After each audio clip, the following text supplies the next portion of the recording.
We welcome you to this first match between Francis Douglas from Taranaki up against Otahuhu College from Auckland. And this is for the Plate Championship. This is for 17th and 18th position in the Boys Championship division.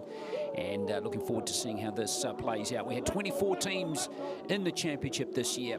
And this is for teams that lost both their grading games and then moved into the bottom 8 of the tournament. We had Francis Douglas. You can see their squad now coming across the bottom of your screen. They lost their first game to Dilworth 40 points to 10. Then they lost to Gisborne Boys 24 to 10. But then they started winning. They had a win over Tokoroa 20 points to 16 in their quarterfinal. And then they beat the combined team from East Christchurch from Kura down there, Okia Uru Oratia. And they had a 28-4 win to get into this final against Otahuhu College. Otahu, well, they had grading games against Marcelin and Avondale, two other Auckland teams. They lost to Marcelin 20 points to 12, lost to Avondale in a close one, 12-10. Then in the quarterfinals, they beat another Auckland team, Sir Edmund Hillary Collegiate, 12-0. Beat Whangaparaoa in the semis, 28 points to 10. That's not a bad effort, that one, because Whangaparaoa, good team. And that's where we are with these two teams all set to go. Both coaches have done a good job. Robin Wakro down in New Plymouth at Francis Douglas, and Jay Mason has been coaching the Otahuhu team. So we're all set. Otahuhu about to kick off. And we're all set to go in this match. You have a couple of rep players playing in the matches today too. Number 13 in Francis Douglas, Luteru Isaiah. Keep your eye on him. He is a New Zealand Secondary School 16s player from 2024. And we have a couple of rep players playing in the Otahuhu team. Caesar John Bonarafiti, number 6. He was a New Zealand Secondary Schools player, 16th player as well in 2024. And here he is slotting into dummy half. A couple other rep players in there too, including Stan Kavalu, number 13, and Levik Nuuasia, who is a Auckland Vulcans player from last year. So Otahuhu get the first opportunity to attack here. Well, Hofi it is. Getting close, and there is Bona Rafiti as Otahuhu College. Oh, a loss there, and this could work out here for Francis Douglas. Bit of showtime out the back door there. And now, a big run up the field here. Good work by Francis Douglas as they get over the halfway line. Of course, Otahuhu College have produced a number of excellent rugby league players down through the years, with Roger Tuivasa-Sheck arguably the most famous. And there's a penalty going for Francis Douglas, as well as Crawford took that tackle. And Gilmore going for touch here. Leading scorer in the Francis Douglas team to this point has been, let's have a look here. In fact, Lavery is one of the players to keep your eye on too. He's number 23. He has scored 4 tries in the tournament so far. Oh, a little knock on there, unfortunately, just as Francis Douglas was looking to attack.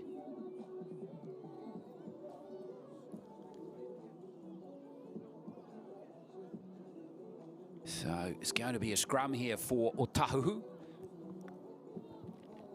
So this match for the Plate Championship.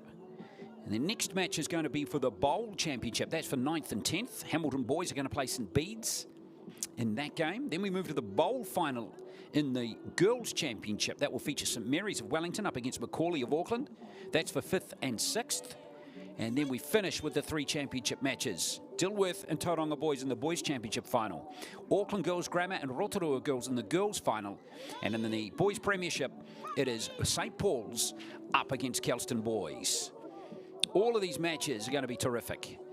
They should be really evenly matched.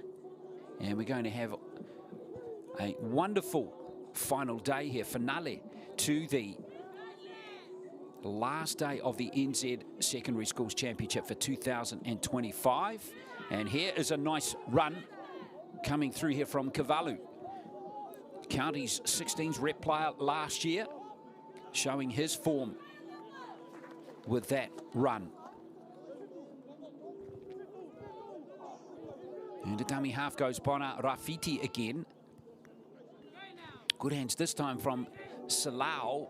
And the bounce is good, and the flick back inside is even better. And here comes the first score. It is Kane Paia who's going to score under the post. Lovely little play. Bounce of the football was beautiful there. Couldn't have been better for Otahuhu College. Little kick was a beauty from Salau. And watch the bounce here. Yeah, it was spot on, wasn't it? Tota Otani there in support too. But Paia, Kane Paia, has gone in to score the try and give Otahu that 4-0 lead. So nice job by him. And he scored. That's his second try of the tournament. Got one against Edmund Hillary Collegiate in a 12-0 win in the quarterfinals.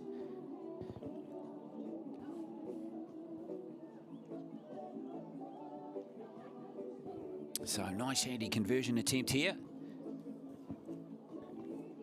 And it's going to be Chanel Salau with the goal-kicking duties to start the game.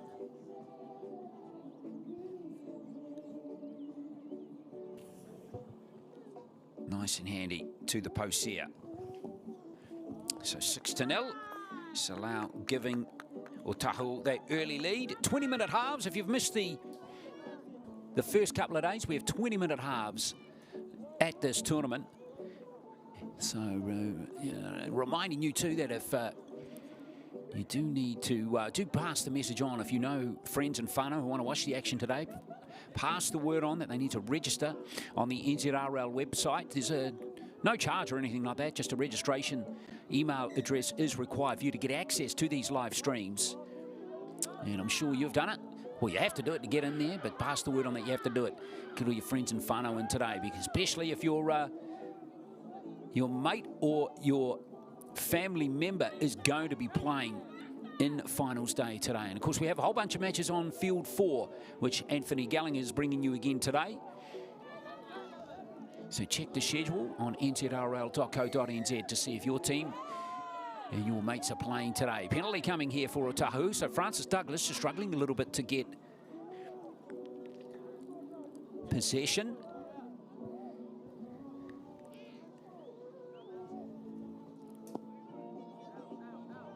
And all knocked on there. No play on, says the referee. Interesting decision there. Now here's a chance for Francis Douglas again down that left flank. Still alive. Has that been knocked on? Yes. That's a little unlucky there for Francis Douglas. Just can't quite get momentum into their game at the moment. And struggling to play without that ball again. Now, here's the run. This is Reed Lavery. This is the try scorer, Reed Lavery there. The leading try scorer that is playing today. Fa'alangi is another one, number 12. Keep your eye on him. He actually scored 4 tries in one game in the semi-final. And he scored a couple more. So he is actually the leading try scorer. Kele Mete PJ Fangali, number 12 for Francis Douglas. Haven't seen him into the game just yet. He is out there. But now he might get into the game a bit more, because referee has spotted a little play the ball fumble there.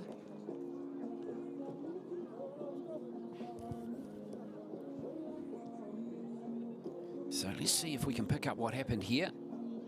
Oh, yeah, there it is. It's not particularly large or anything like that, is it? But it doesn't need to be a large error. These referees have got, seriously, eyes in the back of their heads. You see everything. So let's see what Francis Douglas can do from this play. Now here's Lavery with the first carry. And here he is. Whangali, try-scoring number 12 they have in their team.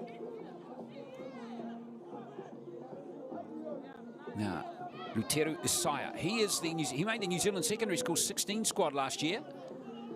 So good to see him back again in 2025.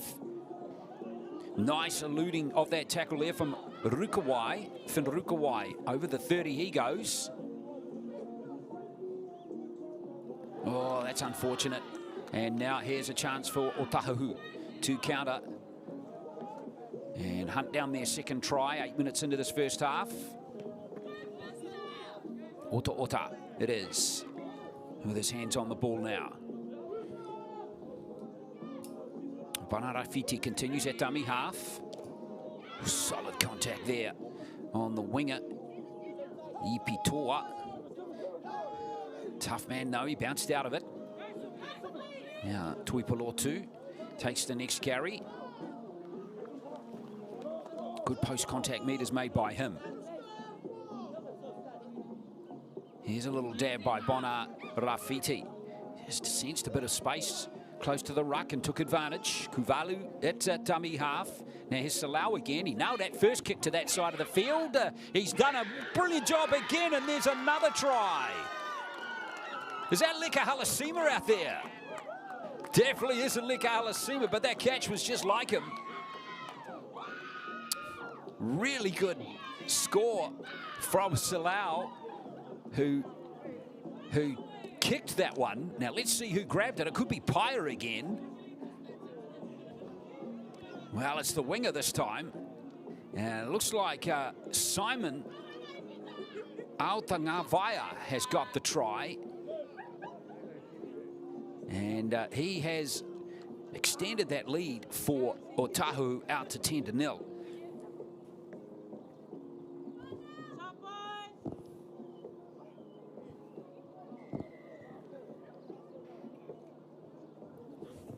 It's a very nice try. Now, the weather today, sure you're aware, it's okay at the moment, but that wind is supposed to get up this afternoon. And fingers crossed, the really strong winds that are forecast in Auckland today will arrive after the tournament is over. But it's going to be tight. We are expecting the winds to pick up as the day progresses. And as we see that kick there miss away, but from Salau, he'll be kicking right into the wind there. So as we see him run back into position, that wind is going to be coming again from the same direction as it has the first 2 days, from the bottom left of your screen there to the top right. It was very strong on the first day. Maybe not quite as strong yesterday, but today, particularly at the latter of today's action, it could get quite strong. So Otahuhu with 2 tries to 0 on the board.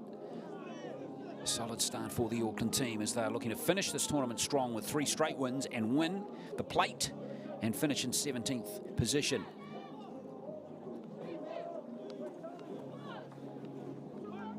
Latu with that carry. Banarafiti again. This little play here, that's good shifting of the ball, and here comes Ipitoa. Stay in the field to play if he can, and that's been, might have just come off there, Matthew Goonan. That's hard luck there for Francis Douglas. It looks to be a scrum feed coming here for Otahuhu. Nice backline move, wasn't it? Backed himself on the left there, and there's the knock on. Unlucky there for the other number 5, Matthew Goonan. So Otahuhu going to get more possession here, and it's going to be Zealand Moinoa to feed the scrum.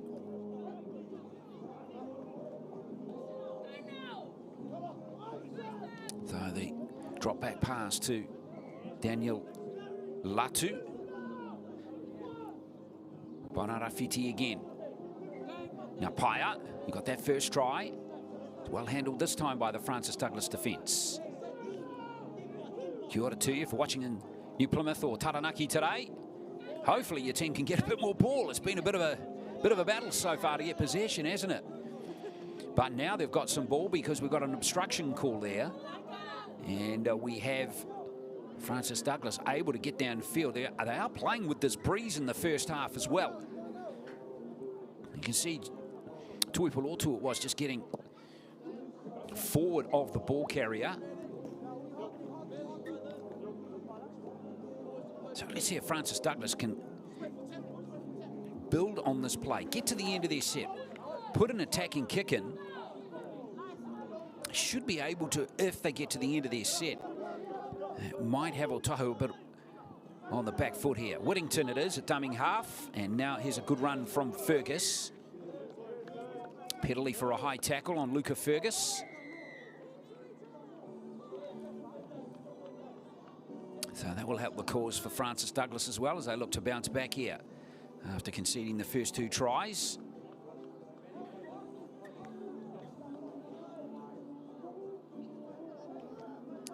See,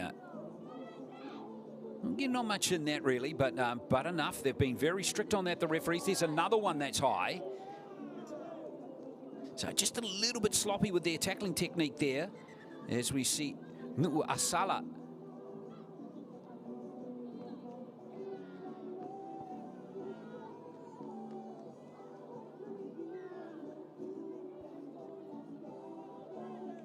So Nu'u Asala, this is Levick Nu'u Asala, Auckland Vulcans player from last year. He's a nephew of Frank Paul Nu'u Asala, former Kiwi, and there is a sin bin for Otahu. So Nu'u Asala is off. So Francis Douglas got a numerical advantage here for the next little while. See if they can find an overlap, create something here. Isaiah, it is. Strong boy he is, Isaiah, a couple metres out. Charlie Whittington at dummy half. Foley can't get close on that occasion. Well handled by the Otahu defenders. Good tackle coming in that time from Kivalu. Now here's another carry from Massey who's trying to bash his way over. New Zealand Secondary School 16s player from 2024, Whittington. Well, they rushed out of the line. That could be the overlap they're looking for, and unfortunately it's been dropped there by Faungalali, and he was hunting another try. He has already scored 7 in the tournament, but unfortunately he couldn't quite get there. Now, old Tangavaia, try scorer of the second one there for Otahu. So Otahu survived nicely as we head down the last 3 or 4 minutes of this.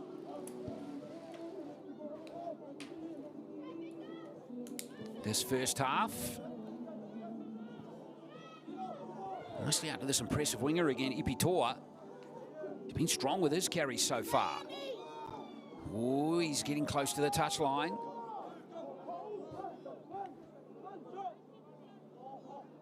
Otahu not standing quite flat, aren't they? As Kavalu looks for a gap.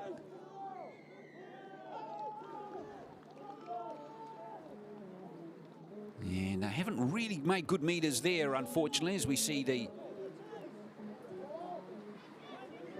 Here's Francis Douglas try and get something going in this last 3 minutes. And there's another high tackle, and this could be a problem for Otahu as well. Player down as Tim Corrigan. And in some respects, that was even more severe than the one that saw the player binned. Oh, on replay, Mapa Tuipolotu, contact on him, or from him, wasn't that severe. It looked initially might have been. But Francis Douglas continue here.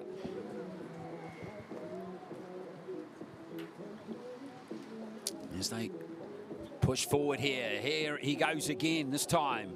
Kelemete Faungali. Bit of numbers on the short side. So we see a little dab here by Rory Gilmore. Here's Faungali again. Hunting his 7th try in the tournament. He's there. Look good, actually. I reckon that'll be awarded. That didn't look like a double movement, and the referee agrees. Francis Douglas on the board. Hard-earned try from Kelemete Faungali. There he is, planting it on the line. 7th try of the tournament. And he's got Francis Douglas back into this match.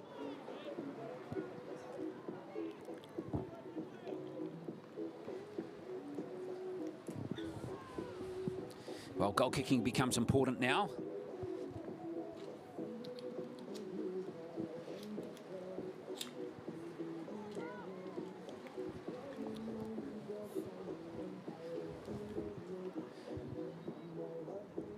So Rory Gilmore lining this one up. He's kicked 6 goals in the tournament so far. Bit of rain floating around as well now. Can tell you it is absolutely chucking it down in other parts of Auckland at the moment. It's going to be an unstable day, and the way the weather forecast is shaping, these two teams here might have the best weather today. As we saw Rory Gilmore convert that try. 6 points, welcome points there for Francis Douglas. Been a very tough first half for them. But the good news is they're only 4 points behind as we head towards the final minute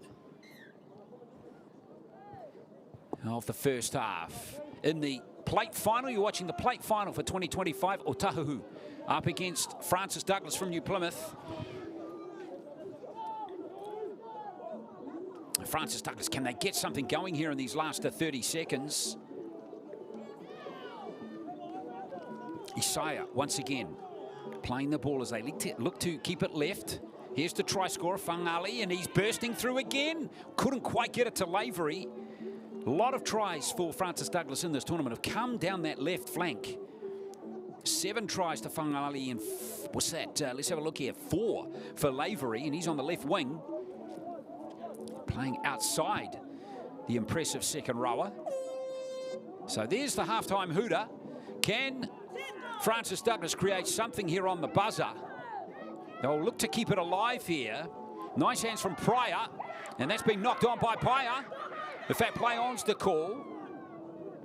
Little bobble there for Gilmore. And unfortunately, that will be that as they end the first half. So it's going to be Otahuhu who lead at halftime by 10 points to 6. 2 tries to 1 here in the plate final. And we'll be back for the second half in just a moment.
Ten points to 6 it is as we get set for the second half here. Otahuhu leading. They're in the blue. Francis Douglas getting the second half underway. They're in red. And yeah, we've got pretty tough conditions for these players now as we see the drop ball there from Paya. And it's been jumped on by Francis Douglas. Really tough conditions for these lads now. This is the heaviest rain that we've had in the 2 and a bit days of the tournament. Whittington at dummy half. Now Pryor. Gilmore, probably wise just to take the tackle on that occasion. Nothing flash now, you'd think, with this vicious storm coming in here. Isaiah. Tackled nicely by his opposite number, Cavallo. Both of them quality players. Whittington. Now here's Whangarali again. He's tough to tackle, isn't he? Kilimete. Whangarali. A little bit slow to get to his feet there as Whittington waits at dummy half. They continue to use these two impressive players, don't they? Isaiah with another big hit up, but unfortunately, in fact, no, that was Foley who has been tackled just short of the line. Weather forecast is grim today in Auckland.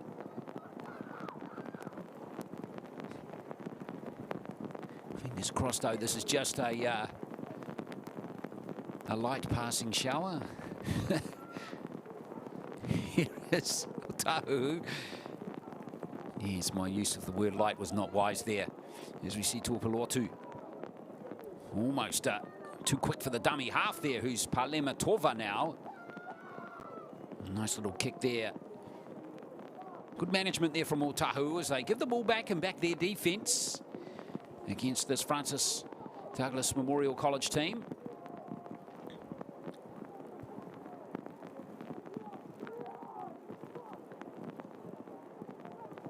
Both teams have played with good heart and courage in this tournament so far. 2 wins and 2 losses for them to date. And both are super keen not only to complete the tournament with a victory, but of course get the title as well as plate champions for 2025. Good tackle there from Isaiah Ota for Otahu College. Whangarali again. Just 16 years of age, could be back next year. Fergus. Whittington at dummy half. Oof. Strong contact there from Isaiah Ota. And that might have been a penalty. It looked like a shoulder charge, that one. And yes, referee has picked it up. So Ota. What's the number 8 here? Boom, there he is.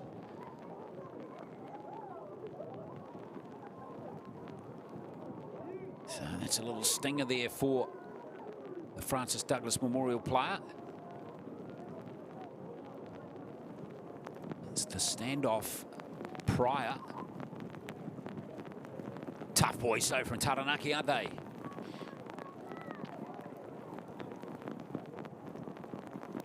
Wind is starting to pick up too.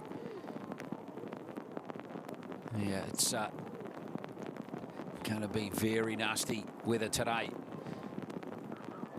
Rumours the Auckland Harbour Bridge might be closed because of the wind warning coming, which is in effect from, I think it's 3 o'clock this afternoon. Whangarali. Here's Whittington. Now Pryor. Nice little set-up pass there for Luteru Isaiah once again. Whittington. Pryor right there, recovering from that shoulder knock, and here is Gilmore giving the ball to Rukawai. Nice tackling though by those Otahu players, including Kavalu. Pryor getting back inside for Isaiah again. Luteru Isaiah, couple metres out. Whittington. Now Gilmore with this kick. This is going to be interesting in this breeze. Oh, hard luck. As we see the ball grounded in the in goal, but the knock on was the first infringement, which should see Otahu get possession, and they will. Well, that could have gone anywhere. Just a little bit of confusion there between those two players. Was it Foley jumping for the ball there, or was it his winger, Matthew Goonan? Just a slight communication challenge there between those two players. If they'd sorted that out, that could have been a try, and, well, at very least it'd be a tied game. So now here's Francis Douglas keen to lure an error out of Otahu. Now Paya. Otahu got some good ball carrying players, and they've got some good rugby league IQ in their lineup here. Altangavaya try scorer for the second try of the game. Oh, it's been lost there. No strip, and it's play on.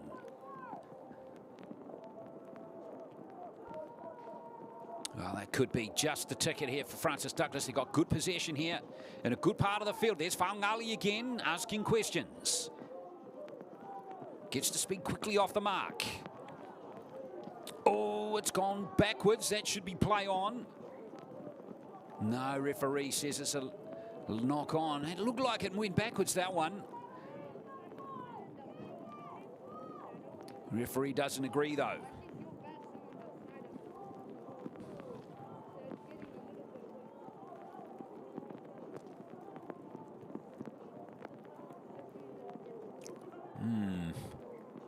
Did that go forwards?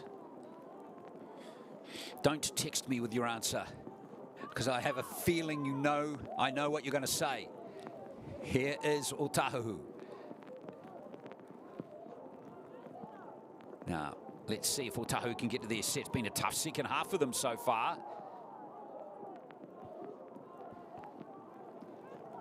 Tofa, giving it to Paya. Water just starting to pull a bit after that heavy shower, but excellent condition the field here. Oh, not timed that kick, but that could be awkward. That could be awkward for the fullback, and that, I don't know about that one. Oh, brilliant. How good was that play there from Finn Rukawai? With the kick and the catch in these greasy conditions. Now Whittington, Foley. Out it goes to Fergus. Fergus down to the 10-metre line. Whittington got a bit of space there. Going to be a penalty. I think there was some offside play there. Well, Francis Douglas, their first try was hard-earned by Whangali, and now I'm trying to do the same here and use Isaiah again. Just got to play the ball away. Pryor. Here's Whangali again. Just tipped up initially there by Silau. Good tackle from him. Whittington. Pryor. Looking at a spread, and here's a chance for the line. Very close, but not there for Reed Lavery. Lavery just a couple of centimetres away. Here's the kick. Good little kick too. Attacking kick. And that's been forced dead. It's going to be a line dropout. Lovely kick there from Rory Gilmore. Weighted that one perfectly. So it's been all Francis Douglas in this first 8.5 minutes of the second half, but they haven't managed to get over the line yet. No change to that halftime score. This is a great little play. Normally you'd see the fullback dive on that, but in the end, how about that? A little bit lucky there, maybe Rukawai, but sometimes you make your own luck. Watani with that line dropout. Here's that breeze, really taking that ball 60 metres. Nice job by Gilmore. He's made 20 metres there to get Francis Douglas back into Otahuhu's half. Now Jacob Foley.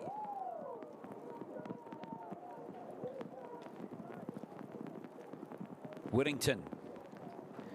Tell you what, Francis Douglas's ball handling, I was just about to say, has been very good in these wet, really hard conditions until that moment there. Crawford dropping it.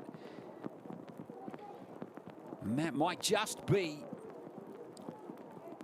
the moment for Tahu to get them down the other end of the field. They've defended very well in these first 8.5 minutes.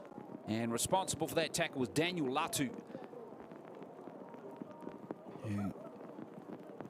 whose force on Crawford was enough to jolt the ball out of his grasp.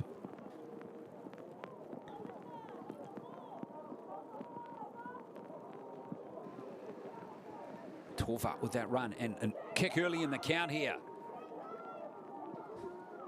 And it's gone out. Now it's out of 40-20. Very good kick. Very good kick indeed. Couldn't have been better.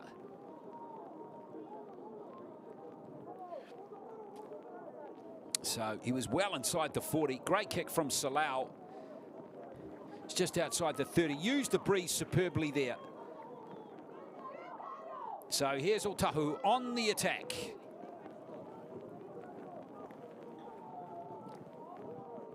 they could score here. This might just be good enough. It might be the match sealing play. Here's Levick Nu'u-Aosala, who's back out there.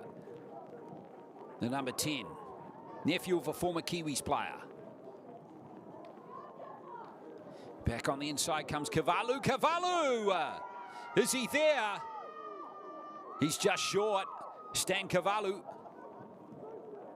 Little dry to the line here and just short as well. Here's Ota. And third time lucky, and it is Nu'u-Aosala who has scored the try, using their big, powerful ball-running middle forwards to good effect there. And Levick Nu'u-Aosala has gone over to score his second try of the tournament and get Otahuhu clear by a greater than a 6-point margin. So 14-6. Good comeback by Nu'u-Aosala. Auckland Vulcans representative last year at the National Youth Tournament, which is, of course, coming very soon to your screens here as well. That's coming at the end of September. So in about 4 weeks, we'll be down in Napunawai in Christchurch for this year's National Youth Tournament. Going to be a great occasion down there as we see New Zealand's best competing for titles down there. And many of these players are hoping to make it and represent their provinces. Salau missed that goal. Tough there for Salau, but he shouldn't be too discouraged with that margin, out by 8. So it means Francis Douglas needs to score twice. And the conditions are not in their favour with heavy, strong winds and that heavy shower. They're playing directly into it for the remaining 7 minutes. Good hands from Latu. So ball handling absolutely critical. Oh, speaking of that, and that's been, now was that pass ruled forward? And yes, referees spotted that one. So it is going to be a Francis Douglas possession. Just going to have a little corridor with his touchy.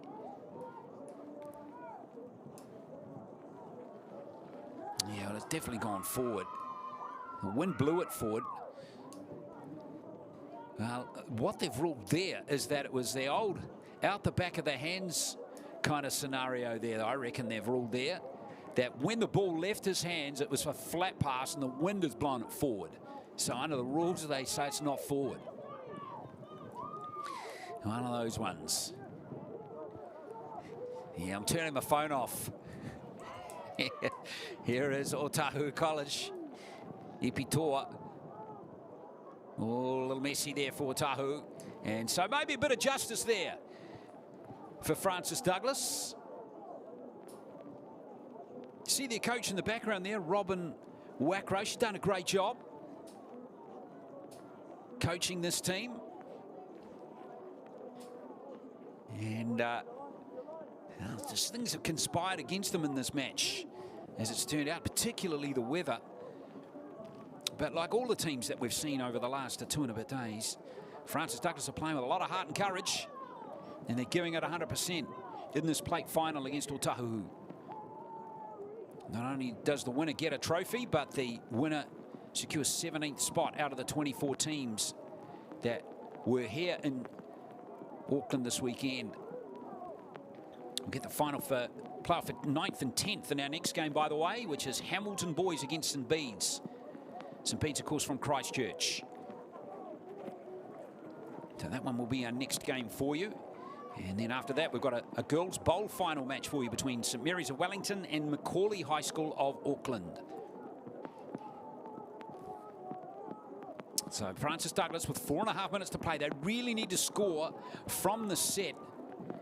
So Otahuhu will be back in their defence and their tackling. There's Whangali again, proving a real problem, as he has in previous matches. 4 tries he scored in one game alone here. Gilmore, there's the little error. It's been picked up, actually. No, it's been lost forward.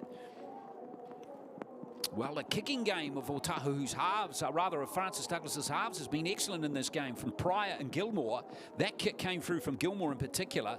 And there's the little knock on. His little grubbers have been excellent, and it's good to grub a kick on a wet day like this. Makes it very tough to field. The ball skidding and skimming across the surface. Now off the back goes Isaiah. Very important he doesn't get dragged into touch. Oh, he hasn't played the ball correctly there, unfortunately. See Charlie Whittington there claiming he was had his jersey pulled, but referee's not buying that one.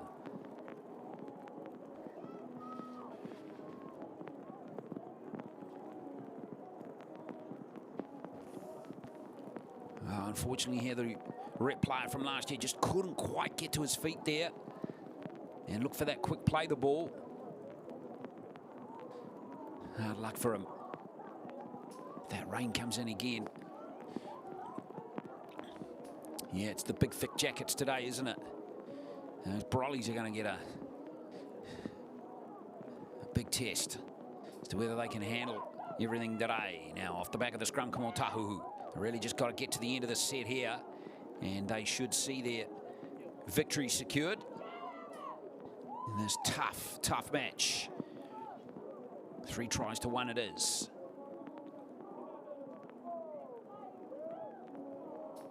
Now, what's happened here is Nu'u Al-Salah, who might have, again, just struggled with the play the ball there.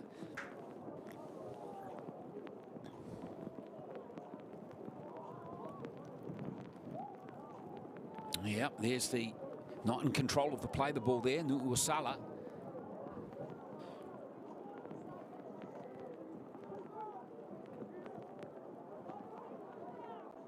Let's have a look here and see what Goonan can do here. The rear run for him. Well, he's lost it.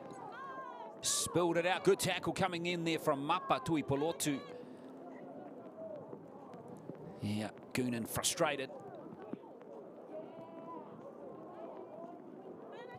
Tuipolotu's been a resolute defender for Otahu in this game. Good carry here from Daniel Latu. He's on the 40.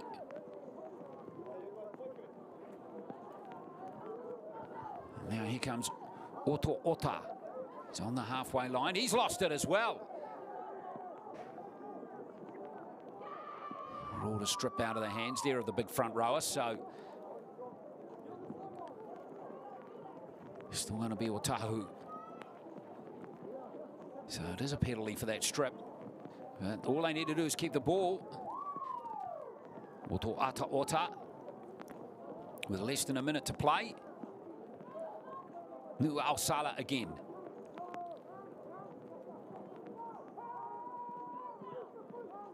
Pryor back defending. Bonar Rafiti out there now. Clever little kick. Bounce is critical here. Well fielded there by Ratahi. Rather lavery it is for Francis Douglas. Here's a little dab upfield by Rukawai. 20 seconds left. Good strong carry coming there from Reed Lavery.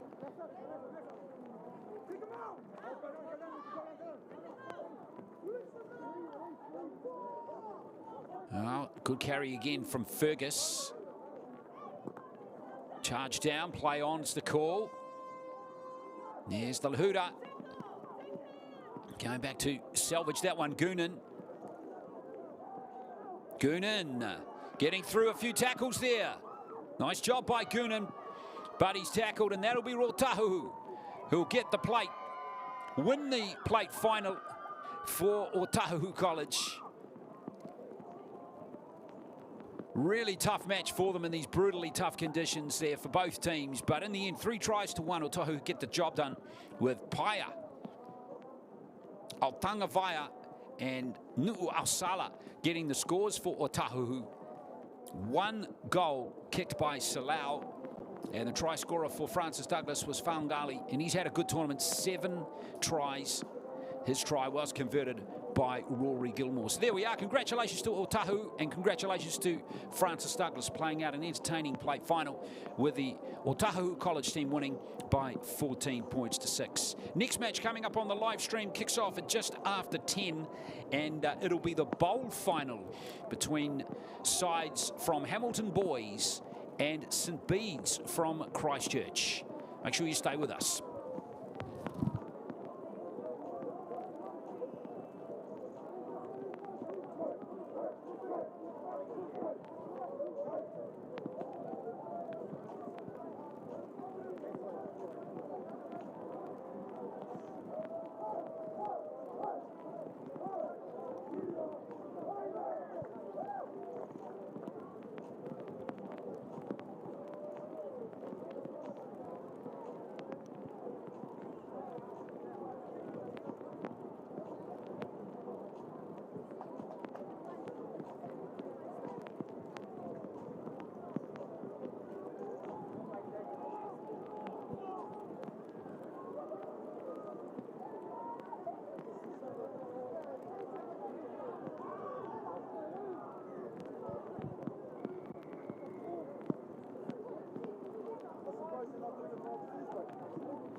Kia ora. Let's get you ready to go out there and have an epic rugby league game. But first things first, let's have a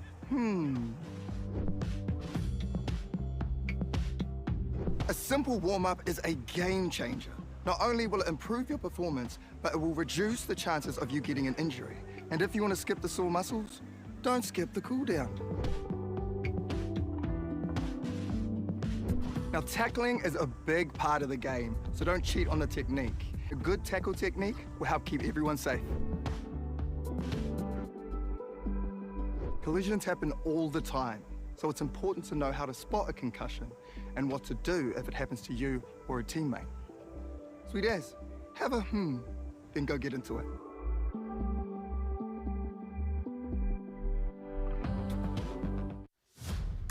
New Zealand Rugby League has now launched on Coachmate, making it fun and easy to pass on the love of league.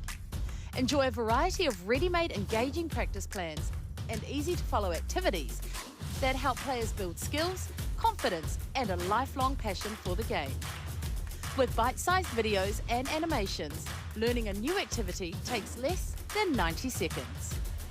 Access great tools instantly on your mobile device to manage your team's schedule and streamline communication with caregivers using built-in chat features.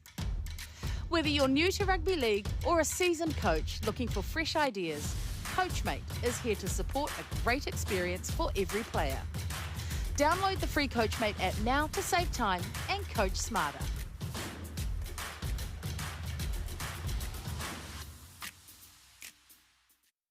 How many people believed I was a Kiwi when I first said I want to play for them? It's a dream to pull in any rep jersey, but when I got picked last year to play, I knew that was the right choice, and because that was sort of the first conversations I had with my family about playing for the Kiwis, and it just felt right. The way the boys have accepted me, and you know, I know I sound a bit different, but you know, in my heart, I'm definitely one of the boys. This jersey means so much to me and my family. You know, the photo from NZ and family back in Australia and grandma. I'm just really happy to be here. Eh? Like, this has been the best week of my life so far.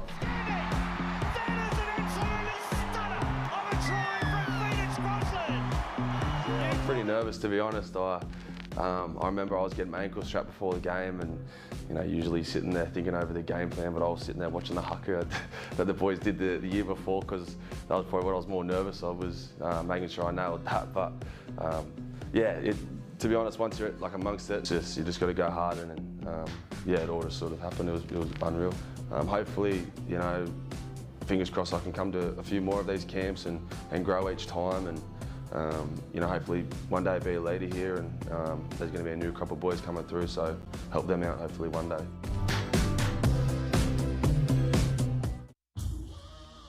This is some story right here.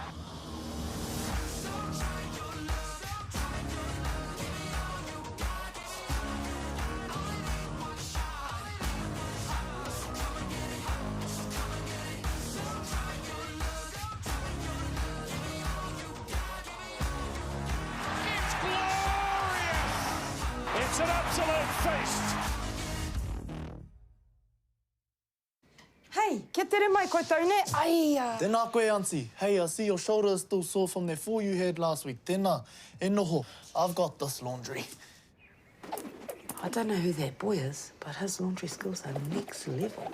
So, boy, you can stay. I wish, Auntie, but I'm only here to give you the memo. What's that memo? That instead of trying to soldier on when you know your injury needs treatment, that ACC has a whole lot of ways they can support you and your whānau. True. They can help around the whare if your whānau can't, help with transport, and if you can't work, they can cover up to 80% of your wages. Just don't tough it out.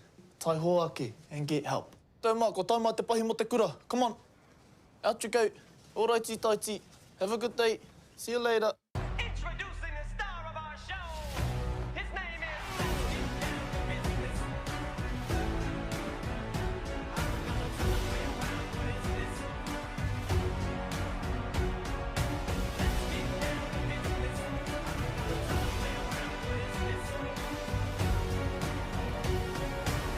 We hate losing, that's for sure.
I think I've had so many opportunities to like figure out who I am, and the best thing that I feel like that you could do for yourself is figure out who you are, like what makes you tick, what things make you angry, what things make you you, you know, because we're not all the same, and if we were all the same then that'd be a pretty boring world.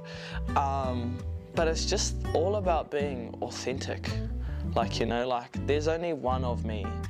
And I remember when I was younger, like I always used to be so scared to be Gail. Like I always had to put on these different hats to be like, oh, I'm around these people, so I've got to put on my, like, you know, intelligent hat, and then I'd have to be around these people, oh, I can just be like hood G, you know? And like, in all honesty, I still have moments where I try to put those hats on, but it's also like calling yourself out and being like, if I can't be me around you, like, why would I expect you to be you around me, you know? So I think I've learnt also over the years, like I said, by, you know, my amazing leaders, you know, the Ruby Tuis, the Sarah Hidenis, you know, the Tyler Kings, you know, like I've learned from all those amazing leaders, like, you're one of one. Like, why would you want to ever be anybody else? And if the room that you're in doesn't agree with your version of yourself, probably not the room that you should be in, but that's fine, because there's probably 5 other rooms that would love to have one of me in them. So I think that's what I find is, like, you know, I know that I love having a blat on the guitar. I know that I love listening to music because it just brings so much joy. I know that I also like taking over the projector and playing the game while, you know, while everyone's in there probably wanting to watch something else, you know, but like, that's just like me, you know, and I bring a lot of things to the table that people will probably agree with, and there'll be some things that people don't agree with, you know, but I've just learned over the years, like, I might as well, like, if I'm gonna be here for 1 campaign, 2 campaign, I'll be so grateful, but I might as well show you who I am while I'm here, you know, and you're either gonna like me or not like me, and a lot of people like me, so I haven't been in a room where people don't like me. That's probably a boring room. And the flip side to that, I was also in environments where, like, I was that young kid, like, trying to figure out where I fit in a room. But it's actually like, nah, I don't have to fit in this room. I'm supposed to be in this room, at this table, with my chair and my plate, because there's nowhere else that I should be but here. So, yeah, one of one, baby. One of one.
So we're not too far away from our second game here, which is coming up in just a moment. It is the bowl final here between St Bede's College and Hamilton Boys.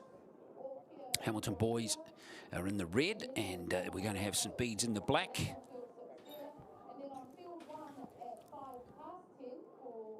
So kicking off in just a moment.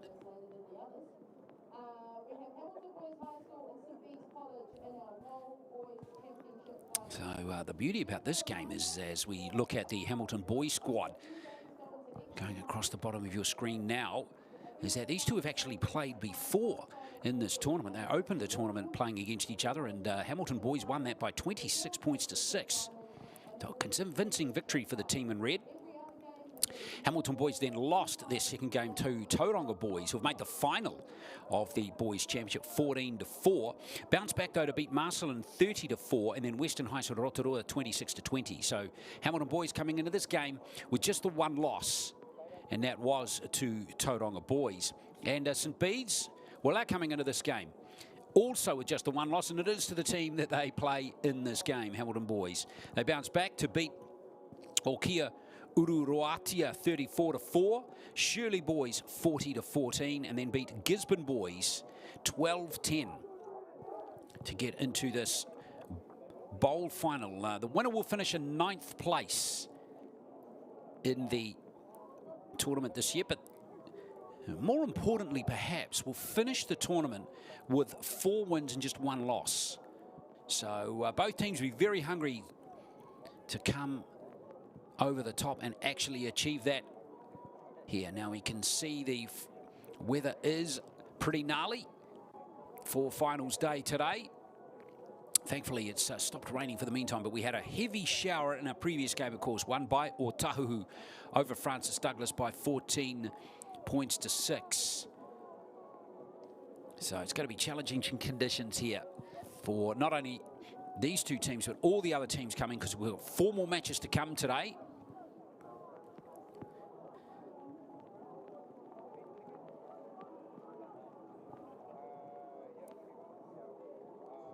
So all set for a kick-off here. Hamilton Boys ready to get the game started. St Bede's to receive and get this game underway. 20-minute halves here for 9th place in the Boys Championship. Later, we have 4 more games to come at the conclusion of this match. As we get this game underway, we'll run through the schedule for you in just a moment, but let's get this game underway with St Bede's with the first possession. Some good players sprinkled across both sides, of course. Both have rich history in rugby union as well. But there'll be some athletes and some fiery players to keep your eye on in this game as we roll through this match. Lambert is the dummy half, and there's a good little dab by LJ Maihi for Hamilton Boys. Lambert again.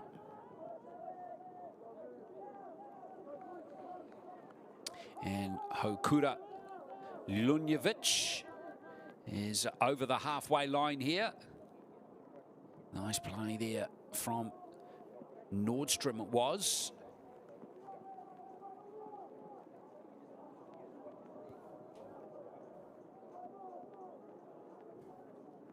And now here goes Daha Elliott again. Good little kick down that right edge, but it's gone into touch with the winger Shay Williams chasing through. But not a bad set there for the Hamilton Boys side to start this game.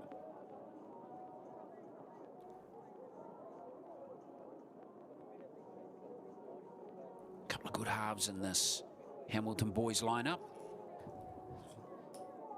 Elliott and also, or Taha Elliott rather, and keep your eye too on Hunter, who's playing in this game. Carson Cade Hunter. Oh, little error there. Good tackling there from St Bede's. Spilled it off Lambert, and it was a good tackle in particular there by the number 12, Joel Harris. It was support there from Sonny Ifopo. So it's going to be an attacking scrum here. Ethan Sandys has got the ball in his hands for St Bede's. It's going to be Noah Love off the back here. And now here's Seta. Excellent defence, and there's a spilled ball this time by Patrick Foley. And he has had the ball smashed out of his grasp by Dion Fafita for Hamilton boys. So nice job there by Fafita, and also from Lambert, who got in there right in the face there of the St Bede's player, Patrick Foley. So Hamilton boys now with Paring Ngatai to feed the scrum.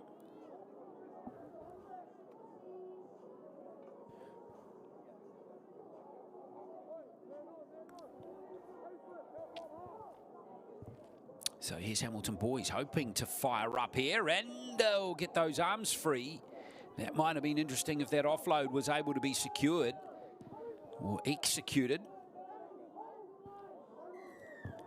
Penalty coming to Hamilton boys.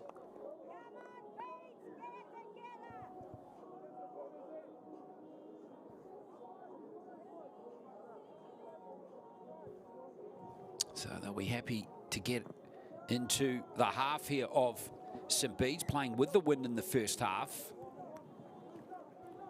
So Hamilton boys here on the 40. And straight into the action goes Paring Ngatai. He's playing at standoff, wearing 22. Dummy half going for a run here is Hunter. And now Lambert slotting into dummy half. The number 9 as Hamilton boys look to cook something up, and sadly there it's been spilled there by Fafita.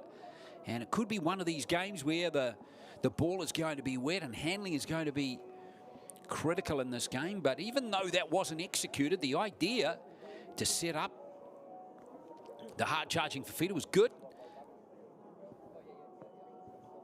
Shout out to the coaches too for both teams. Tahoriki Paki and Jeremiah Sampson, who are co-coaches of this Hamilton boys team, and JJ Smith, who's handling the St Bede's team.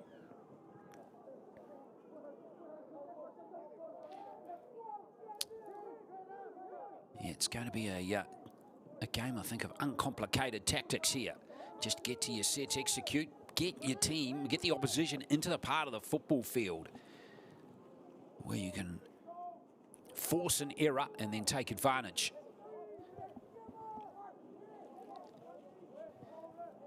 Gunn playing that one for St Bede's. Now Love again.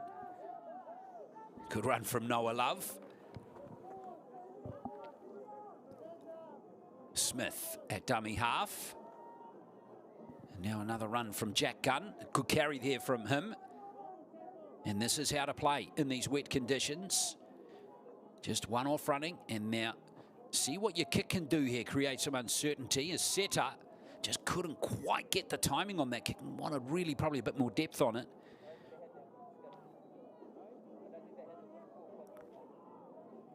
So in the end, Hamilton boys survive. So bowl final we're watching here, 9th and 10th in the boys championship. We've got one more boys championship match to come here, and that is going to be the grand final of that division between Dilworth and Tauranga boys. But before that game is played, we're going to have the bowl girls championship final, which is coming up after this game, and got two pretty good teams going in that one too. St Mary's College from Wellington and Macaulay High School from Auckland. And then we've got the two games at the end of the day to look forward to, the two big grand finals. Auckland Girls Grammar against Rotorua Girls for the girls title, and then St Paul's playing Kelston boys in the boys premiership final. Now that's an excellent touch finder. And that's a much better outcome for Hamilton boys.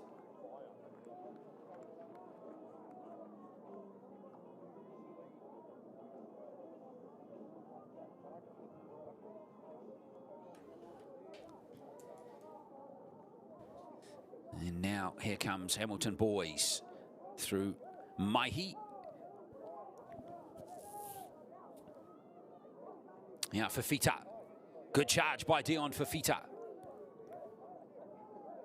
10 metres out. Hamilton boys with a try-scoring opportunity here. Mark, and it's been dropped again. This time by Brown Murahi, and that's a bit of a shame. Wairere Brown Murahi.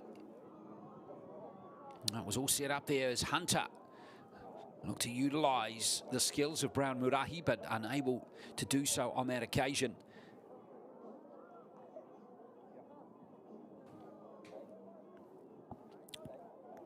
So St Bede survive. A tough end of the football field for them to work it away from here as Ferguson tries to do just that. Robbie Corlett with that effort for St Bede's. Well, that was a tackle from Tapui. Well, he's ruled that a dangerous tackle. And once they have a chat with Tapui,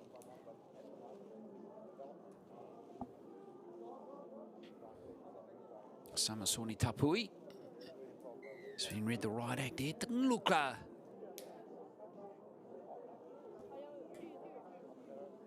overly on the dangerous scale, but of course it's anything through the that resembles a tip tackle is going to be jumped upon.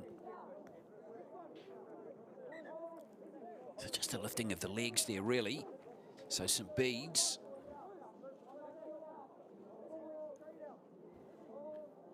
been forced to go back. So been a tough first 9 minutes for both teams. Remember, these two met in the very first game of the tournament for them, with Hamilton boys winning 26-6. But different game unfolding at the moment. Harris, that is, Joel Harris. Sonny Fipo with that carry. And now Smith. James Setter this time unable to handle.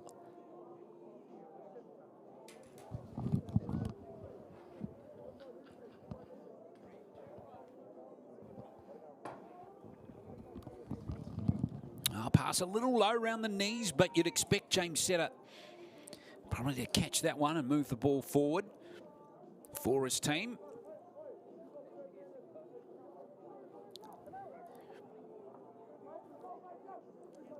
He's a good strong carry off the back of the scrum. It's a great carry from Tapui. Now here is Brown Murahi this time handling. Lambert. Now here's a good charge into the line from Farafara. Well, they've got some powerful runners in their team, haven't they, Hamilton boys? Down to the 10. Excellent post-contact meters made by him. Now Lambert keeping it on the short side. Fafita used as a decoy with Deha Elliott tackled 10 meters out. Lambert again waits at dummy half. And now here goes. A good charge into the line. Not resulting, no. And points now. Ricochet could have gone everywhere. Now there's space out on this right edge here for Thompson. Thompson is through. And there is the score. The try for Te Waharoa Thompson. First try of the match. And Hamilton boys have got it in the bag, and that's a good try for Thompson, his first of the tournament. Well, it was a good carry initially, and then a lovely pass. Thompson with those silky skills to cut back. Proved a good decision and resulted in 4 points for Hamilton boys. So 4-0. Nice job by Te Waharoa Thompson. Now lining up this kick here is Parinatai. Just the one goal in the tournament so far. He, Hunter and Deha Elliott have been sharing around the duties. So a number of goal-kicking options for Hamilton boys, and Paranatai converts the try. So 6-0.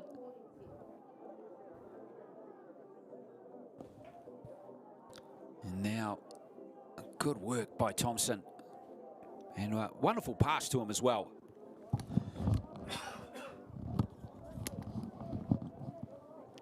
So 6-0. St Bede's College just got to make sure that they've got their ball handling under control.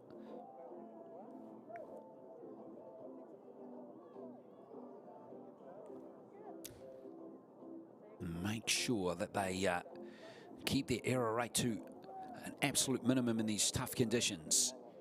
If they can, they'll be in this game.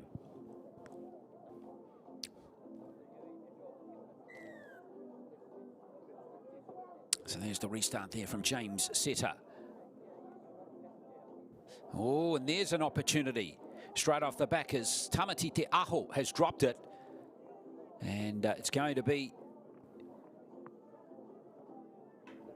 St Bede's.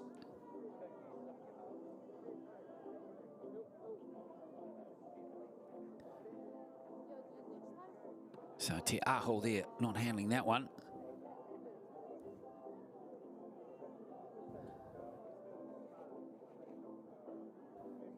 So scrum feed here for St Bede's off the kickoff, and this is going to be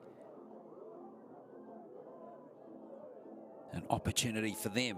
Almost Joel Harris did well to grasp that. He picked that pass up around his ankles. Just the accuracy of the passing could be picked up a little bit here for St Bede's as we see Higginbottom take that carry. Ruck speed is good on that occasion. Now a little dab coming from Smith.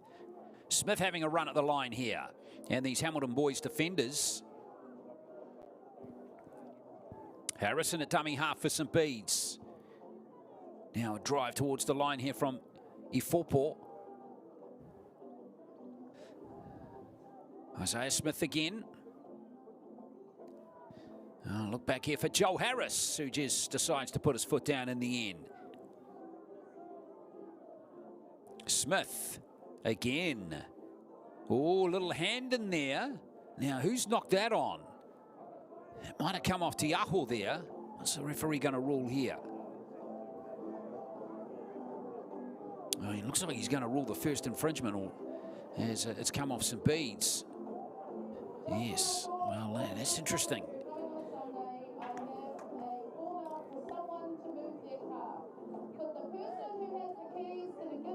Oh, one of those 50-50 ones, isn't it? Did it come forward off Te Aho, or did it come forward off Smith? Well, referee's made his call. And away we go again. Got a carry from Sam and down a Kamakama. A couple of very exciting players in this Hamilton boys team.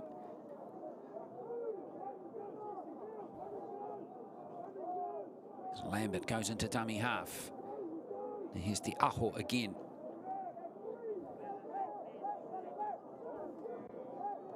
Lambert. Good tactic to kick early in the count, but only if it stays in field and it's out on the full. Now St Bede's are going to get possession here inside the 30. So plenty more defending coming up here for Hamilton boys.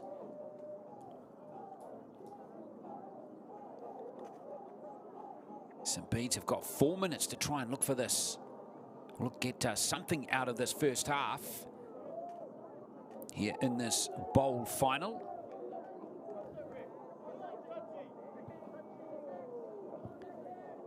Charlie Applegarth is driven back. Smith at dummy half again. Now here's Higginbottom with his second carry. Looking for that offload, and he gets it away to Jack Gunn. Now Gunn got Smith there. Smith looking for a gap. That's the try line just ahead. Nice support play by St Bede's. Here's Higginbottom looking for Fowley, and Fowley is a couple of metres out. Smith again. There goes Sandys. Temptation to spin it wide must be there, but they are tough conditions. Last play, Smith keeps it alive, but only just. And a drive at the line is not going to bear fruit, unfortunately for St Bede's, but that's the closest they've been. Pretty resolute defence there for Hamilton boys. to hang on and not concede points there. Could be a big moment in the game as they hang on. Just in the nick of time. Now Hamilton boys looking to escape through Hunter. Important they get to their kick here. Really try and bang it downfield. Hokura Lunjevic with that carry. Here comes Te Aho again, Tamati Te Aho. Slow play the ball. Referee is happy with the play there of the St. Bede's players. And there's the relieving kick. And it is a good one. It was flirting with being out on the full again. But in the end, it was perfect. There's some much needed territory gained in that set by Hamilton boys.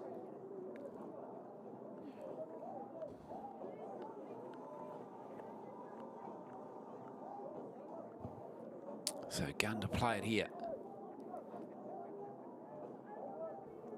Ooh, solid contact there on Ashton Corcoran.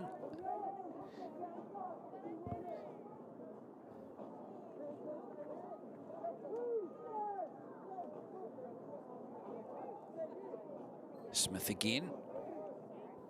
Oh, good burst. That's Applegarth, but he's lost it.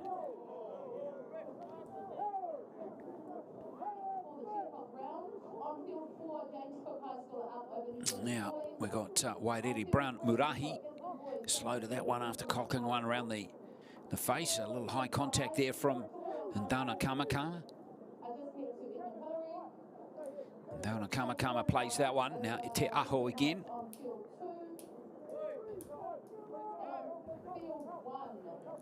Lambert. Now Daha Elliott.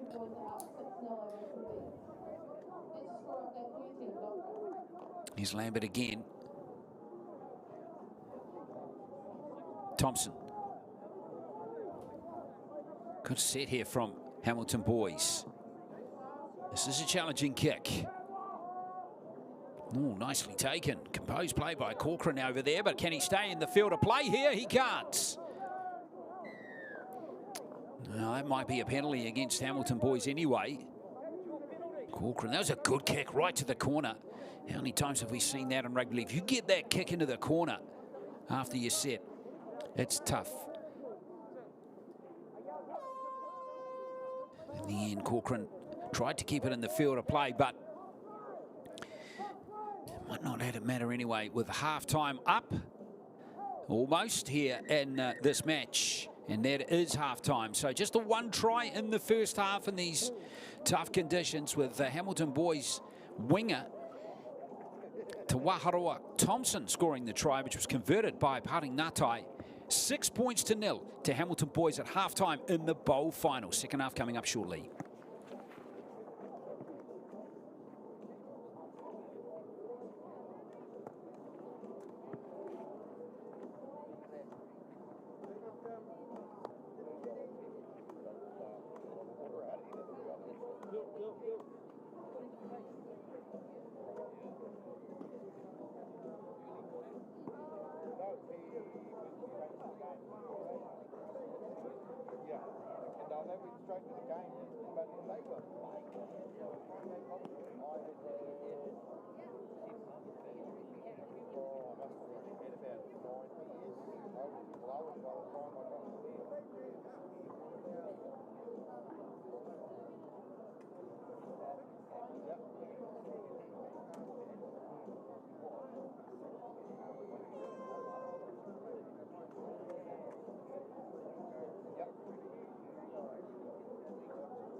But I mean, I suspect that was that must have been out of his hands.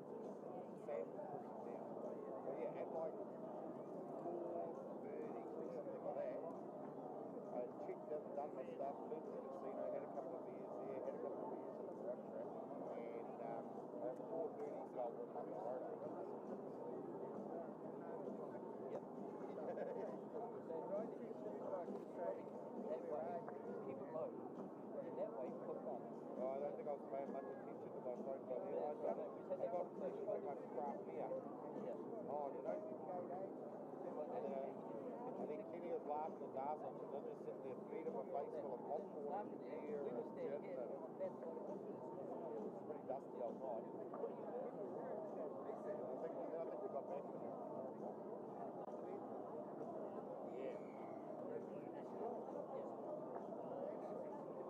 I got it. I did put 200 on the end. So,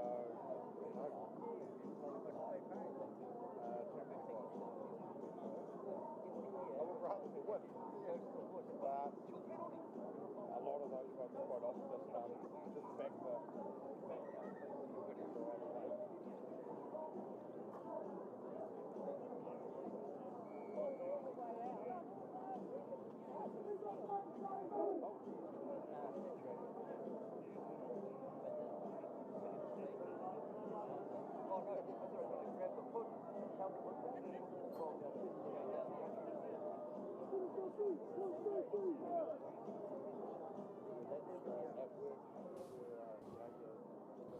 Second half not too far away from starting here between Hamilton boys in the red, St Bede's College of Christchurch in the black. And this is the bowl final. 9th and 10th being decided here at the NZRL Secondary Schools Nationals for 2025. Hope you're enjoying all the coverage. We've got this half of footy to come, and then we've got 4 more games on the live stream to conclude the tournament. Bowl final in the girls, that's 5th and 6th between St Mary's College of Wellington and Macaulay of Auckland. And then that will be followed by the boys' championship final between Dilworth School of Auckland and Tauranga boys. And then the 2 big finals at the end of the session, girls' championship final between Auckland Girls Grammar and Rotorua Girls. And then the boys' premiership between St Paul's and Kelston. That's going to be a ripper, that one. And let's have a look at the second half now as Hamilton boys get this game underway. 1 try in the first half out to their winger, Te Waharoa Thompson, converted by their goal kicker in this game, his Hakopa Parinatai. I like to call him Hux. So let's see what Hamilton boys can do as they look to play a bit of football out to this left edge. Good hands out on this left edge by their winger there, Shea Williams. He did well there to pick that one up. Wasn't the greatest of passes from Inoke. Now Mahi again. He's been a hard-working player in the game. Good hands at dummy half. Here's Inoke again. Good pace off the mark by him. Kenny Inoke. Lambert. And all things being considered, that's a pretty decent set by Hamilton boys as we see Riley McKnight go all the way back and try and get something going here for St Bede's. So excellent set. That was probably the best set of the game, you'd have to say, from Hamilton, for both teams. He did an error-free set there and put the ball on the goal line, which is what you want to see. A little sloppy play the ball there from St Bede's, but from Applegarth, but play continues. Now, football. Sandys wants to play a bit of football. In comes McNay from fullback. This is better for St Bede's as we see Cochrane. Again, pressure here on Hamilton boys 10. Hokura Lunjevic. That's an excellent set from St Bede's. So all of a sudden, we have a nice start to the second half until we see that penalty conceded. So Hamilton boys are going to get this reliever. Sampson finding the touchline here for Hamilton boys. That wind just looks like it's just died down a little bit too. Good play here on this left flank here by Corcoran. Good little kick through back in infield as well, as we saw Jimmy Ferguson facing that or chasing that one through. Now Ferguson's lured an error there. Unfortunately, though, is going to be penalised. In fact, he is just going to give a scrum feed for St Bede's. So they were all there, just a loose carry. Spilled out of the hands there of Carson Cade Hunter.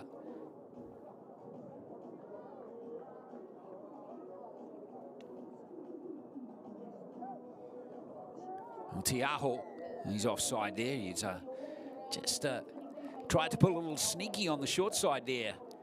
Here's Tamati Tiaho. Leaving the scrum just a little early. Now, St Bede's playing with the wind in the second half here. Here's James Setter. Want a fine touch here. He does so nicely. So the set starting inside the 30. Not much in there, to be fair. Tiaho's timing was almost perfect.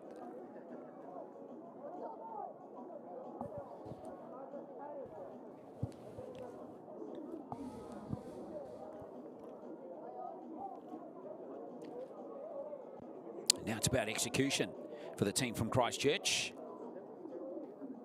And also an error-free set. And they'll be putting pressure on this Hamilton boys line. But their defence has been typified by that there. Nice job by Te Aho and Tapui.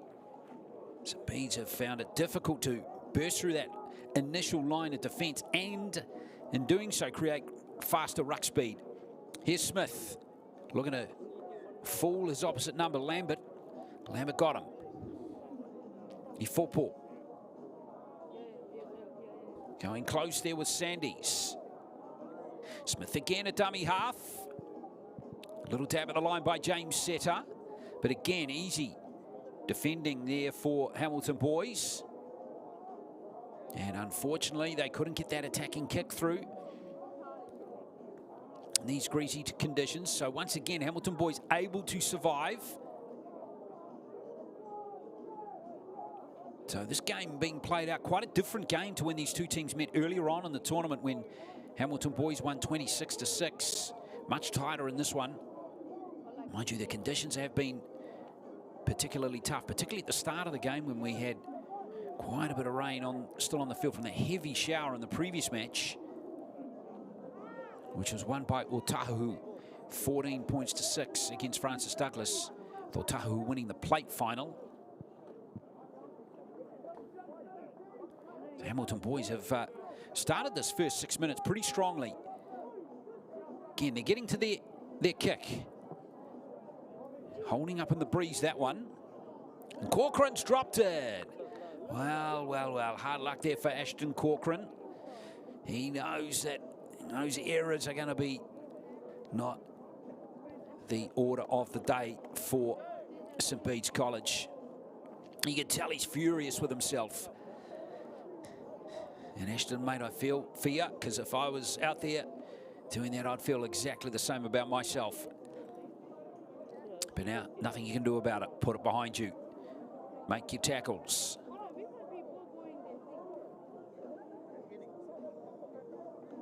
So forward come Hamilton boys again. This is Kenny Inoki. Looks like he's got outstanding pace off the mark. Maihi, he's been a hard-working player in this game. Driven back, though, by Gunn. St Bede's have not lacked effort and intent in their defence. Here they are, good line speed again on Tiaho. He's not the easiest player to bring down quickly. Oh, Corcoran almost intercepting that one. But that's been ruled another knock on, so Hamilton boys will get possession again.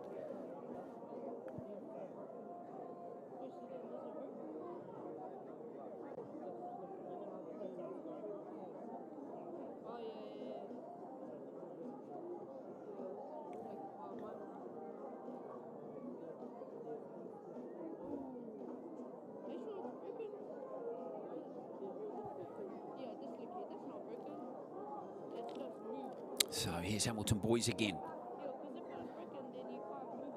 Little knock on there.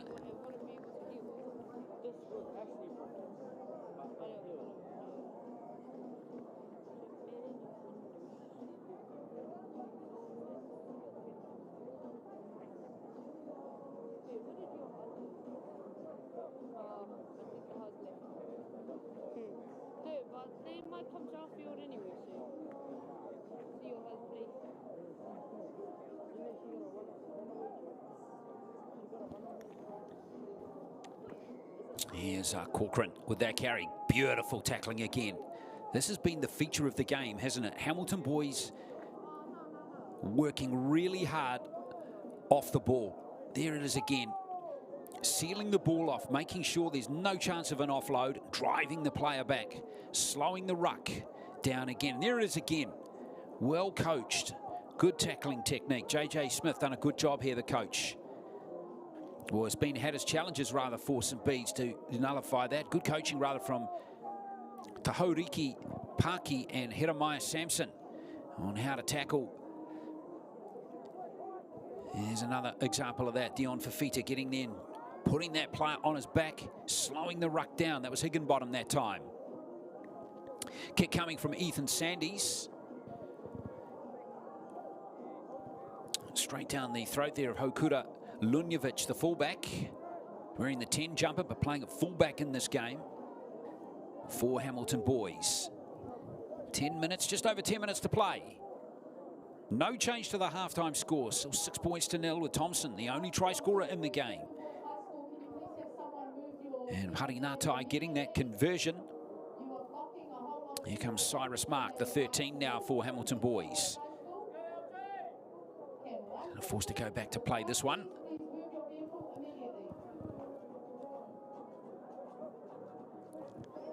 Oh, Maihi decides to keep the ball in play. Last tackle now for Hamilton boys in this set. Nordstrom at dummy half, and there goes the kick. Nicely taken by Riley McNay, and the set's going to start on the 20. So again, this is all they have to do, Hamilton boys, is they are backing their defence to shut down this brave effort from St Bede's. Oh, here's a clean break. Brilliant break. Robbie Corlett. Robbie Corlett. And now here comes a run as Charlie Applegarth. Well, one clean break in the game. Sonny Ifopo. Here's a good run by John. Call it a dummy half. He made the initial break. Now there goes the kick from Setter. Nicely taken on that right wing side. And beautifully taken, in fact, by Thompson, who got the try in the first half.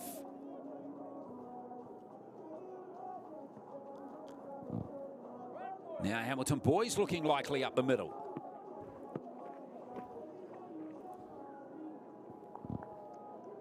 Rain starts to fall again though.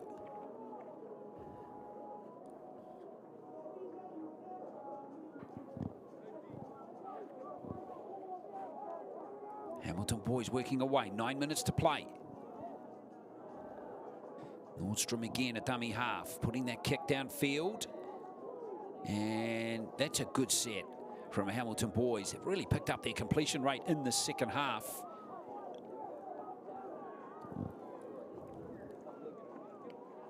Remember that set started out from their own line. It's a good dab.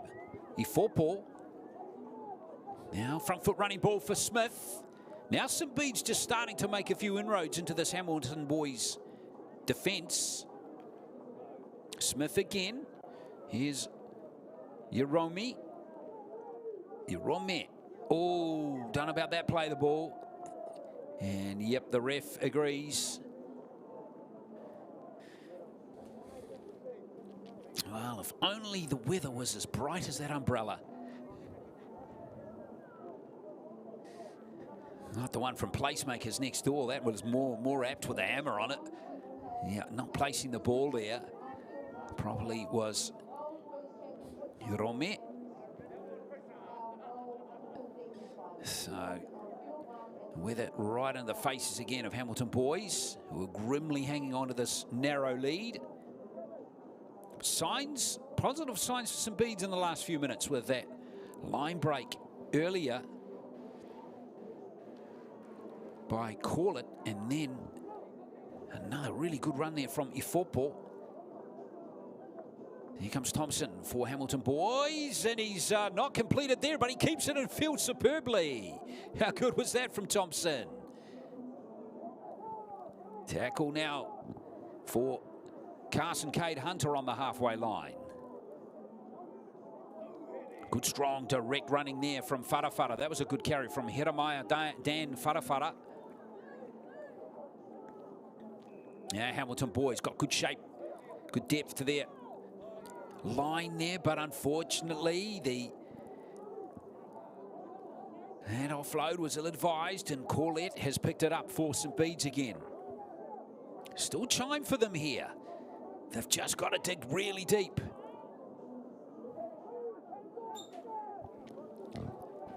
A try and a conversion, and this game could be heading to golden point.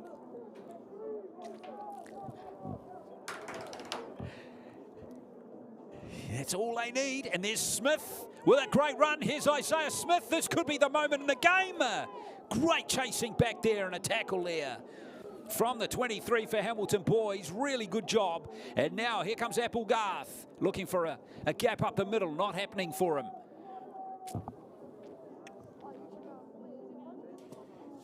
Here's the kick through. Has it waited? Yes! Corlett has got it.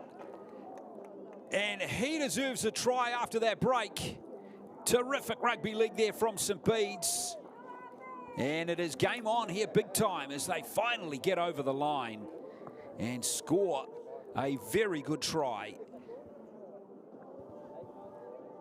Now, there it is, the earlier break from Smith.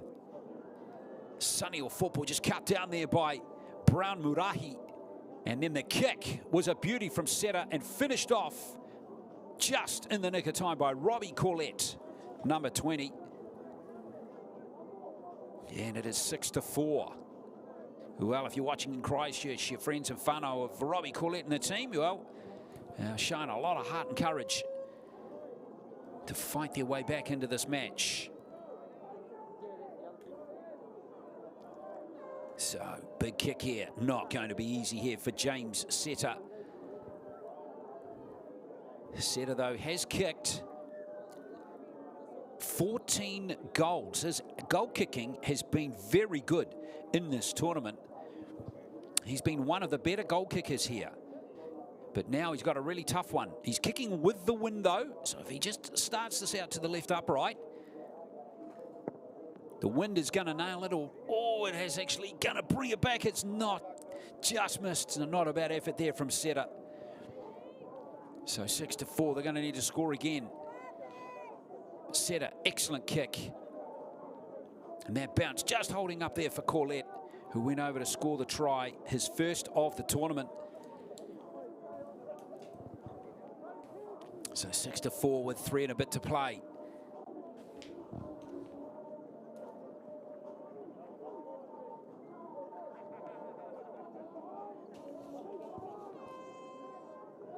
Well, it's going to be an interesting last 3 and a bit minutes.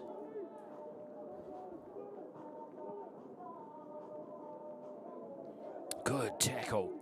Super tackle there on Burke, who's out there now for St Bede's. Now Sonny Ofopo again. Here's Smith. Noah Love out there now as he tries to get those big legs pumping. Gets the offload clear away to Smith again, who gets around Lambert. Well, they're up near the halfway line, so good start to the set for St Bede's. Here comes Joey Burke again. Head down and straight ahead he goes. Here's Corcoran. Nice decision to bring Ferguson into the game. So inside the 30 here, St Bede's looking good now. Now Seta, he's got this good kick on him. He's kicking for Corlett again. Good hands there. But what a tackle from Corlett. Almost drove that player back into the in goal. Williams was under pressure and now very close to being dragged into touch was Paring Ngatai. And Noki gets Hamilton Boys out of trouble. That's a good run. Plenty of venom in that one. Here's Lambert.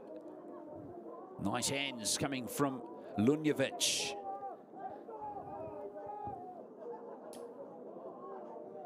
Lambert into dummy half. This is a game has all of a sudden got some good feeling going in it. Now for Fita. Both teams have tidied up their error rate and it's a contest. Well, there's the kicker. Good set, given where Hamilton Boys started that set, which was right on their own goal line. They've gone 70 metres. So this could be the last chance here for St Bede's College in this bowl final match. Remember, the winner's going to get 9th here at the New Zealand Secondary Schools Tournament in 2025. Applegarth, good hands. Ferguson's got it again. Stays in the field of play. Good job by him. And a penalty coming. Just a little bit of niggle there from Hamilton Boys to the referee's liking. So this is going to give St Bede's the opportunity to plug that touchline a bit. Make sure it goes out, and it has. And now they've got a full set with 30 seconds left. They won't get to the end of the set, but they've got an opportunity to win the game here. Football. Good carry by him to start that set. They're down to the 10. What a finish we've got here. Love, good hands from the big fella. Noah Love. Smith. That's Sandys. Here's a chance for Sitter. Oh, taken away by Williams. Williams dragged into touch. He's just kept it in the field of play. Now what's happened here? The hoot is gone, I think. Hamilton Boys look like they might survive just.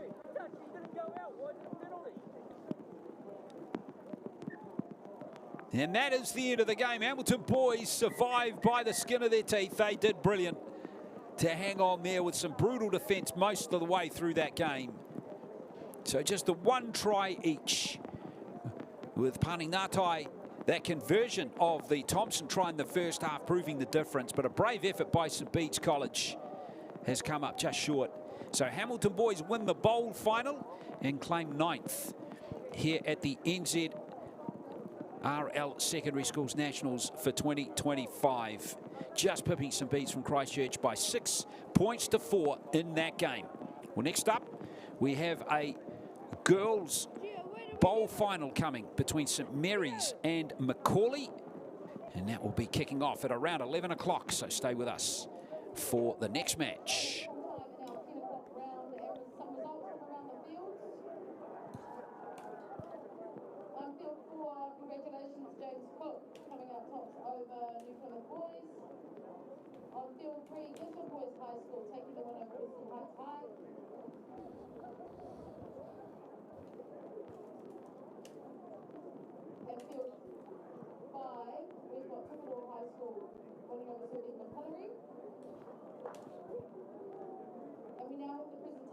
On field 1 for our 2 finals that were played there, the boys bowl final for our under 15s and our bowl final for our championship boys.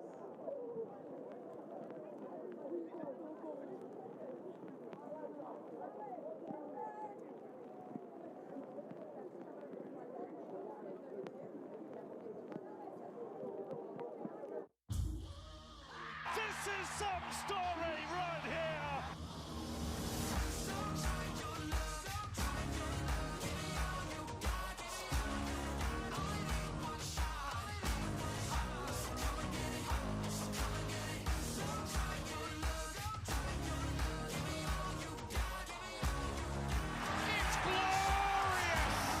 It's an absolute feast.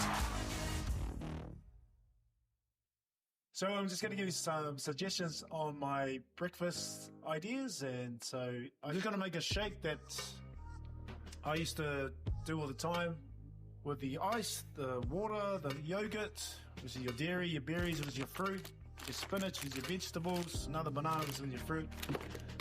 And this stuff here comes from the honeybee. It's a little bit of, okay? So this is something I used to have either at lunchtime or just before the game. Just get a little shot in there. So first ingredient is the ice.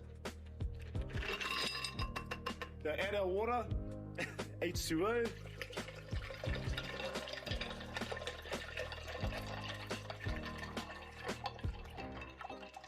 Okay. We're going to add our berries.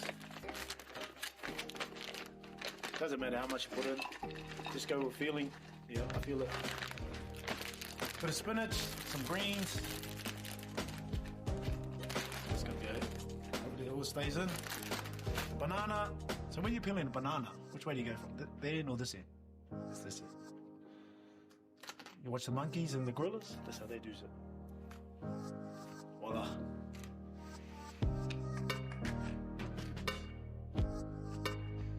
Then we have some yogurt.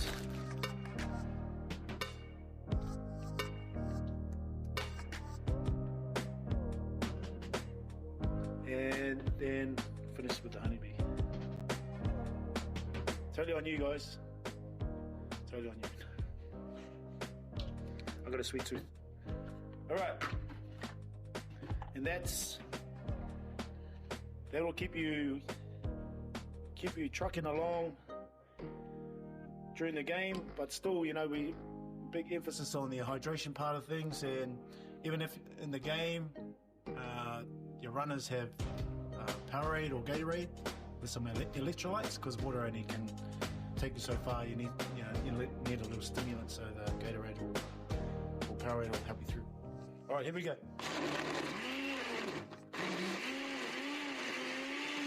Oh, fail enough. All right, who's coming over for a shake? So it's covering all our 5 food groups. There's a wiki shake right there. Cheers.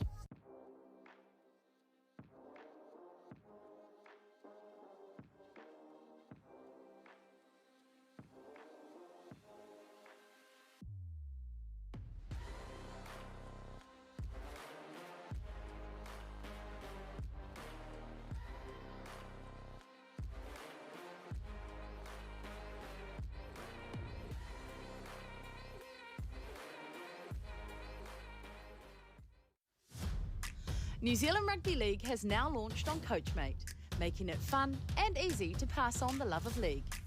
Enjoy a variety of ready-made engaging practice plans and easy-to-follow activities that help players build skills, confidence and a lifelong passion for the game.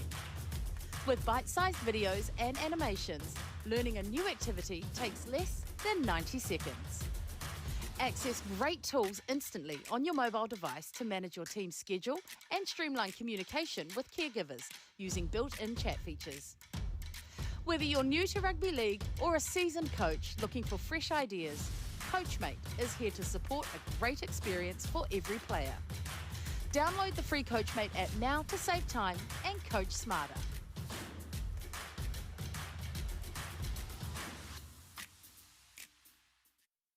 Many people believed I was a Kiwi when I first said I want to play for them. It's a dream to pull in any rep jersey, but when I got picked last year to play, I knew that was the right choice, and because that was sort of the first conversations I had with my family about playing for the Kiwis, and it just felt right. The way the boys have accepted me, and I know I sound a bit different, but in my heart I'm definitely one of the boys. This jersey means so much to me and my family. Whānau from NZ and family back in Australia and grandma. I'm just really happy to be here. Like, this has been the best week of my life so far.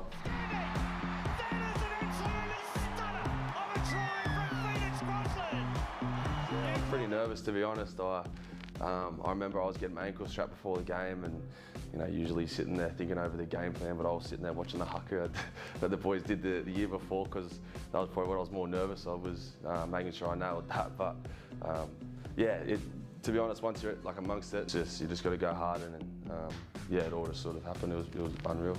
Hopefully, you know, fingers crossed I can come to a few more of these camps and grow each time, and you know, hopefully one day be a leader here, and there's going to be a new crop of boys coming through, so help them out hopefully one day. Hey, kia tere mai koutou ne. Ai, Tēnā koe, Auntie. Hey, I see your shoulder is still sore from that fall you had last week. Tēnā, e noho. I've got this laundry.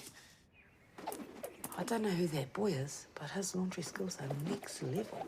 So, boy, you can stay. I wish, Auntie, but I'm only here to give you the memo. What's that memo? That instead of trying to soldier on when you know your injury needs treatment, that ACC has a whole lot of ways they can support you and your whānau. True. They can help around the whare if your whānau can't, help with transport, and if you can't work, they can cover up to 80% of your wages. Just don't tough it out. Tai hoake and get help. Tau mā, ko tau mā te pahi mo te kura. Come on. Out you go. Alrighty, taiti. Have a good day. See you later.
Well, kia ora everybody, and thank you for staying with us here at Bruce Pulman Park on the third and final day of the NZRL Secondary Schools Nationals for 2025. And we've had two tough games, very tough games, in fact, played so far in the Plate and the Bowl Boys Championship Finals, won by Otahuhu College and Hamilton Boys, respectively. But we now move to Girls Bowl action, and out come the two teams here to play each other for 5th and 6th in the Girls Championship. We have St Mary's College of Wellington up against Macaulay High School of Auckland. And they've got similar tops. It's going to be an interesting match given the jersey clash. But we've got St Mary's on the left of your screen, and we have Macaulay on the right. So St Mary's from Wellington, perennially one of the more powerful schools here at this tournament. And they are always a team to watch. Perhaps a little surprising they didn't make the semi-finals this year, but they were beaten by that very good Rotorua girls school team in their first game. They finished 4th last year, did St Mary's College, but after being beaten by Rotorua in their first game by 30 points to 16. They've gone undefeated since then. They beat Sacred Heart 42 to 6, Tokoroa 28 to 6, and then beat James Cook 22 points to 10. Macaulay, meantime, have done exactly the same thing. They lost to Manurewa 26 to 16 in their first game, but have bounced back nicely, beating Kelston Girls 18 to 16. Tight game, that one. Beat Tauranga Girls 20 to 8 in their last pool match, and then beat Avondale in a playoff game by 18 points to 10. So Macaulay always producing good players. Meli Lokatui is one of those. Of course, one of Ali Lautiti's daughters is playing today. Alana, she's wearing the 12 jumper. And Maya Vetolino, number 11 for Macaulay High School. Vetolino and Lautiti were both NZ Secondary School 16s players from 2024.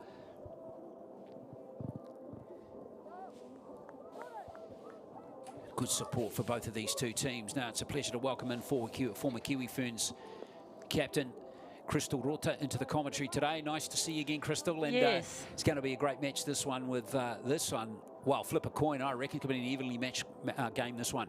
Yeah, it's a very exciting game to have here, Glenn. And obviously, as you said, with their similar jerseys and the muddy environment, it's going to be very hard to see who's who. But really excited to see these young ladies get this game started. Macaulay obviously coming out of South Auckland. There's a lot of talent out of there. And Wellington as well with St Mary's. They've, as we've seen in the women's national competition last year, they had some really good talent come out of there. So this is a good pathway for those ladies as well.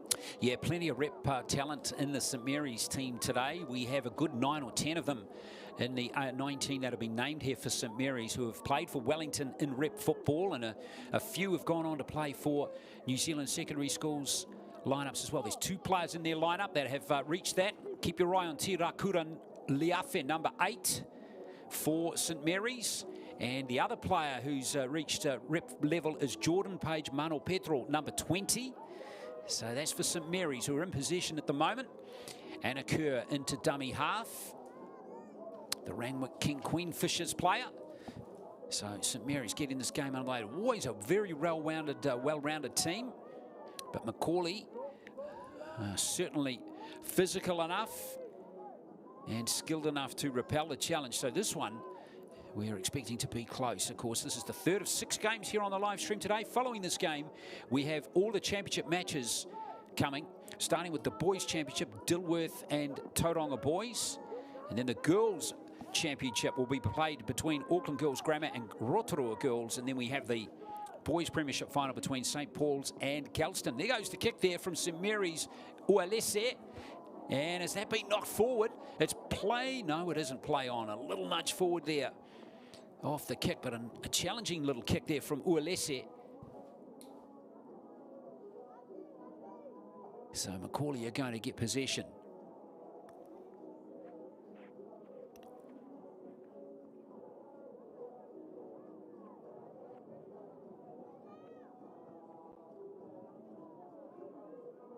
So here is Macaulay And Crystal, the other thing too is the breeze here. It is favouring Macaulay in the first half. It's expected to increase as the day goes. But Macaulay... Yeah, I know, playing myself, Glenn, you always want to have the wind in the second half generally to make it easier for you in the second half when the pressure's on in the back end of the game and you're a bit more tired. So Macaulay's favour at the moment. Yeah, Macaulay got that challenge in the first half of playing into the breeze. Some solid defence coming in there from Casey Seal from St Mary's. Here's a good run from Lauteri. Of course, her sister Ivana was sensational in a rep game late last year and is now playing for the Warriors NRLW. Very bright future for both of them. Although I see Lauteri down in back play there. It's a shame, and there'll be a big blow as her teammate Talaval goes over. See if she's okay. See if we can pick up here what happened to Lauteri. Oh yeah, just a slightly awkward fall there.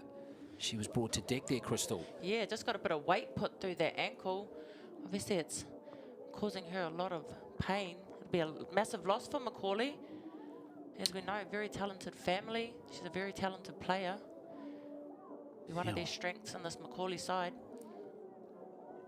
Yeah, well, at what? So fingers crossed, that isn't the last we've seen of her in this game. Macaulay are battling a little bit with injury too. They've only got a 16-player squad for this final. They're allowed to have 18 in there. So a few injuries as we see the kick going downfield from Tia. Just holding up in that breeze again, and there's a real scramble for the ball. Looked like that might have been knocked on there by Macaulay, which is exactly what the referee is ruling. So St Mary's are going to get possession here on the halfway.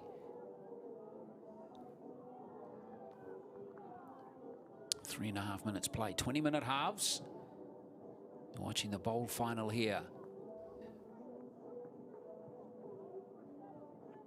So St Mary's from Wellington. And have a full set hopefully in the half here of Macaulay. Good strong carry into the line there by Hunt for St Mary's. Hunt's scored 4 tries in the tournament. She scored in every game that they've played so far. And here's Ualese through. Has she got the pace to go all the way? She has. Nice try from Mia Ualese. And it is St Mary's with the first score. It is 4-0. Pure individual brilliance by Ualese. You see when she gets the ball in hand, she just does a dummy cut, pretends to give on the outside, goes herself, carrying the ball in 2 hands at first, puts the defenders in 2 minds, tucks the ball, and then she's got pace to go all the way. Beautiful try there by Ualese. Mia Ualese, a New Zealand Secondary School's 18s player from last year. Not bad, she's still only 16. Doesn't turn 17 till November. So Ualese did a great job there to create some confusion in Alatina Fanga, the fullback. And there's the conversion going over from Anna Kerr, who's been kicking well in this tournament. She got 7 goals in 1 game.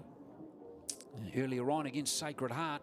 And all up, that's her 13th for Anna Kerr. So 6-0 to St Mary's. Lovely play from Ualese. And Puanga Alatina Fanga left scrambling. Good chase back there from Agafili for Macaulay, but not able to catch her. So 6-0. And in these 2 and a bit games, we've not seen breakout tries like that at all. In the other 2, it's been very tough defensive matches. Played out in the plate final in the boys, which was won by Otahuhu 14-6 over Francis Douglas from Taranaki. And then we saw a really tight bowl final between Hamilton Boys and St Bees, which Hamilton Boys just won 6 points to 4.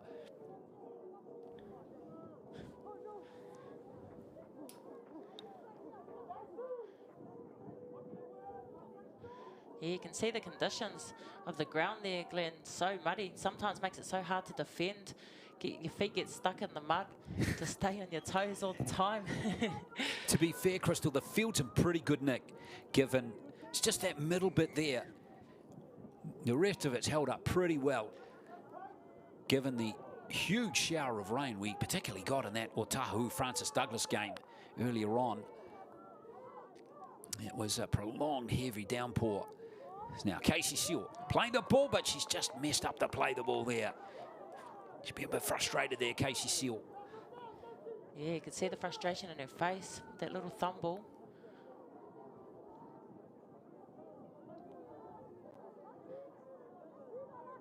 Yeah, it's always important to hold the ball with 2 hands and play it with 2 hands, especially when it's wet and the ball's slippery.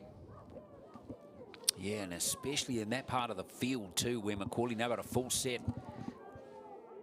inside the St Mary's half. So a chance here for Macaulay to strike back. Poor Haho it was, but she's lost it straight away. Some pretty solid contact there from Rambeni Vatoloka. Spilled the ball free. There's some pretty tough defenders in the St Mary's team. Kerr at dummy half. Now Seal again, getting a chance here to rectify that error we saw from her just a moment ago. And there you go, no worries at all this time. Now Ruth Troon, one of the younger players. St Mary's have a very young team too. Mentioned that in the earlier game earlier on in the tournament. As we see Afua take the ball forward. She's only 15. So they're building to the future nicely, St Mary's. Of course, they've developed a good half a dozen players that have moved on now. Great burst into the line here from Hunt, and Hunt powerful. Orfera Hunt. And she explodes into the line there, 10-0. And St Mary's dominant early. Yeah, very dominant and start this game off. But you see, it's a beautiful line that she ran. Got the ball in 2 hands there. Straight through the 2 defenders there of Macaulay. It's got pace to burn. Get past the 3rd defender. Finds her way closer to the post to make it easier for their kicker, who, as you already mentioned, Glenn, has had some success through the tournament with her kicking and Kerr. Yeah, Kerr doesn't muck around, and there's a 12-0 lead for St Mary's. All going good so far here for the Wellington team. Kerr 2 from 2. Hunt has scored 5 tries in the tournament, scored in every game that St Mary's have played, and just typifies what they're all about at the moment. Coached by Heath Ongley. He's done a great job. It's Heath Ongley. But yes, it touched on the age of some of these St Mary's players as well. They are far from the most experienced team here. In the 18 that are playing in this game, they have 4 14-year-olds playing.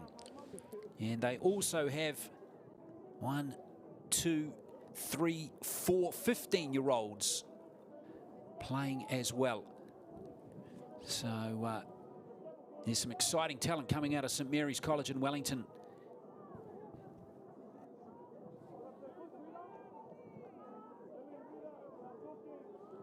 So a big challenge here for Macaulay High School to get back into this game. Been a tough start for them. They're coached by Louis Vettelino. And they're going to try again, and here comes Seal. Putting her body on the line again for her team. Casey Seal. Kerr. And dummy half. Here comes Tirakura Liafe. A rep player the last 2 seasons, reaching New Zealand secondary schools teams on the last 2 years, and now they're spinning the ball again out to Hunt. Making big yards down that left wing side. Va'asila, that was a good play from her. Now it's Rambeni Vutaloka who throws herself into the line. Good run from her. Kerr waiting at dummy half. And now here comes Tufele. Good charge. They've got a real roll on here. St Mary's College looking very strong indeed. Uelese. And there's a 3rd try. Looked pretty good there for Diana Va'asila. And that was an excellent set of 6. Finished off nicely by one of their 15-year-olds, Diana Va'asila. And they are rampant at the moment, 16-0. Oh, yeah. That left edge is obviously proving very hard to handle for the right edge of Macaulay. But Vasila there in the corner. Macaulay are just struggling a bit defensively. They're not getting off their line. They're not pushing up. They're quite disjointed, and it's making easy meters for the St. Mary's team to just sort of march up the field. So Macaulay need to sort of get off their line and push up. But as you said earlier, Glenn, they've got quite a few injuries. To start with only 16 players and then have another injury obviously means rotations will be a bit harder for their coach, being numbers down on the bench. So there could be a bit of fatigue in this Macaulay side as well. Yes, indeed. And it looks like Lautiti, of course, has succumbed to injury as well. So they might just be down to a 15-player rotation, which is going to be tough here. St. Mary's making no race of this bowl final. 16-0. 8 minutes to play until half-time.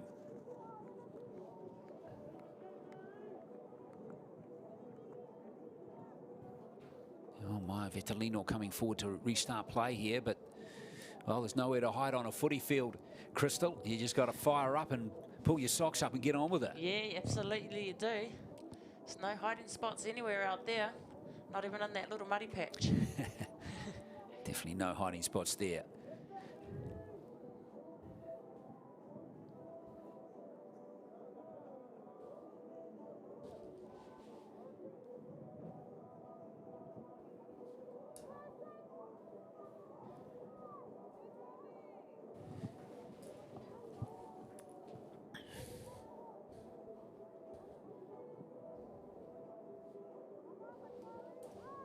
Well, 3 tries to 0 already in this game. Better than a point a minute for St. Mary's. Here's a good kick-off. Worked out well there. So Macaulay are going to get the ball about 30 metres out.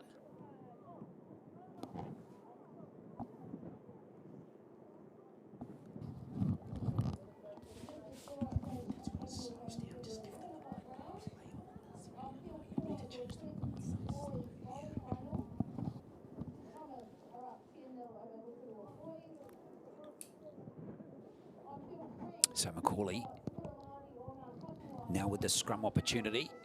A nice little dab off the back here by Caitlin Pohaho. She's only 14 years of age as well. Player of great promise. Now here comes Josefa Pohaho dropping into dummy half now for Macaulay. Next player up is Talavao. This is better for Macaulay. Getting their game together. Pohaho has scored. Well, she caught the defence napping there. And the young number 9, Pohaho, is over. And she is on a try-scoring streak in this tournament. That's her 5th try. In fact, her 6th try. Don't want to shortchange her. She's got a hat-trick against Kelston Girls earlier on. And that was well set up, Crystal. It was well set up, and she was the one who took the run off the back of that scrum that they had. Good eyes up footy from her here, great vision, jumps out of dummy half, dummies to her left, and just dives in beside that post.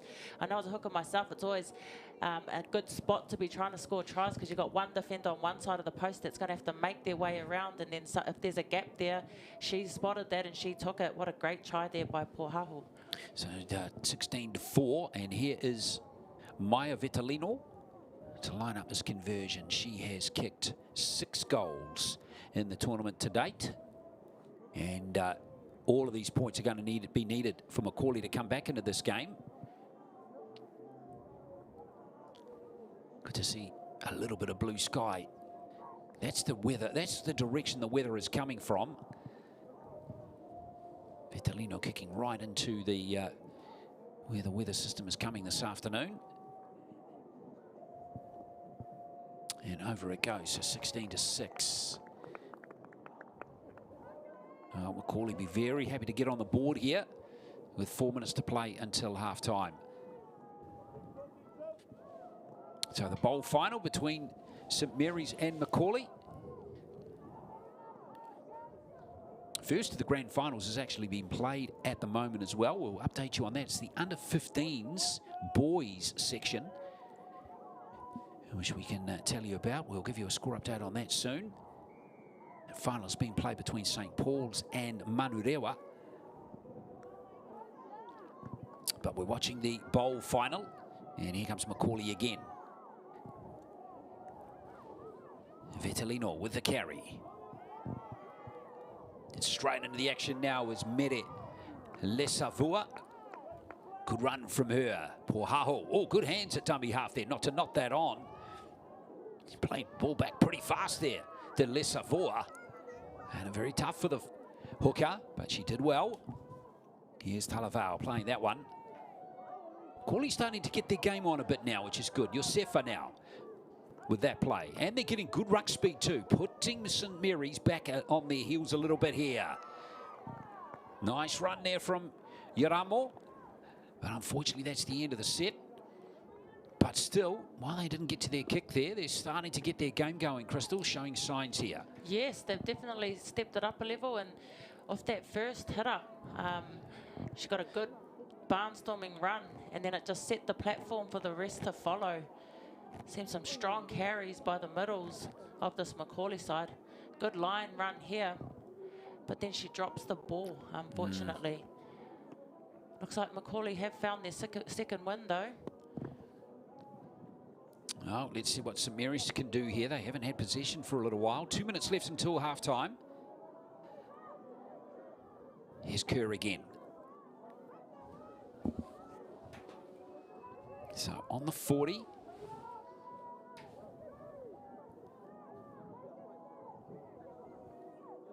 St Mary's College from Wellington. Charging into the line, Rabeni Vatuloka. Here is another penalty coming.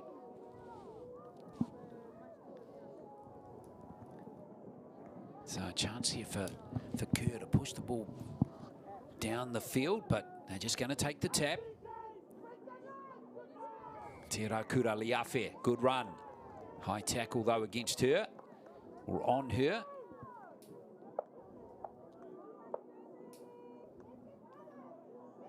Well, St Mary's taking the tap again, I suspect, here.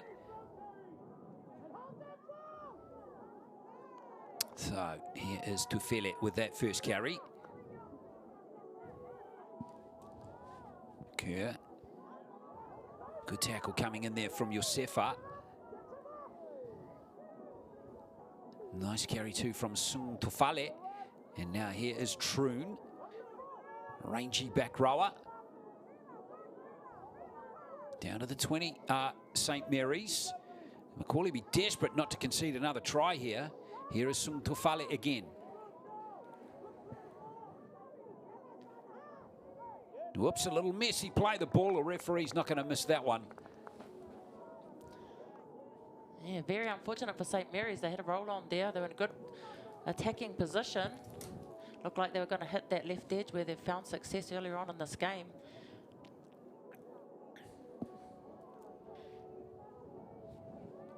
Well, enjoy the sunshine while it lasts.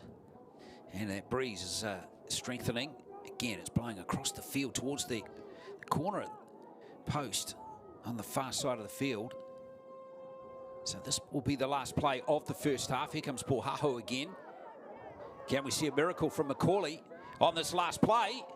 Oh, hard luck there for Macaulay's Mele Lokatui. So there's half-time. St Mary's from Wellington, 3 tries in the first half to Ulese, to Hunt, and to Diana Vaasila. 2 of them converted by Anna Kerr. Pohaho, the try scorer, converted by Vitalino for Macaulay, 16-6. We'll have the second half shortly.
16 to 6 it is. Gary, I've gone down too low now. 16 to 6 it is to St Mary's against Macaulay. 3 tries to 1 in the first half as we get the second half underway. And Macaulay now playing from left to right, trailing by 10 points. So Macaulay are going to have to really fix their socks up, pull their socks up. And they will move on. Hopefully put that, stiffen up their defensive effort in this second half. But that won't. We're going to find out what they're going to play on defence.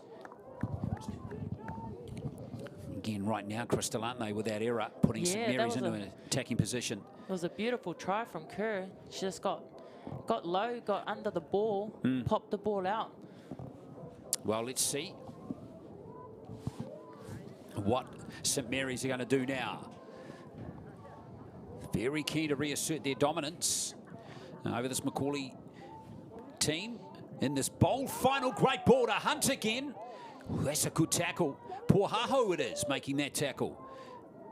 Caitlin Puahaho, the 14-year-old, certainly one of the better performers in the lineup for Macaulay in this game, both with and without the ball. Tiro Kura Liafe, that was a good run from her.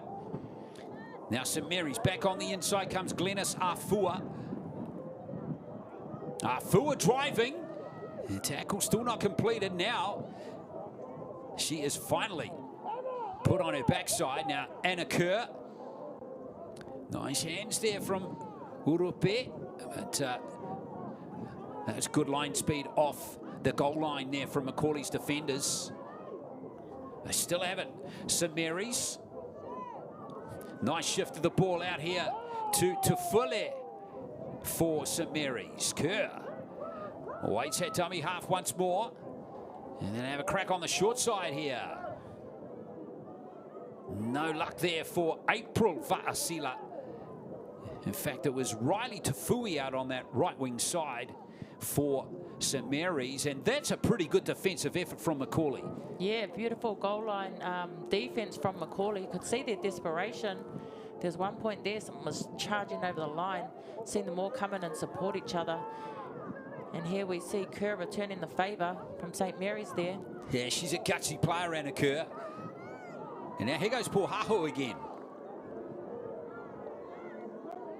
I'll tell you what, she's got some skills. Nice little dab up here from the number 15, that's Martini. And there's Puahaho back into dummy half. Nice little shift of the ball from Tia. It's a good set from Uramo. This game has come alive a little bit now. Speed of Macaulay's play has greatly increased. And here's an excellent run. What a shift here from Osefa. That body swerve. Getting behind St Mary's College defence, which is now struggling a little bit. Good play from St Mary's, or rather from Macaulay. Talavau. Puahaho. Here's the kick. It's a testing little grubber. Good hands in the end here by Hunt. But that set's gone 85 metres. Great set there. Beautiful set there. Then they've got St Mary's right there where they want them defensively. It's going to be a lot of hard work for St Mary's. Now they've got to work hard to get out of here. There's some really good ruck speed, Macaulay, in that set. Yeah, really put St Mary's back on their line. And there's Glenys Afua with a big run there for St Mary's. Vital metres gained there for her team. Rambeni Vatuloka again. She's carried the ball strongly for her team so far in this game. Well, as the sun's come out, the quality of the football's increased, Crystal. It's good to see. Here's Kerr again. Now that kick into the breeze has been beautifully handled there by Macaulay's fullback, the number 16, who is Alatina Fanga. Now here goes Puahaho, might have a little dab herself again out of dummy half. Tell you what, she is looking good, the 14-year-old, the number 9. Very impressive prospect. 14 years old. Yeah. It's so young. I mean, she's only a junior at school, so could you imagine when she's a senior at their school? Well, here she goes again. Driving into the line again. Good tackle by Rambini Vatuloka this time. Puaho. Alatina Fanga goes into dummy half. Good tackle that time. Right in the rib cage was Ruth Troon of that player. Now here is Talavau. Well, if Macaulay want to get back into this game, they've got to score here. Narrow this gap. At least back to 6. Puaho might have a crack again from dummy half, and she's there. All held up, in fact.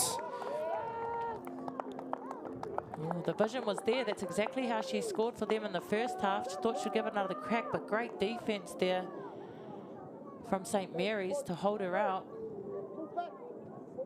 Well, that was a tough call. There's a handover.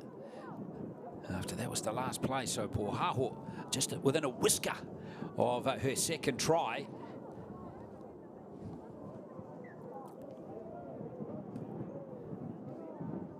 Troon, oh, messed it up in front of their own line there, St. Mary's.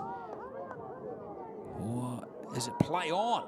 It's still play on, and somehow April Va'asila still had possession. Now Tafui. Riley Tafui. Out on the 20 now. Well, this game has really come alive. Here's an error, and it's been turned over, and Vitalino's got it. Yeah, didn't really need to force that pass. It's a bit of a risky area to be playing with the ball. Now Macaulay have another good opportunity in attacking, good attacking zone. Lesavua with that carry. Away goes Puaho again. Here comes Josefa. Numbers out on the left here. Here's a chance, and there's a try. It is Ire Filetti who's gone over to score a try for Macaulay, and they deserve that. They have been very good in the first 7 minutes of the second half, 16-10. Yeah, Macaulay have come out firing. It's good team effort here off the back of an error from St. Mary's, and Filetti out on that left wing gets Macaulay back into this game. It's what they wanted to keep themselves in this game. Yes, indeed, Filetti, her first try of the tournament. Come at a big time too in this final match for both teams. So 16-10, still plenty of time left, 12 minutes. They're playing, remember, 20-minute halves in this tournament.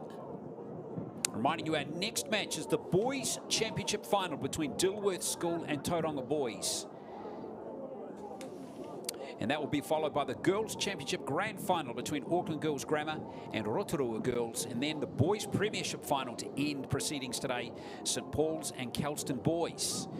Going to have some tournament teams named as well. And it'll be interesting to see who makes the cut for those tournament teams. Vitalino with a tough conversion attempt here. Well, you can see the wind bringing it back, but unfortunately not quite far enough. So 16-10. St. Mary's through their really good start to the game, still in control of the scoreboard. Yeah, they've really come out in the second half, Macaulay. As you said, the level of footy's lifted in the second half. Yeah, well, the momentum is definitely with them. Their speed of play is certainly a notch or two above from what we saw at the start of the game.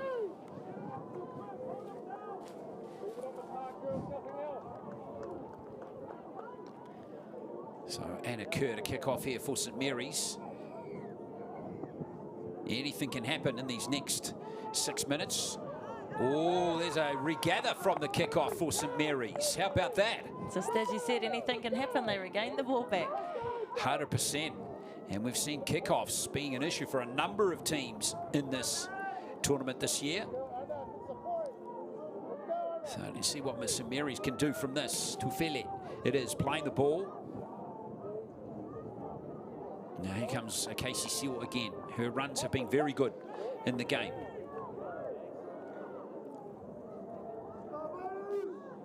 Kerr again. Troon. Nice little pass from her to Afua again. Glenys Afua being used really effectively in this game, as she has in previous matches for St Mary's. Now that's Kerr again. Well, this will be a good response from St Mary's if they're able to come back with a try themselves to give themselves a bit more breathing space on that scoreboard. Ruth Troon. Sapaya. Good hands. This is looking good. Here's an opportunity. Oh, hang on. Are they going to award that? No, it's been lost. Yeah, well spotted by the touchy and the ref. It was Diana Va'asila who was over the line looking for her second try. It was a good shift from St Mary's. They went through the hands perfectly. But that was a good tackle. Just got her hand on the ball and knocked it out of her hands to save that try. Charlita Agafili was the player who did the damage there, knocking the ball out of Va'asila's hands. Lovely stuff there from Agafili. Who knows, that could be a match-winning play. It could. Love the play of Anna Kerr. She is giving 100%. Look at that, 3 tackles in a row. She is up and back again. Definitely see the fitness level of Kerr. She's been in everything, both on attack and defence. Caitlin Pohaho playing that one on the halfway line. Flicking it back was Tia, and now charging forward here is Uramo again. This is good for Macaulay. Here's Pohaho. Oh, another beauty. Good tackle there from April Va'asila this time. Now kicks with the wind here. How's the bounce? How's the weight here? St Mary's have got it, but it's going to be a line dropout as Sapaya forces the ball. Good set there by Macaulay. Got to the back end of their set. Nice kick put through. It's always the luck of the bounce. But they got the result they wanted, Macaulay. Just need to make sure this time they receive the kick. Don't let St Mary's regather like they did in the kickoff. Oh, a wobbly old restart. Oh, and that is going to be a penalty to Macaulay with that player racing through there before it reached the 10 metres. What a bummer there for Rambeni Vatuloka. Well, what about this here from Macaulay? Here comes Lasuvua. She's going to be held up over the line. Oh, push back into the field of play. Great hands again from Pohaho. Oh, that looked like it was touched there from a St Mary's player. I wonder if that tackle count has been reset. Seal Falau, it was. Now here is Josefa again. Pohaho hunting her second try. Good D right on the goal line there from St Mary's. Another dive of the line is repelled. In fact, it's been lost. Lost there by Alatina Fanga. A lot of these players at this age group, we see this often too, Crystal, don't we? They just get so close to the line and they reckon they can get over. Yeah. Unfortunately, not on that occasion. St Mary's get the ball back in their possession. Wow, we got a thrilling finish. Thrilling second half unfolding here in this girls' bowl final. St Mary's grimly hanging on. They were out 16-0 at one stage. They were giving Macaulay a good old-fashioned thumping.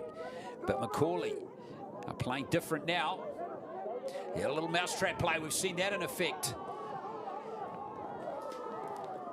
in a few games. Kerr got to play it down and back play as well. Oh! Get that into ya!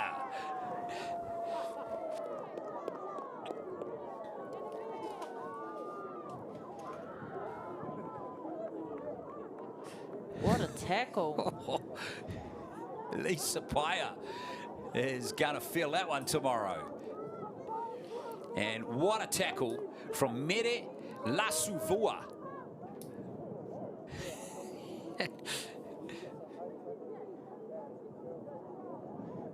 Very dominant tackle there. Yeah, Leigh Sapaya, a 17-year-old from Randwick, is, just been winded by a perfectly good tackle, Mere Lesavua. She's going to be the toast of Macaulay High School tomorrow at school. Doubly so if Macaulay can find a way to win the game here. They still trail by 6 points.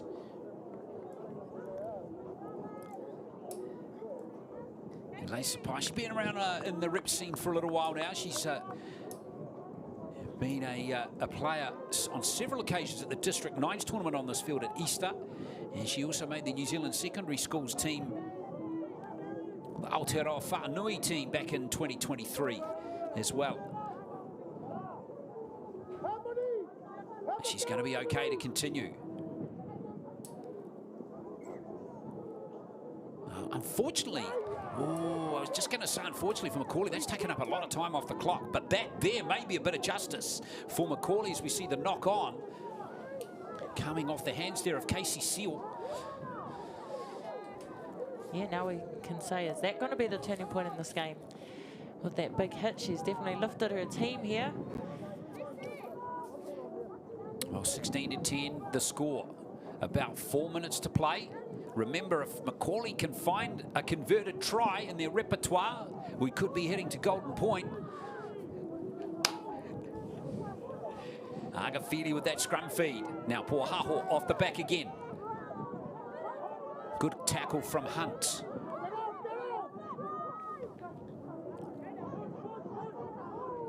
Agafili with the run from dummy half. Pohaho.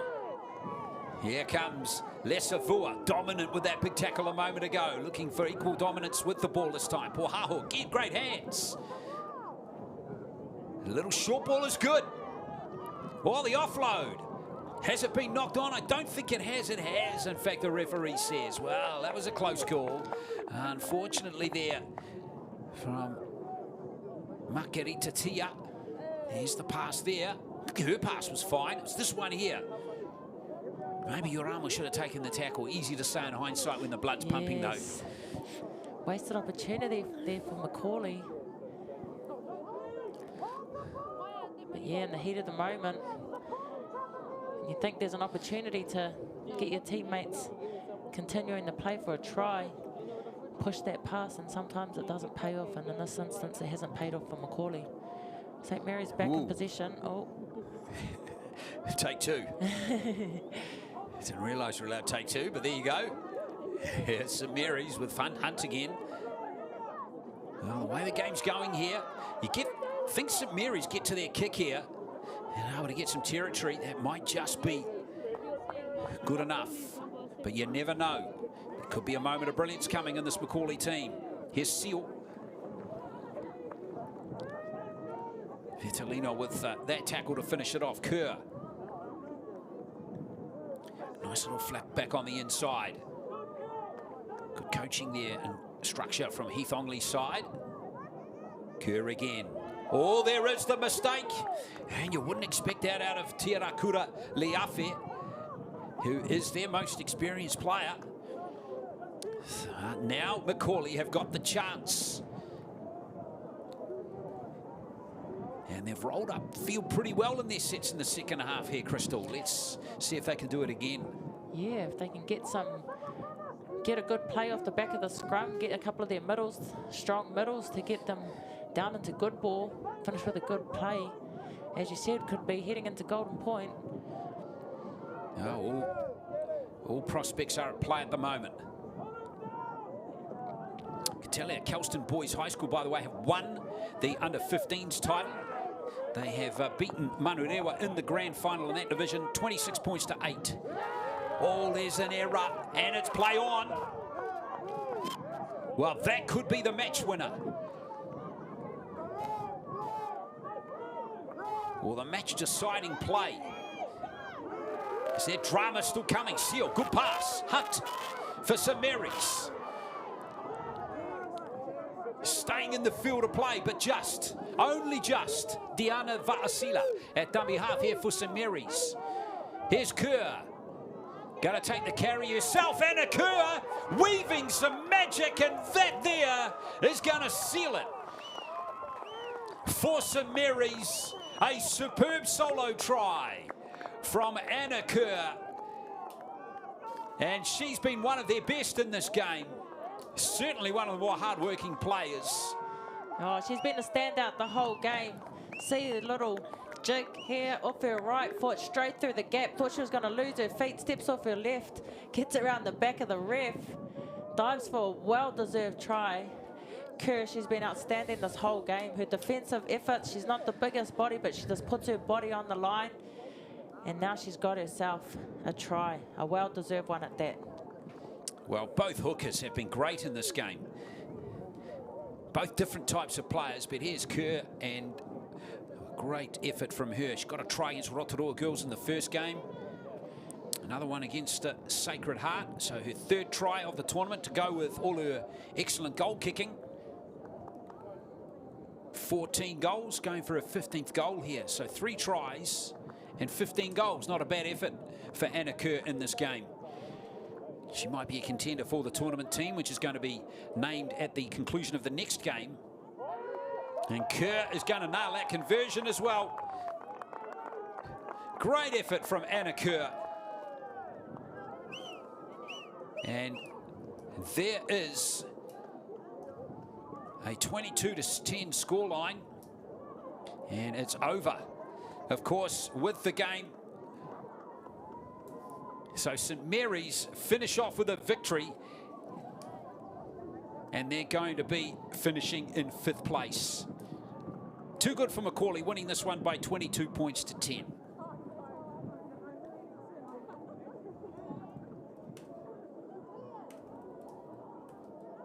Well, good win there for St Mary's by 22 points to 10. 3 tries in the first half to Alessia Hunt and Diana Vaasila with that last try to Kerr. 3 of them converted by Kerr. And then Macaulay, well, they played pretty well. They just, in the end, that poor start was what really cost them. But they did come back well towards the latter part of that first half. And they played pretty well in the second.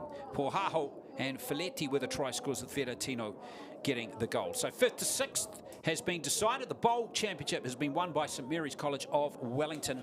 Our next match is coming up soon. It is Dilworth against Tauranga Boys for the Boys Championship. That's coming up very soon.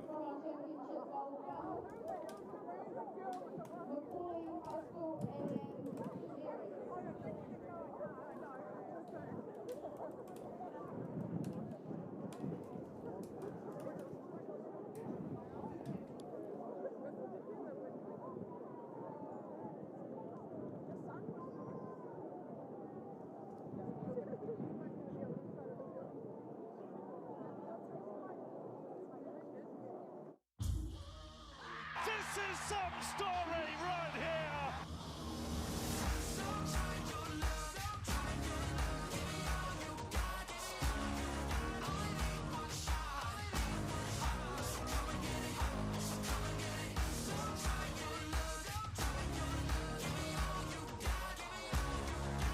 It's glorious. It's an absolute feast.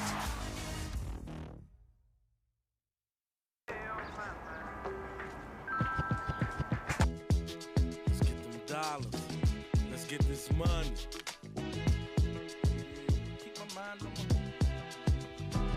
I keep my mind on my money, money on my mind. I got my finger on the trigger, staying on the grind. And when I wake up in the morning, I got to hit a lick. Saw the 2003 night, be on sprees with a kid. Soon as my eyes see the sunshine. She was a tough one after a week off on holiday, but good to get back into the grind. Ready to get back over to Oslo in 3 weeks' time. You best get what I come out with, only an iced drink. Got to get the points too. Drinks only. Oh, look, he's starting to come out. Got a little sprinkling on the top. We are here to pick up Olivia. She is a young girl that I look after and support 2 days a week. So we've come to pick her up today. So come along. Hi, Clara. Hi, how are you? Can I have a hug? Yes. How are you? Good. Oh, haven't seen you in ages. Yes. What are we doing today? I don't know. Where are we going? I don't know, Clara. Oh, I don't know. Should we go to the farm? And buy snacks too. And buy snacks, yeah. Come on then. Let's go, girlfriend. Chippies in a drink? That's a cute photo. Yeah. Do you know who's in it? No. Have a look. Pull it out. Dear me. Yeah. I found it yesterday. Do you like it? Yeah. Would you like to keep it? Yes. Oh. Look, yeah. You're cute, eh?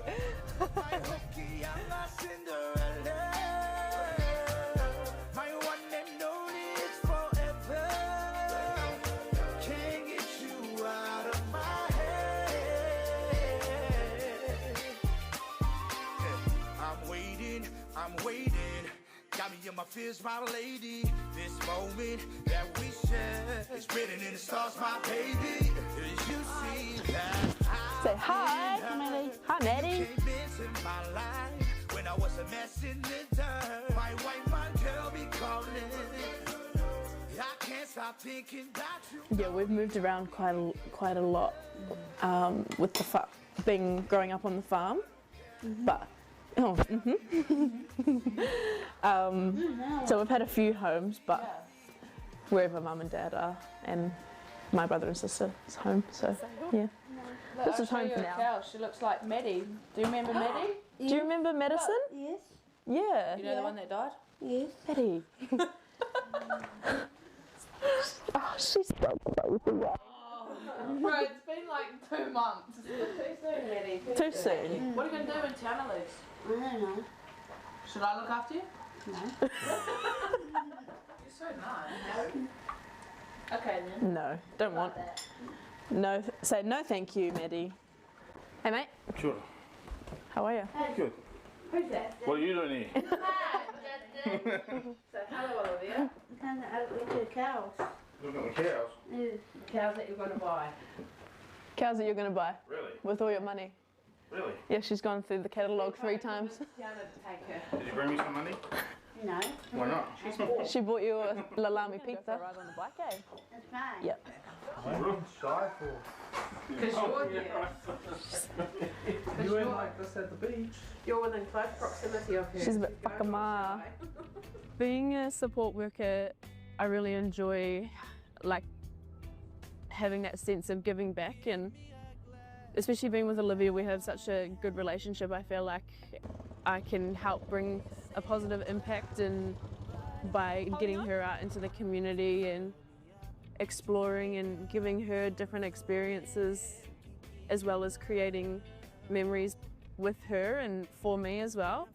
I really enjoy being out and about with her, but I think my favourite part is always seeing a big smile on her face, especially when we go down the farm and she gets to go on the motorbike. She really likes being outside and getting a taste of something that she doesn't get to do every day, so it's always nice being able to put a smile on her face. It makes me really happy and fills my cup. So yeah, I really enjoy this line of work. She's given me a really good insight into no matter what you have going on, there's always a reason to smile, and I think I spend a lot of my time laughing and smiling with her, and it really helps to put everything into perspective for me. It shows that I may have all this other stuff going on and preparing for footy season and stuff, but there's a life outside of footy as well, and doing this kind of stuff really makes me happy and fills my cup. And I think she's taught me a lot about just putting things into perspective and walking through life with a smile on your face and enjoying all the little moments that you can. Yeah. So I take 6 shots of silence, chase it till I'm blinded back into your arms and slide, yeah. Ooh, no, no, tell me will I ever get over it? Ooh, no, no, it feels so good when I'm underneath it. Ooh, no.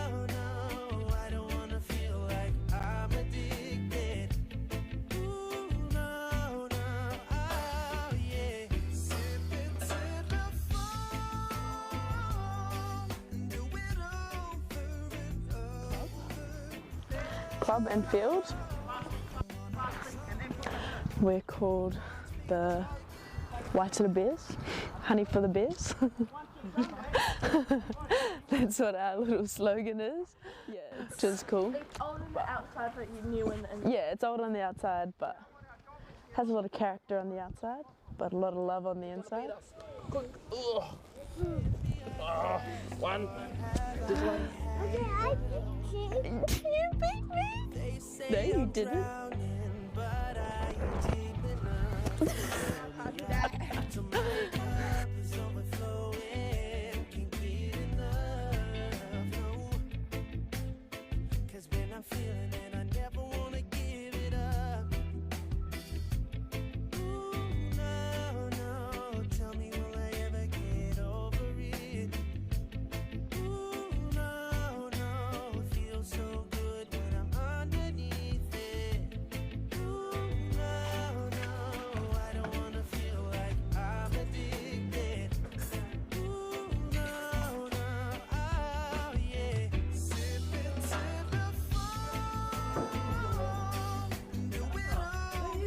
Having whānau around me keeps me grounded, so to be able to come down and spend that time with them and be surrounded by them while I'm home, it helps me fill my cup and then helps me go over to Oz in the right frame of mind and ready to take on the season. But yeah, I love spending time with my people, especially like my little nieces and nephews. It's so cool to have them running around with me and yeah, just surround myself by positive people.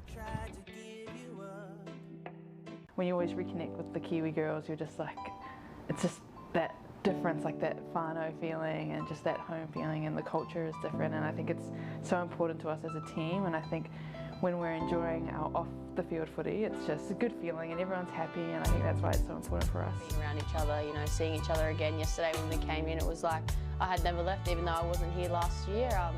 Yeah, seeing the girls again, it's just like I've been in, you know, seeing them every day. So yeah, I think that's a big thing for us. It's just getting around each other a little bit more. You know, obviously we have NRLW, so we don't get to see each other enough. So yeah, having these little special time together, it's awesome. It's massive. I think, you know, if we look at our team and like what we're built from and our foundation blocks, you know, culture and connection are at the forefront, and you know, connection, I think naturally, like we do pick up where we left off with our girls. You just feel that sense of being home.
Well, kia ora everybody, and thank you for staying with us here at Bruce Pulman Park on day 3 of the NZRL Secondary Schools Nationals for 2025. And here we are. It is the Boys Championship final between Dilworth School of Auckland and Tauranga Boys. And looking forward to this game. It is the third to last game. We have a girls' championship match to follow this one, and then the boys' premiership. So this division here at the NZRL Secondary Schools Nationals started out with 24 teams. We're down to the final 2. And these two come into this game undefeated. And big wins for Dilworth. And pretty good wins for Tauranga all the way through as well. As we check out their team down the bottom of your screen at the moment.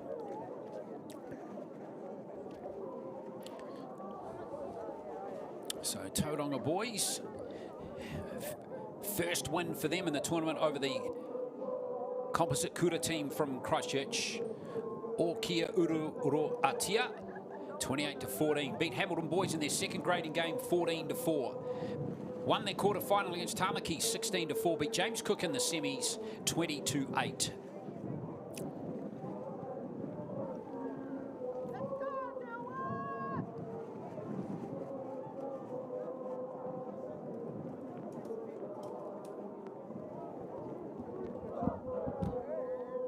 So Tauranga just going through their last moment for them to get set here.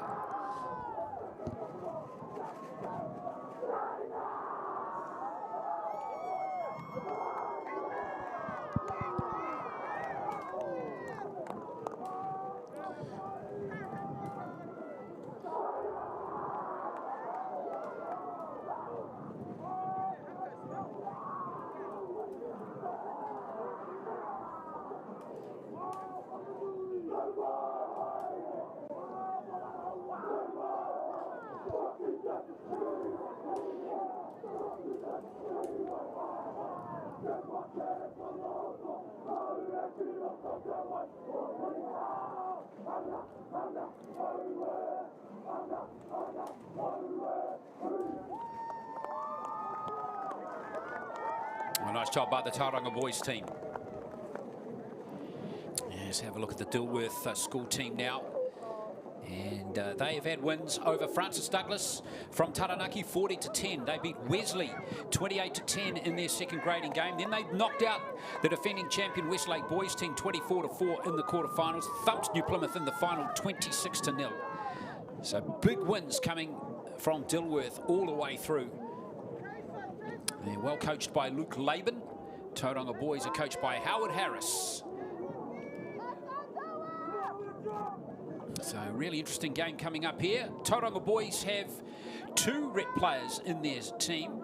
Ryan Taikato, who was a squad member with the Warriors Harold Matthews 2025 squad. He didn't play a game, but he wasn't in the initial squad. And they also have a New Zealand Secondary School 16s player from last year, Machu Tamaipi. Tamaipi wearing 18, Taikato wearing 3. Dilworth getting the game underway. So title on the line here in this game, and it's going to be Tauranga Boys with the first possession. And Dilworth, I can tell you, having commentated them earlier on in this tournament, Crystal, are a very good defensive team. Yeah, you can see they're both very passionate from the outset. Singing, haka, little cheers there. So they're passionate about the sport.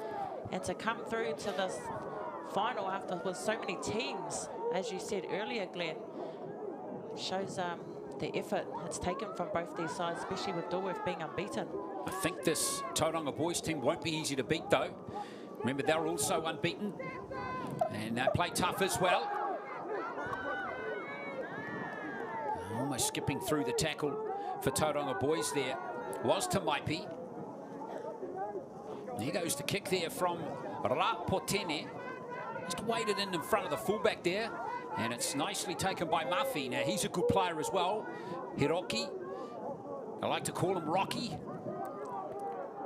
And now here comes Neho for Dilworth. Good defense by his opposite number there, Sam Sawa. Apakuku, it was at dummy half. Now Katoa. Good carry from the number 19 Westerlund in that previous play. Slotting into dummy half again, George Mann sharing the name with a great Kiwi from back in the day. Now here's Ahovelo. Villasone Ahovelo. Mann again. There goes the kick. Wobbly old one there from Katoa. And unfortunately, that's not the end of the set that he would have wanted. And look at that. There's a massive shower of rain now coming down here at Takanini.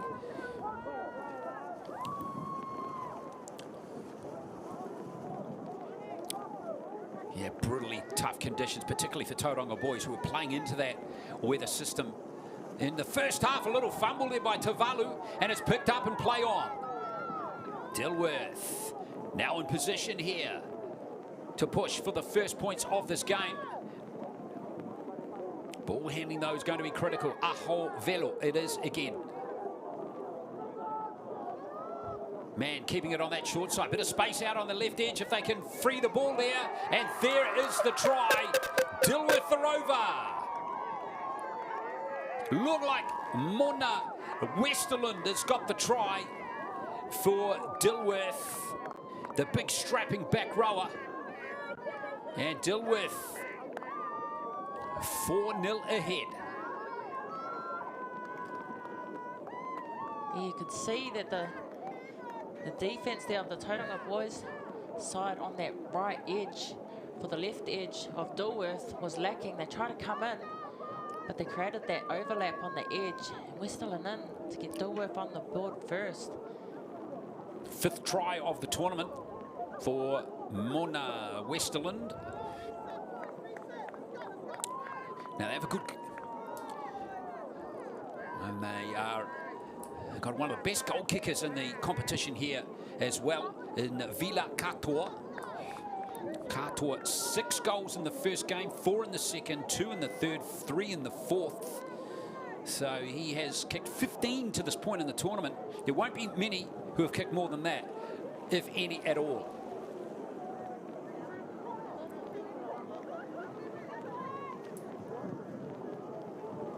Now the win hooking that one away, so 4 points to 0. Last year, 23 teams played in the championship. Dilworth were not in the tournament last year, so for them to come in to the tournament and make the final is a great effort. Tauranga boys finished 15th last year.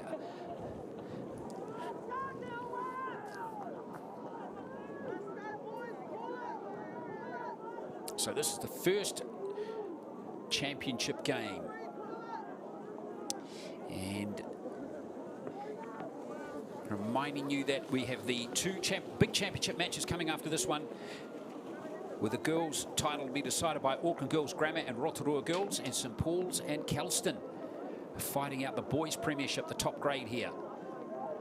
But of course that doesn't mean there's some excellent players playing in this match right now between these 2 teams.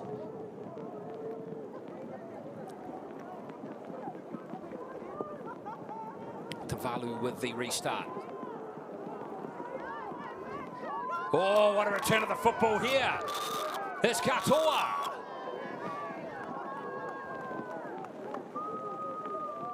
What a gem of a run there from Vila Katoa.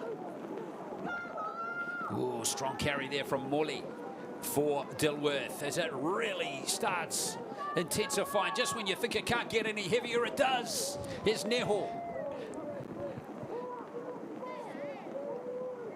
Man, good hands again from Dilworth despite these very wet conditions. And a penalty has been awarded to Dilworth.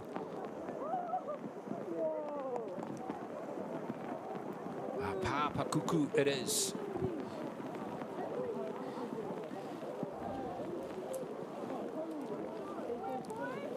Well, it's going to be a try-scoring opportunity now for Dilworth. Via Mataho, it is with that one. Now man again. Having it out to Adrian Ver. And he was very powerful in the semi-final win over New Plymouth. Very close to scoring. George Mann has scored it. 2nd try in the game for Dilworth.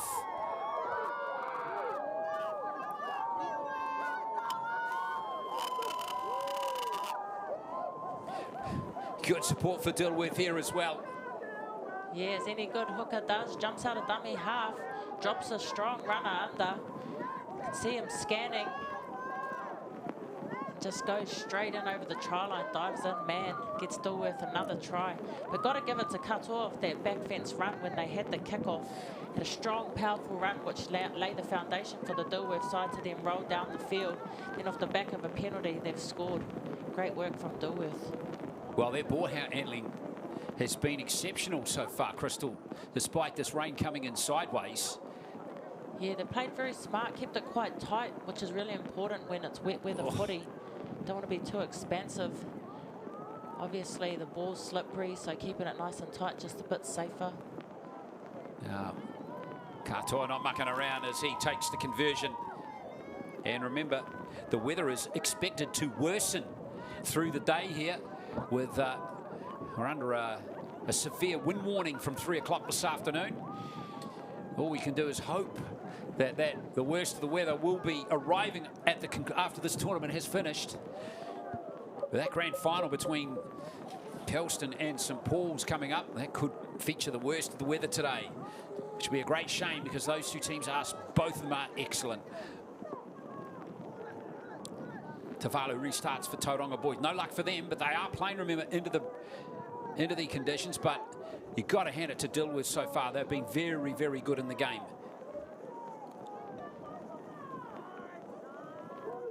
You can keep your error rate to nil or close to nil. Ooh, sloppy play, the ball almost there. Well, there is an error. And now Tauranga boys have the opportunity. Ma'okola, it was grabbing that one. Now can Christian Wilson take advantage here for Tauranga boys? He almost loses it. He's slow to his feet there, Wilson. Here's McFarlane. Waipuna McFarlane. Ma'okola, it was with that. Now here's Harris. Good tackle again there from the number 12, Veamataho. Motoane. Good carry from him, Moatane. Into the 10 he goes, and there's a little error there, I think, from him. Well, that's unfortunate.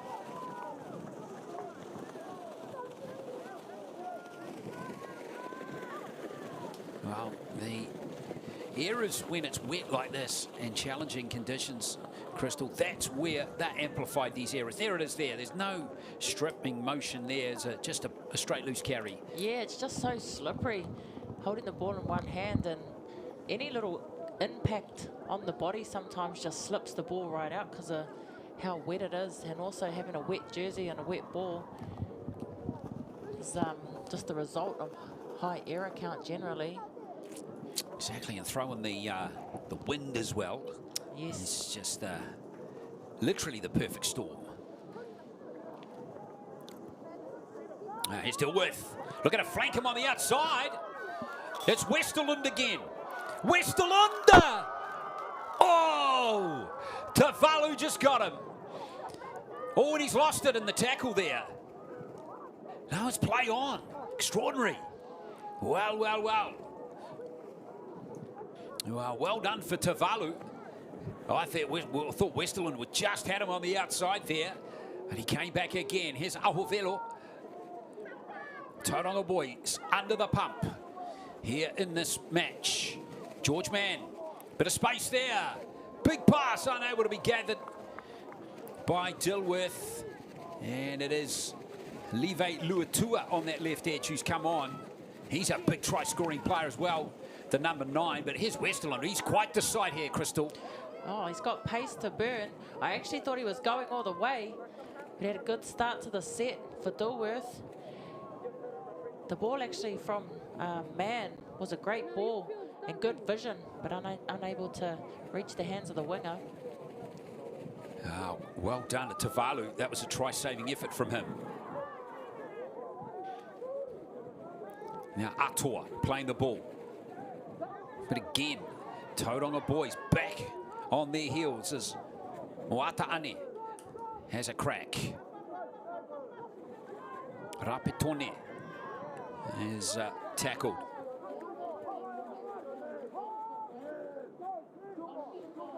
Ma'ukola, opportunity down the short edge here.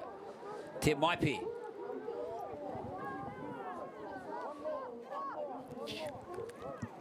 There's a run from Ra Poteni again.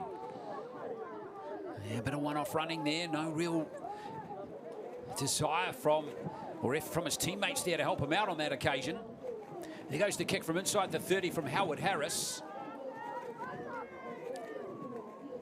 Now Dilworth come forward again. Number 7 is their fullback, Hiroki Mafi. Now here's Live Luatua. He is a big ball runner as well. He's been scoring tries for fun in this tournament. He's got a hat-trick and 2 doubles in the tournament so far. 8 tries in the tournament in 4 games. Not bad. Westerland with a good carry again. Now really running well here. Neho, that's a good carry. Dilworth looking really strong in this contest. Tauranga struggling to contain these damaging runners as Morley takes the next one.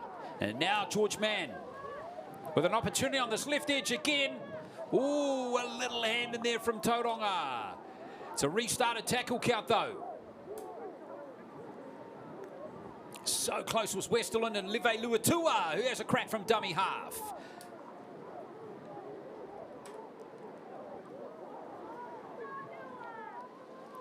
Dive at the line is right there from Apakuku. And Live Luatua has scored the try. 14-0 now as Dilworth are in again. Yeah, Dilworth are finding some success down their left edge. George Mann's causing a lot of havoc out of dummy half. He's got good vision, finding the runners, getting good momentum to get them down in this good ball area. This was just an easy pass. Step back inside. Another try there for Dilworth. Yeah, the Tauranga boys team just not able to contain this attacking intensity from Dilworth in the first 14 minutes, Crystal. It's been an onslaught almost. Yeah, they're finding a lot of success around the back of the ruck area there, generating good ruck speed, punching the hole in the block hole there, and getting a lot of success around there to build themselves momentum, and then finishing off once they're down in the good ball area. Now, Katoa, he's taking this ball back. I reckon this is a 45-metre conversion attempt. He's gone way back. Look at that. Wow, It's over. There you go. Never doubted him. Wonderful goal from Katoa, 16-0. He understood the task there, Glenn. Did he what? Wow, this is a very good performance from Dilworth, despite these conditions and what's at stake here, which of course is a title. And Tauranga just been blitzed by the Dilworth attacking effort. Reminding you once again that in about just under an hour, we'll have the Girls' Championship final between Auckland Girls Grammar and Rotorua Girls, to be followed by at 2, St Paul's playing Kelston Boys in the Premiership final for the boys. Tavalu with that kickoff, fielded by Mann, the live wire dummy half. He's not put a foot wrong in this game. Here's George Mann. Munu it is at dummy half. Here's Katoa again.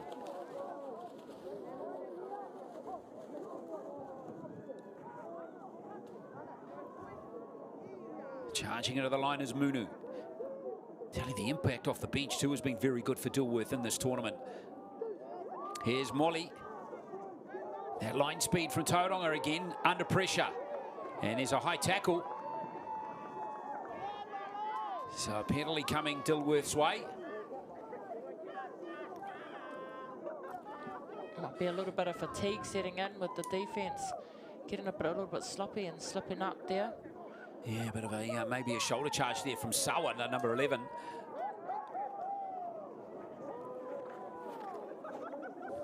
So Dilworth continue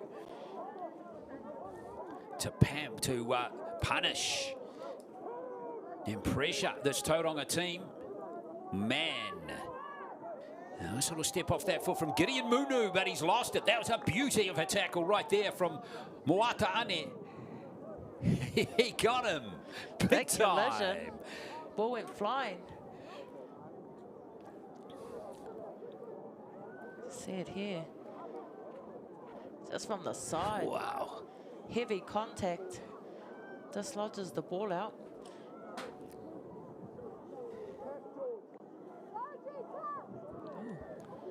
Is he going to penalise Moata Ane there?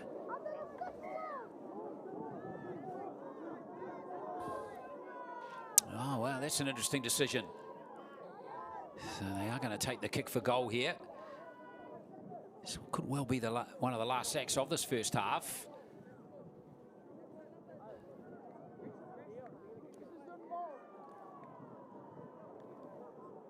Oh, here comes Vila Katoa again to take the kick. So let's have a look again, Crystal. What do you reckon about this? No, I don't think there was anything wrong with that. Yeah, he's Looked like he was trying to wrap his arms. Obviously, the collision made him bounce off. It's up around the shoulders. Well, a little tough there perhaps for the Tauranga boys team. It results in 2 more points there for Dilworth, 18-0. This has been a very good performance from Dilworth in the first half. They have really been blemish-free, hardly an error. Damaging ball runners, beautiful finishing out wide, and their league IQ's been spot on as well, Crystal. They're ticking all the boxes. They are, and they've got a good kicker to top it off as well. We know that those extra 2 points really make the difference, especially in grand finals. Every point counts. But you're right, Glenn, they haven't stepped. They've been playing some really great footy, Dilworth. Let's see if they can play out this last 90 seconds with a bit of razzle-dazzle as well. But 18-0 at half-time. Tauranga will have the win in the second half, though. Here's a robust run from Gideon Munu.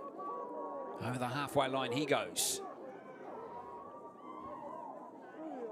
Good service from Mann, again a dummy half. He's got some clever skills as well as he knows when to run. Such a valuable skill for a hooker. Now it comes out to this damaging left edge again. This is Katoa. Well, that couldn't have been more forward. As Tauranga battle to keep the Dilworth left edge from firing again. It's a beautiful face ball there. Nice break here. He knew he had runners on the inside, but yeah, that around the corner flick pass was not on at all. Yeah, but at an 18-0 scoreline ahead, Yeah, you're going to take the risk. Exactly. You're not going to climb all over Katoa for that. The Tauranga here in the shadows of half-time. Really tough half a footy as McFarlane is hammered. What a beauty of a tackle there from Noya. And what a half of football it's been for Dilworth as they lead decisively in this championship final. And that typified the effort of Dilworth in the first half as they lead 18-0, 3 tries to none. Back for the second half shortly.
18 points to nil, Dilworth.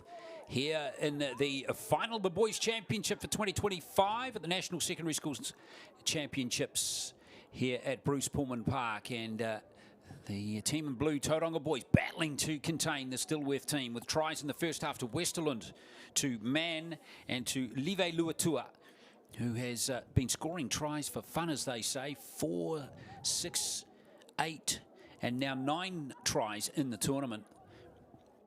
But Tauranga boys playing with the wind now. So this is going to be interesting to see what Dilworth are going to be like with the ball and the particular with the conditions in front of them. And that was an excellent kickoff from Tuvalu. So far, Dilworth have handled everything with aplomb, as Jaden Munu with that carry. There's another decent run from Neho. He's been very good up the middle of the field in this game. Cyrus Neho.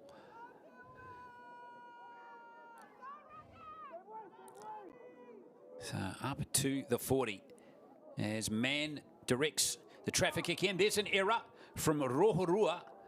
So there is a rare mistake in the game.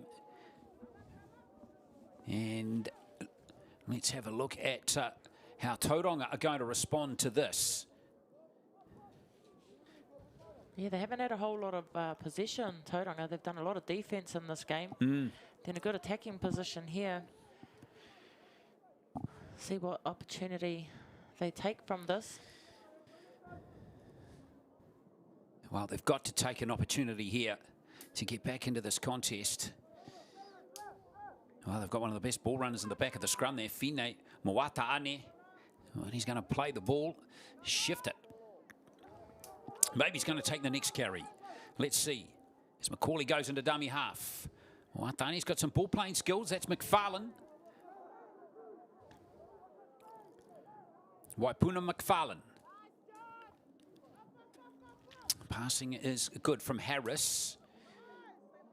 Just looks that half a click behind what Dilworth were able to produce from the Tauranga boys team. So Dilworth back in possession. Yeah, it just didn't really look very connected in that set they just had. Bit unorganised. Yes, Luke Laban's done a terrific job getting this Dilworth team all sorted out for this tournament. And reminding you, they've not really been challenged in any of their games in the Boys Championship. Their smallest winning margin is 18 points against Wesley in their second game. Still beat them 28-10. All their other 3 wins have been by bigger margins than that. So Dilworth certainly a cut above all the other teams, it seems, in the Boys Championship here this season. Probably mounting a case to be promoted up to the premiership next year. We'll see.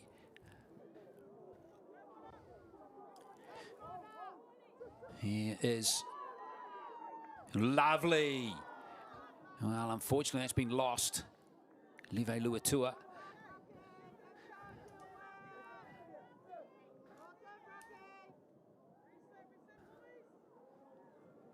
So here is Tauranga.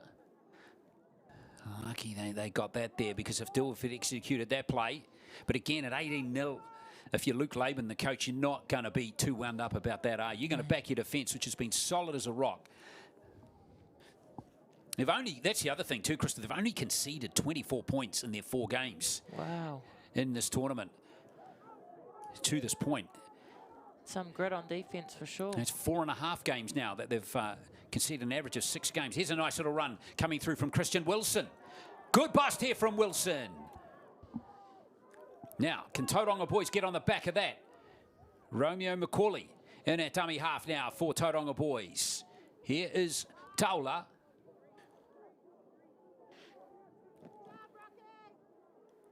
Tavula into the background, and now into the back line rather. Here is Rapotene again.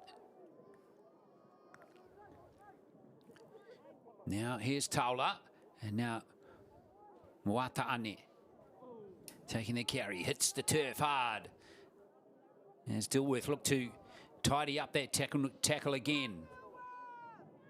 Harris. Having a little crack there. Nice little dab from him. And was that the 6th tackle? Yep. Yeah. Oh, that's unfortunate. Don't think Tauranga were aware of the tackle count. Yeah, important to keep aware of that sort of stuff. Levei Luatua.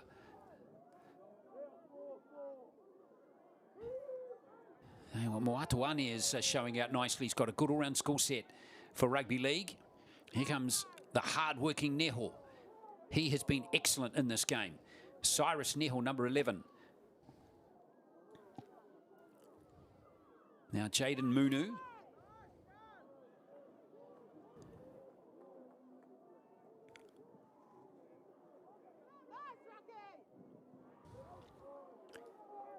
Here is George Mann. Katoa. Good tackle. George Mann waits at dummy half.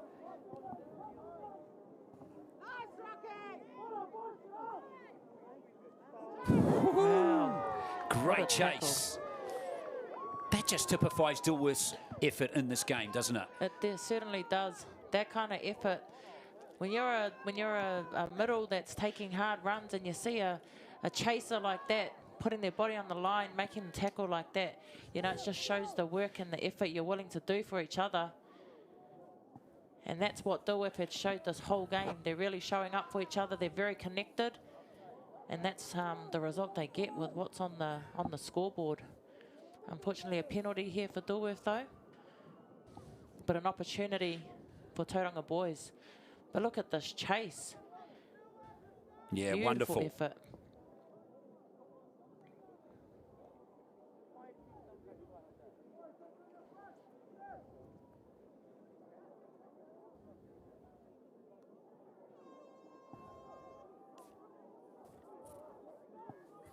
All right, let's see what Tauranga boys can do again. You know, they're still in this game. There's 13 minutes to play. Yes, they've got to score heavy and big now, and they've somehow got to create this uncertainty, but it's still there. Hard work is going to bear fruit here for Tauranga boys. No shortcuts to the top, Crystal, as you know. Definitely not. It all comes from hard work. Something I know Tauranga can do. Fa'ulu it is. The callie continues as we see Rapotine. Oh, Tavalu's dropped it, and here comes Dilworth again. And Katoa has picked up the ball. Just look a little uncertain, don't they? They're just not. They're struggling to find ways to unsettle the Dilworth defence. Yeah, Dilworth's really putting the pressure on, though, really getting in their face to create that uncertainty. But look at this run here. Oh, he's almost dragged into touch brilliantly there by Pugh. But in the end, a good job done by Levei Luatua to stay in the field of play. Westerland. Man for Dilworth. Short ball this time. Nice option taken by Morley in midfield. A lot of their big ball runners too have excellent hands. Noticed as well in this game. Now, Man, there's a little fumble at the play the ball there by the number 12 via Mataho.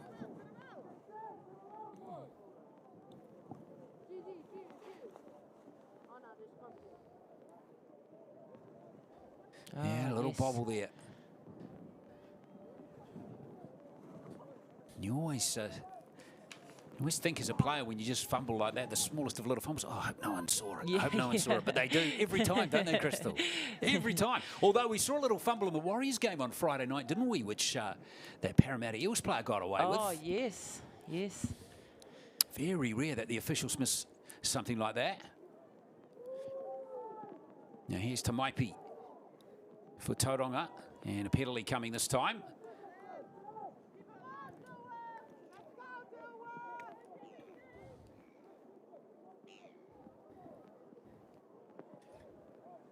There is the all-round skills on display again. No.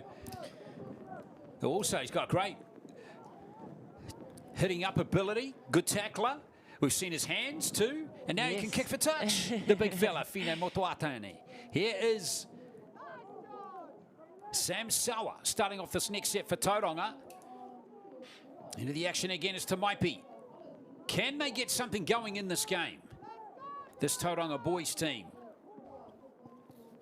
With 10 minutes to play, they really need to get on the scoreline right now. Rapotene is throwing it away. And picked up there by Westerlund, who is a damaging runner. He's lost it. So Tauranga get away with it. Well, I've got to try again here. As we see Macaulay having a little dab. Junior Tavalu at dummy half. Tamaipi again, he's full of heart and courage. He's gutsing out this left edge for Tauranga boys. Oh, unfortunately dropped there by Benjamin Atoa. And Tauranga are about to get more possession here, or his play just paused here for a little. Looks like might be an injury there to Tamaipi.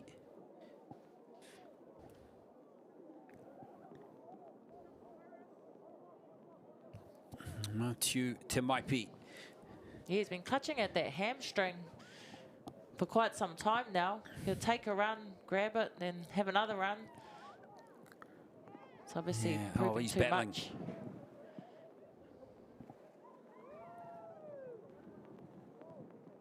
Unfortunately, he's battling there, Matu Tamaipi. That's a shame. New Zealand Secondary School's 16s player from last year. Wow, that was Macaulay getting hammered as well. A double whammy for Tauranga boys. So a shame that Matu Tamaipi has left the game now.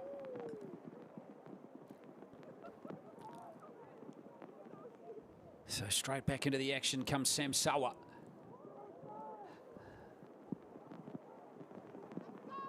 Oh, tough conditions. Lucas Taula. Lucas Taula finding some space. Dilworth about to be breached here. Very close. Check that rain out. That is just crazy. And has that been lost forward? Yeah, it has. Brilliant Like there goal for line Turipa. defense. Yeah, although you just wonder about that option.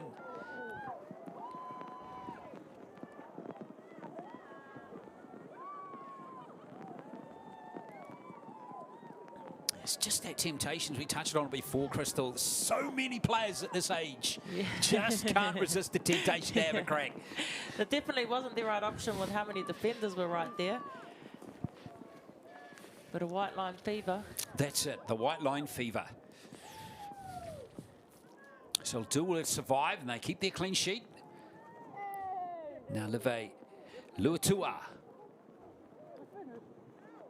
Tough man to bring down, as many of these Dilworth players are. That was a sloppy play the ball, and they're getting away with that one.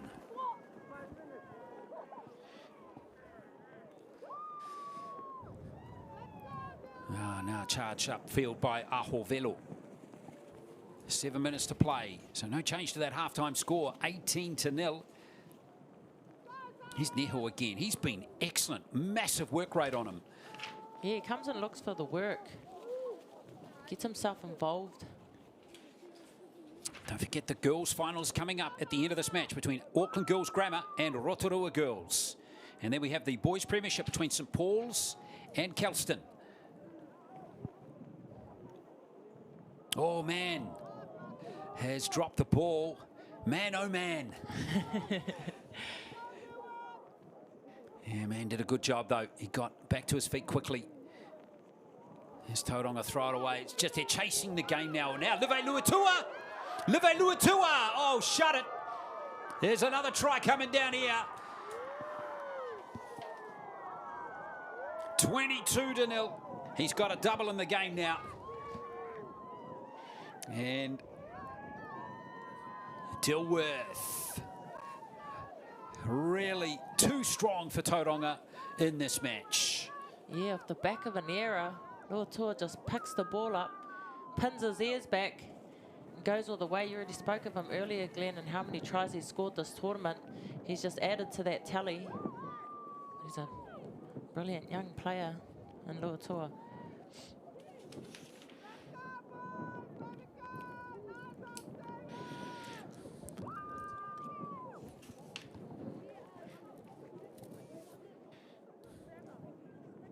Well, Katoa now lining up his conversion attempt, and with the strong westerly breeze being blowing across the face here all tournament, I don't think we've seen one nailed from the spot here on field one. Is Katoa about to defy all the odds to nail this one?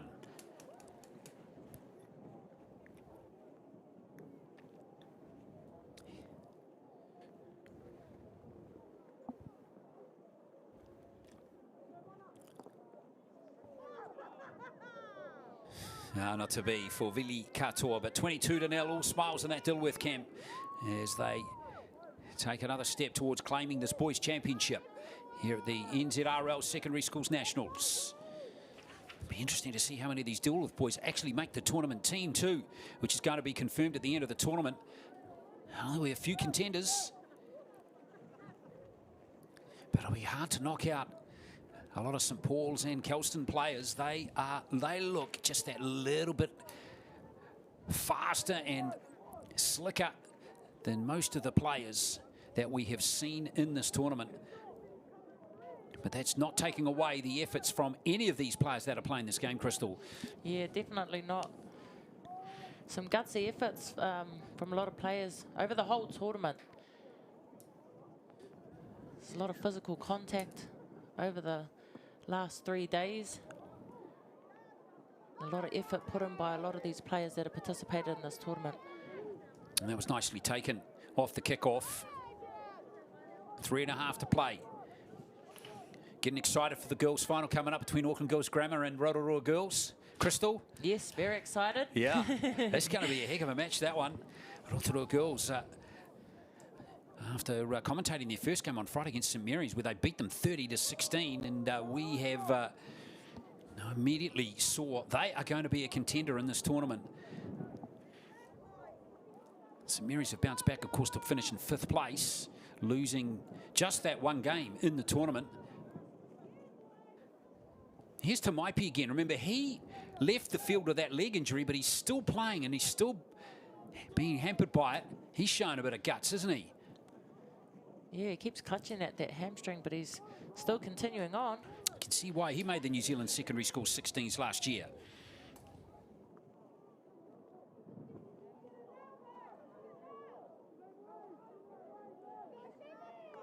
There's a brave effort again from Moataane. Getting close. Tauranga desperate to score a try here. Sawa.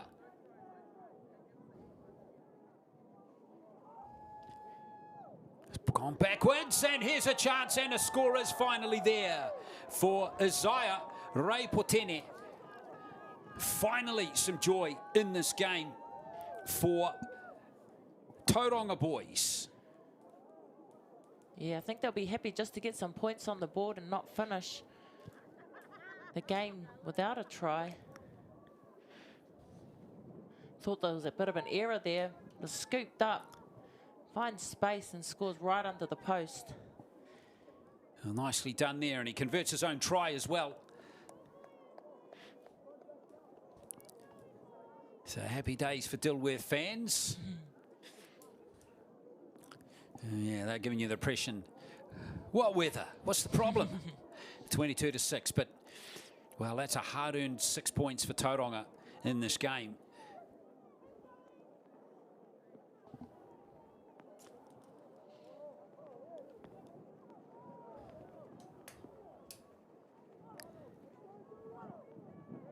Well, Dilworth just letting the clock tick down with this game nice and safe for them.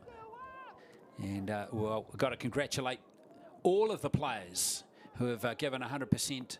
Luke Laban, the coach, and all of his support staff.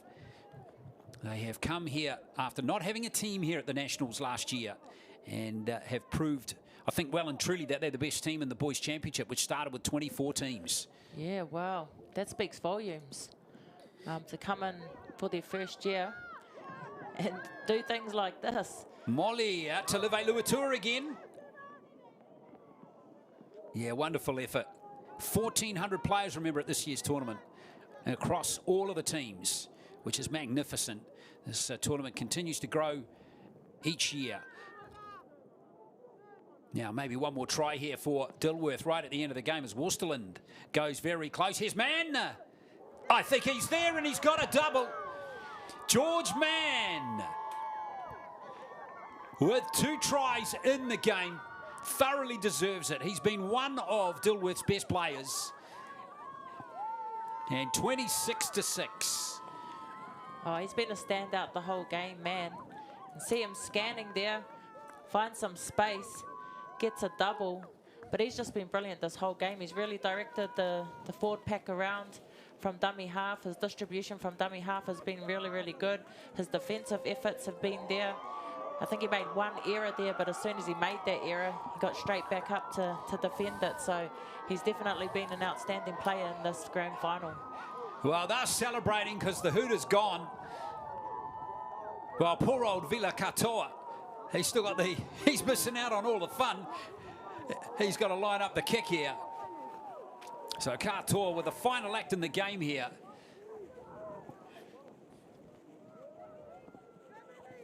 And across the face it goes. So 26-6. He can join in now. He's been a key part of this success for Dilworth. Congratulations to them.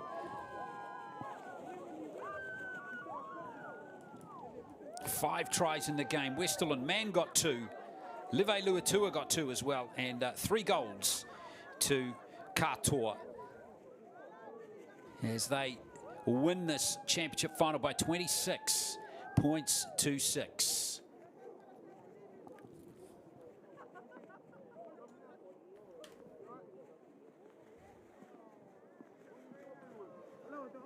Wow, wonderful win for them.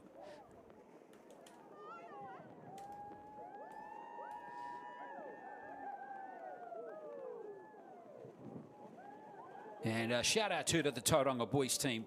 Great effort from them to make the final too, Crystal. I mean, they had 4 wins to get to the final from 4 games. So gutsy effort from them too. Oh, it was a gutsy effort. Never gave up.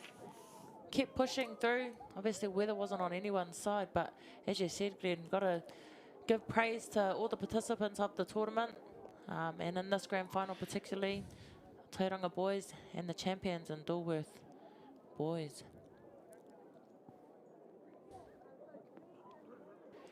Well done to them, and there are a lot of heroes in that performance on that team today, and arguably they saved their best till last, didn't they? Which is what it's all about.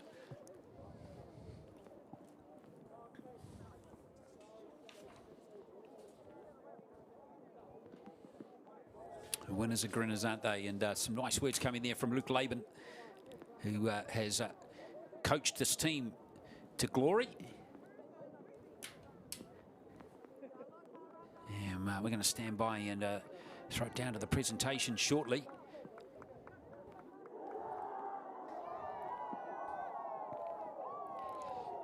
Yeah, great bunch of boys by the look of it, who have performed really well.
Does he play?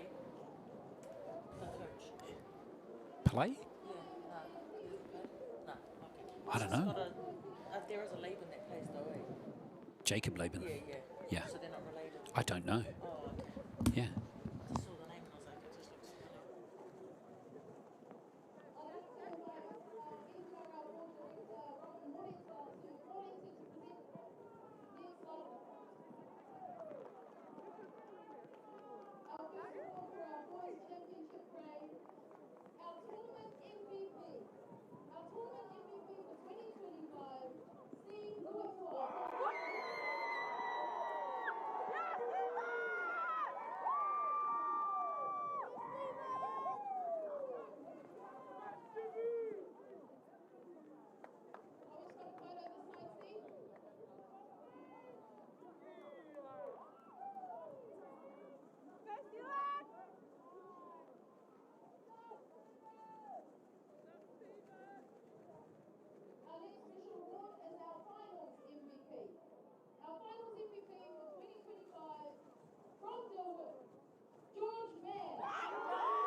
He was probably like, yeah, I was like that when I was big.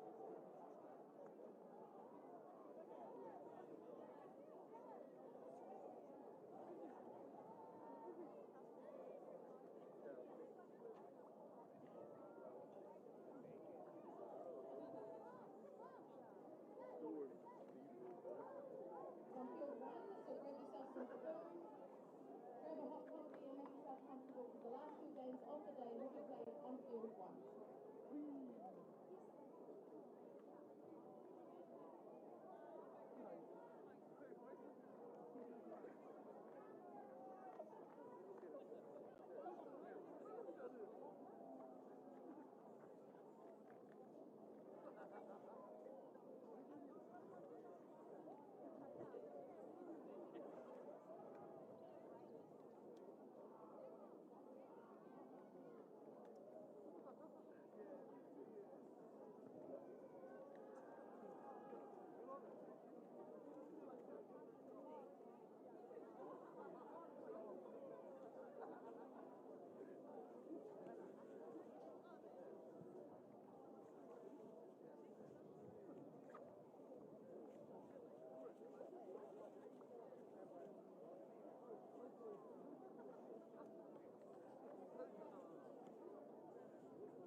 Well, kia ora everybody, and welcome to the Girls' Championship final here at Bruce Pulman Park for the New Zealand Secondary Schools Championships for 2025. And great that you can join us here on the NZRL YouTube channel for this match between Rotorua Girls and Auckland Girls Grammar. Auckland Girls Grammar, well, they are no strangers to this final. They have made numerous finals in succession.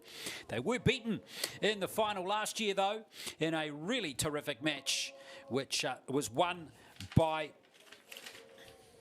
the team from Southern Cross, 14 points to 4.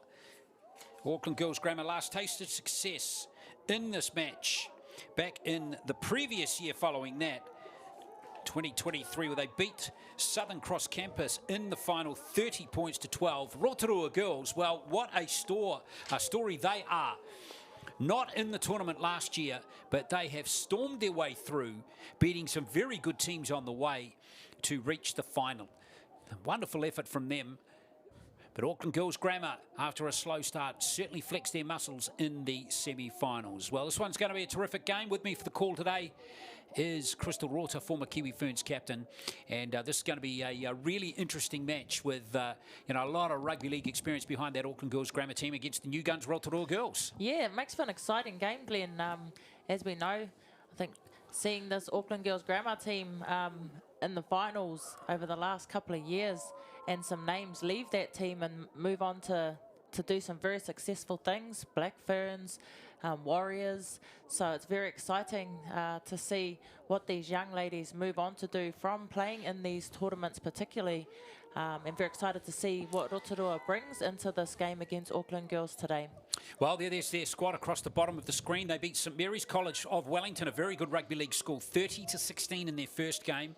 Beat Tokeroa in their second game, 20 points to 12. Beat Sacred Heart 18-0 in their third and final pool game. Then they beat Southern Cross, the big one, very tight match, but they got through 10-8 in their semi. Auckland Girls Grammar have had wins over Kelston Girls 18-10, Avondale 16-6, Manurewa 24-6. They beat Manurewa again in the semi-finals, 42-0. Really fired up in that game. And now the Dave Rewi coach team is in the final again. Henare Tahuri, the man they call Bomb, is coaching the Rotorua Girls team. Terrific effort from them to get into the final. Tough conditions for both teams today with this nasty weather system sweeping across Auckland. It's going to be Auckland Girls Grammar to kick off as we get the game underway. So thank you for joining us wherever you're watching around the world. And it's going to be Auckland Girls Grammar who are going to get the ball back from the kickoff with a very, very nice kickoff there from their number 6, Jada Breeze-Gray, a New Zealand Secondary School 16s player from last year. 4 of the Auckland Girls Grammar starting 13 made that team last year. And they have another who made the 18s last year, Faith Tavita in the centres. Betsy and Faith Tavita are locking up the centre positions for Auckland Girls Grammar in this team today. But Rotorua Girls are not to be underestimated. They've only conceded 36 points in their 4 games so far. That's less than 10 a game. And there's Gray dropping the ball. Play on, says the referee. It went backwards. Well, big call going for Auckland Girls Grammar straight off the bat there. Let's see how they go here through Alo. Lexus Alo. Rotorua Girls not shy on making big tackles against hard-charging players. And now here comes the number 8 for Auckland Girls Grammar, Potoro Rokeni.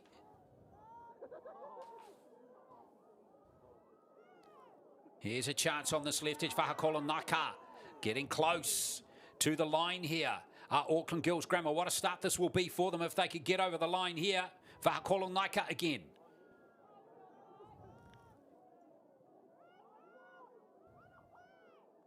And now here's Yafeta. Gray, short flat pass. Right there was Toese Misa. But they have not got to their kick, and you can see Rotorua Girls celebrate that defensive effort. One thing I like about Rotorua Girls in their previous matches, that way that where they've been on field one hand, there's been 2 of them now, is they never get too up when they do something brilliant. They never get too low when they do something poor. They're just all mentally right there. It's good to have that composure, Glenn. Sometimes the overexcitement can, you know, put pressure and cause errors and vice versa. So it's good that they have that composure. Joyce Makiha, it was earning that penalty for the Rotorua girls team.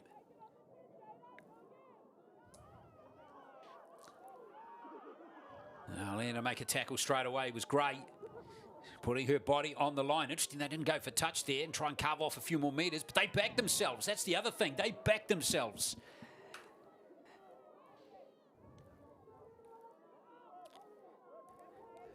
Good strong carry by their halfback. And Nahiu.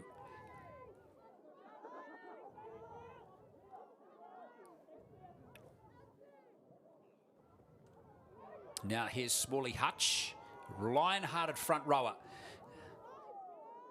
She had great joy in their first win against St Mary's College. Not quite so much in their win over Southern Cross. A little bit messy there for Rotorua girls.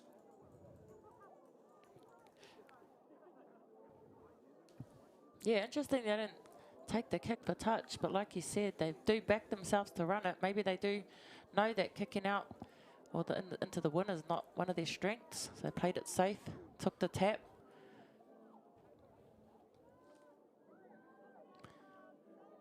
Well, let's see what Auckland Grammar can do here. Thankfully, there's no rain at the moment. The breeze looks like it's just cooled off a little bit as well.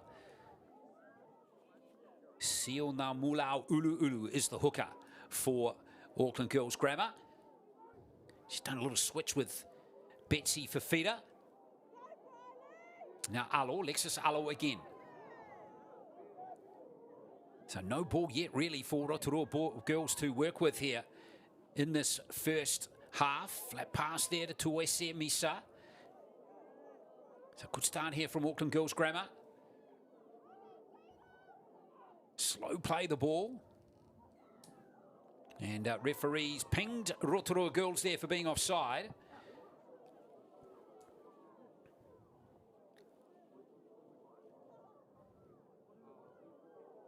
Here's Jada Breeze-Gray just telling all her players to cool their engines. Still only 15 years of age. Made the NZ secondary school 16 since a 14-year-old last year. And now here's Alo. Here's a little crash ball and repelled nicely by Rotorua girls. Auckland Girls Grammar trying to barge their way over with these big ball runners. Now they might spread the play. Gray looking for a gap on the inside. Good tackle from Albrecht, driving her back. Siona Mulau Ulu again, and there's the mistake. Real messy there from Auckland Girls Grammar, but there is Rotorua Girls' hearty defence on display again. Yeah, just putting the pressure on, just getting up off the line, getting in their face and forcing them to have to make a decision. In that instance caused a handling error.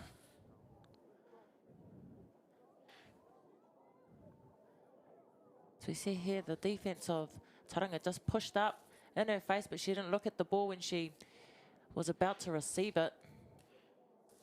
Obviously need to see where it is to catch it. Yeah, she had some pretty serious dark blue jumpers looming in her outer windscreen there. Oh, Smalley Hutch looks like she's got a nice wound there over the head there, and they won't want to lose her. She is a key component in their play, is Da'abi Smalley Hutch. So they'll want to get that fixed up super fast. So that area is now going to be taken over by Briley Adams, Neela Harris, and also Nevaeh Harris. Keep your eye on those two players as well. They are really gutsy players. The number 13, Nevaeh Harris. Here's Rotorua girls again. Pinned inside their own 10. All kick and chase early. This is an interesting tactic. Now racing back there is Lala Vaya. And in the end, that's gone out. Now that's technically a 20-40. That should be a 20-40. Because she kicked that from inside the 20, surely. We might look at the replay there if we can.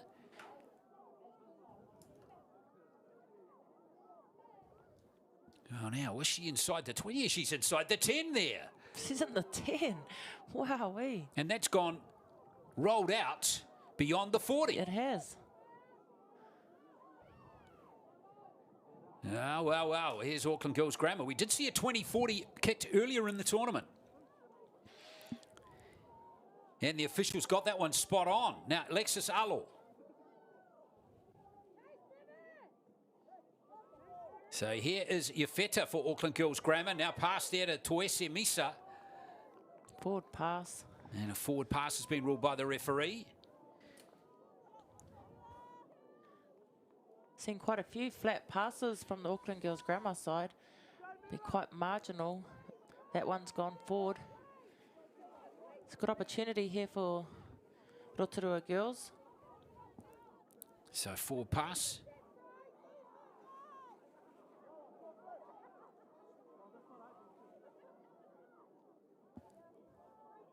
This one here. Yep, that's the pass that's been ruled forward.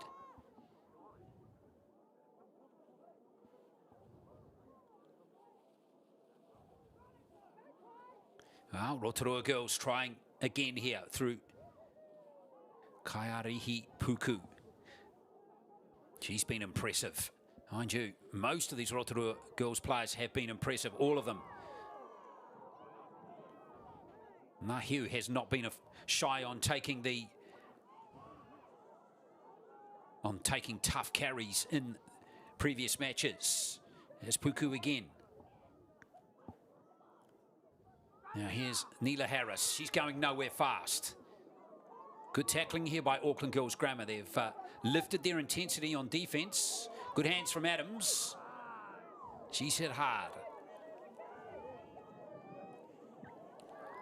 A little error there from Briley Adams with the play the ball. Yeah, I think she's dislocated her finger as well. Ouch.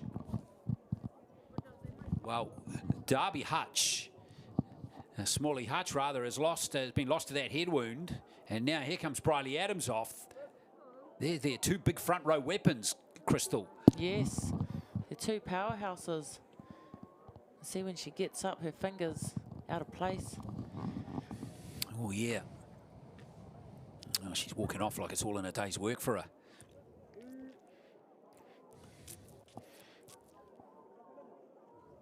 So, bit of depth being tested here for Rotorua Girls and their coach, Bom Tahuri.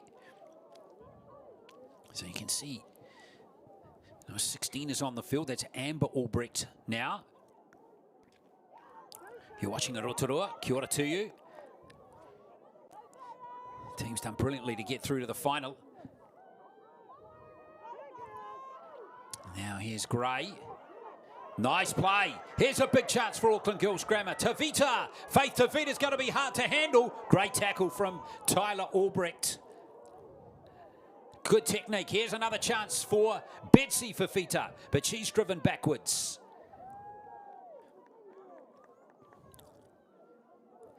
Auckland Girls Grammar getting themselves into position here. Nice hard charge into the line there from Lung Siu.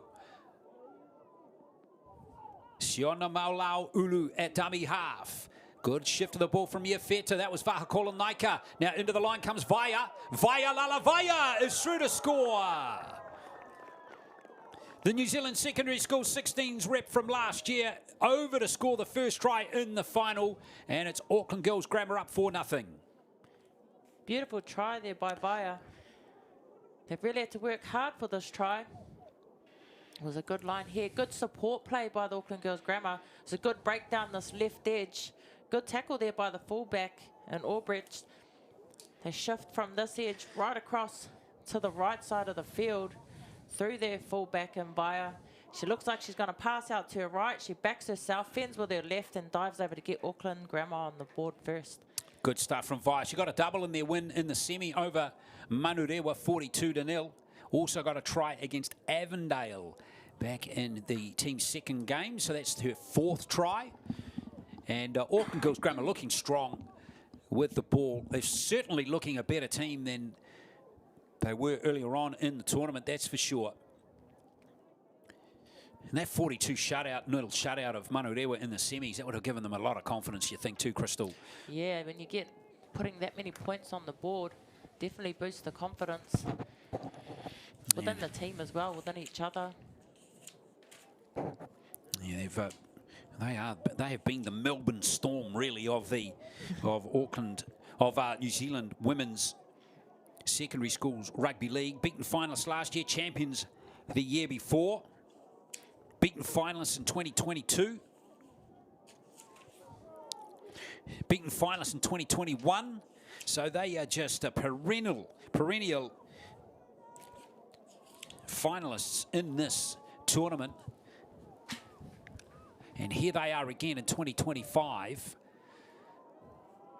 4-0 the score. A try by Via, the fullback, nicely finished by her.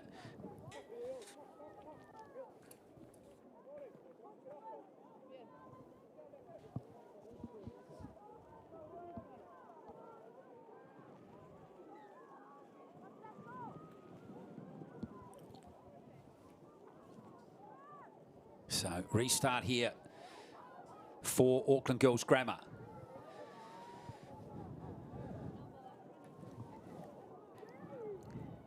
Here's Tulafono with that carry. Vahakola Naika shifting the ball on again. Good defence this time from Rotorua Girls. Amber Albrecht in there making a big tackle. She's going to have a big play in the game, and there is a good play. So Rotorua Girls going to get a scrum feed here. Titi Huia Carver is on too after the loss of their two front rowers. Starting front rowers. There's the drop ball right there.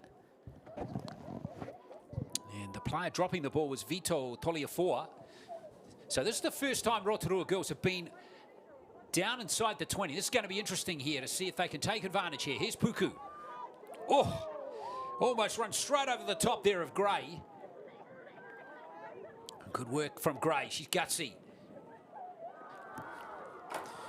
Now, Rotorua are starting to become their own enemies here. Beating themselves with these little errors, Crystal. It's unfortunate. Yeah, those are coach killers, those ones. And I understand it's raining. That's when the ball security comes in. Very important. She just gets up to play the ball, but fortunately loses it. And have to really back it up with some good defence here, Rotorua Girls. Well, in their favour here, Auckland Girls Grammar are playing into this really shabby weather.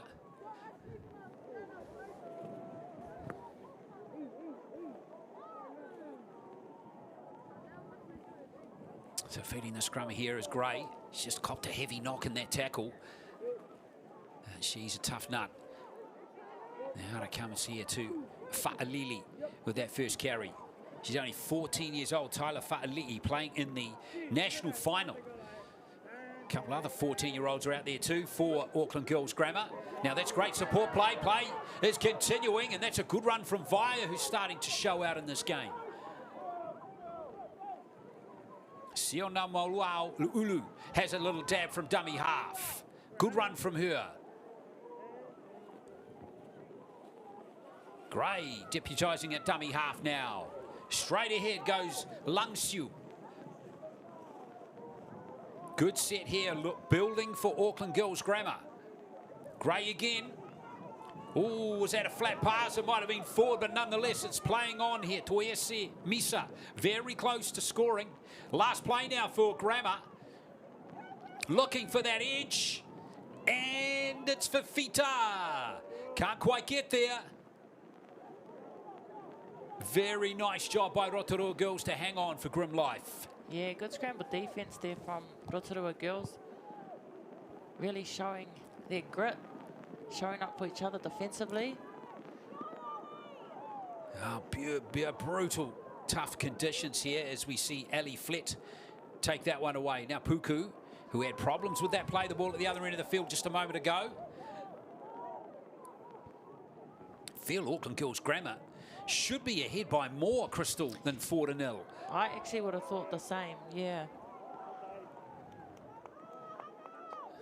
Penalty is coming. High tackle on, I think Playle, who is the smallest player in the field. So you've got to get your tackle height just right here.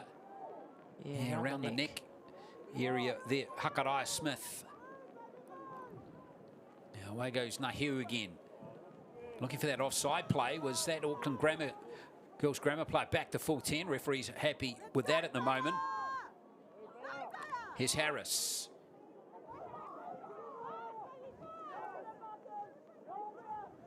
Vaya Harris playing the ball there. Now here's a good charge into the line by Amber Albrecht.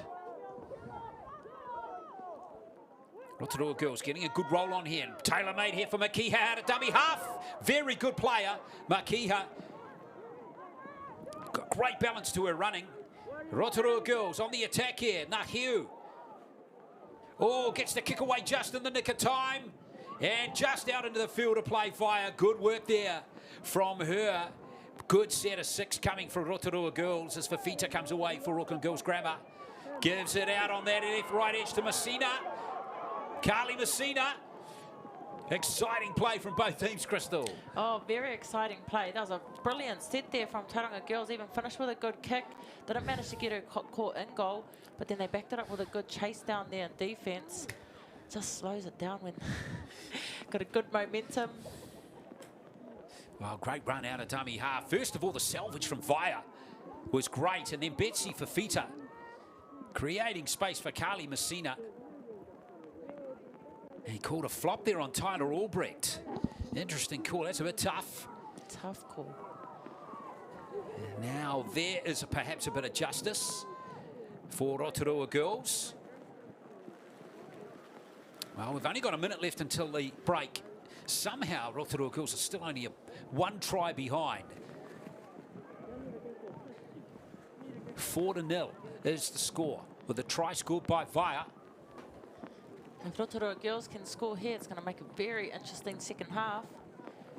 Yeah, although Auckland girls are playing with the wind in the second half. That's going to be interesting to see how Rotorua deal with that.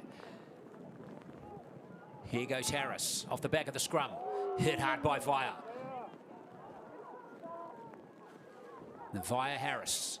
An excellent play from her again. Nahui looking for a bit of space. Not coming that time as Puturu Rokeni came out and shut that gap very quickly. Here's Makiha once more. Albrecht. Amber Albrecht.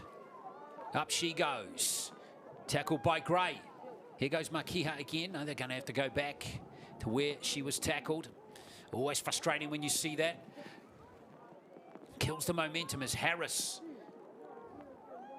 Neela Harris comes forward. Here's Makiha. Oh, Nahiu has dropped the ball just when an attacking kick could have proved valuable.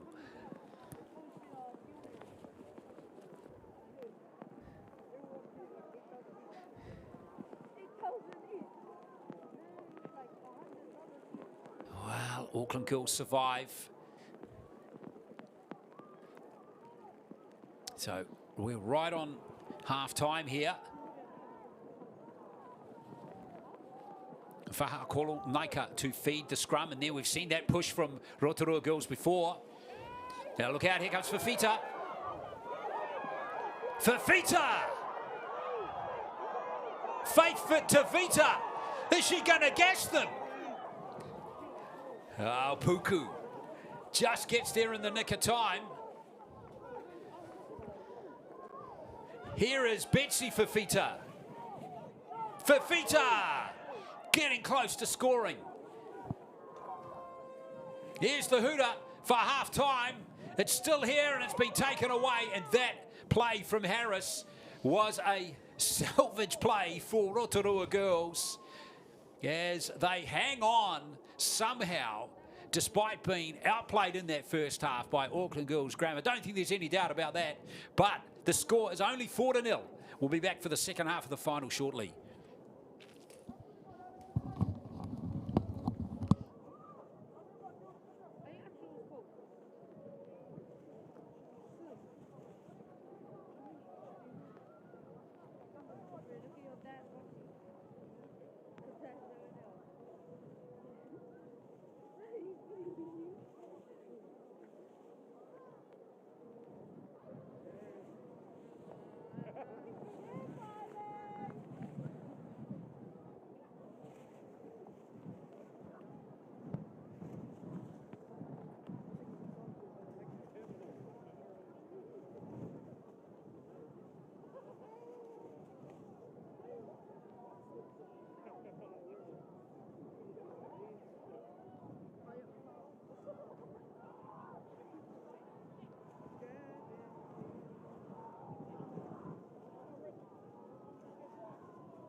So second half underway. It is Rotorua girls who have restarted play, and they trail 4-0 against Auckland Girls Grammar.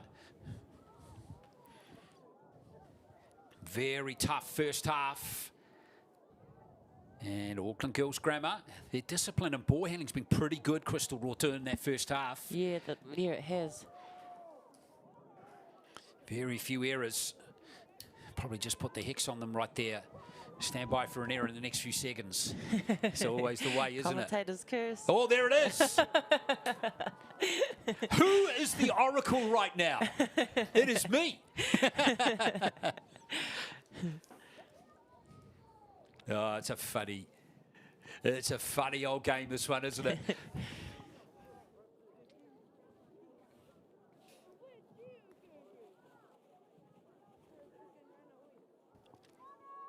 Wow, what a chance here again for Rotorua girls.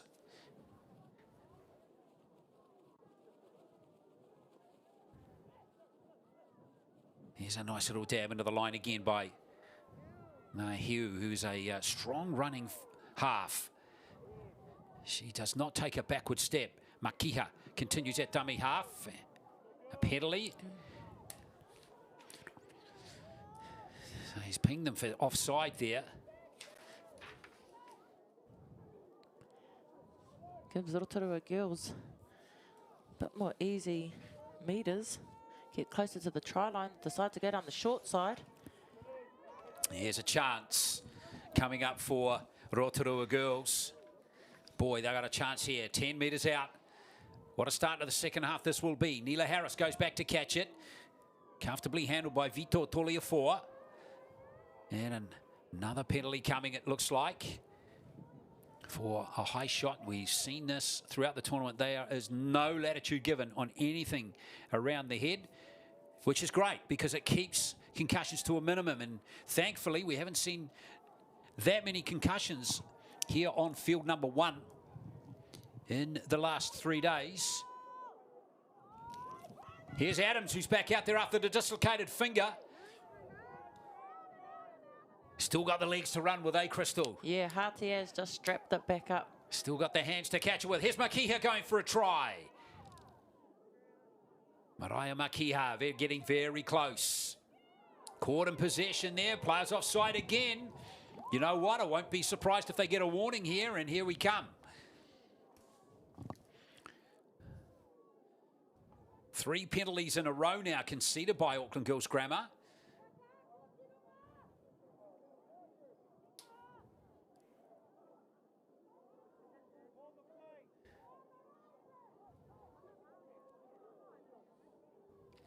Yeah, pretty sure the warning was, if you do that again, this run around stuff, I'm going to ping you and you're going to be put in the bin. So get it right. Here comes Harris.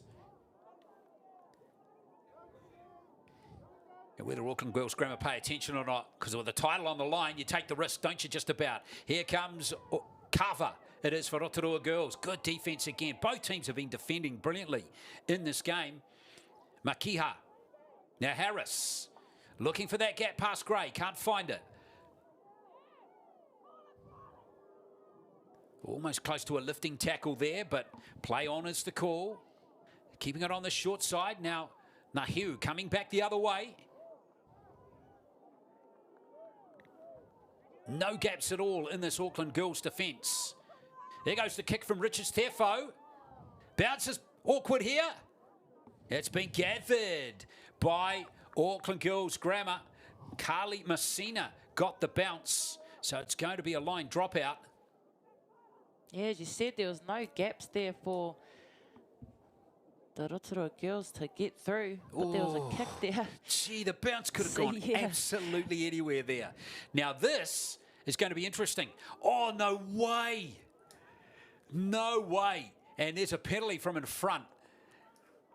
The big wind, remember, blowing behind Auckland Girls Grammar. If there was ever a time to get a kick right, line drop out right, it was that one. Yep. Wow, Rotorua Girls have another right royal chance here, but this Auckland Girls Grammar defence has been excellent in the game. Remember, they haven't conceded a point in their final pool game. That was against Manurewa. They've gone a game and a half without conceding any more points. They've only conceded 22 points in the 3 wins earlier. So that's less than 6 points a game they're conceding on average. Neela Harris struggling, looking for that milking that penalty. Here's Makiha. Fighting hard to get close to the line. Oh, no, dummy half. Knock forward. A little knock on there by the hooker, Sio Nau Mulau Ulu Ulu. A lot of things are just happening in the favour of Rotorua Girls. Haven't been able to capitalise on it yet, but have had opportunity after opportunity. But you see here, no dummy half. Wow, that is a tough call going against Auckland Girls Grammar there. Don't think there's any doubt about that one. There wasn't a knock-on. No knock-on definitely there from Sionau Mulau Ulu. So, Rotorua Girls have a chance here. Nahiu again. Can't bust through that defence. Now here is Navaya Harris.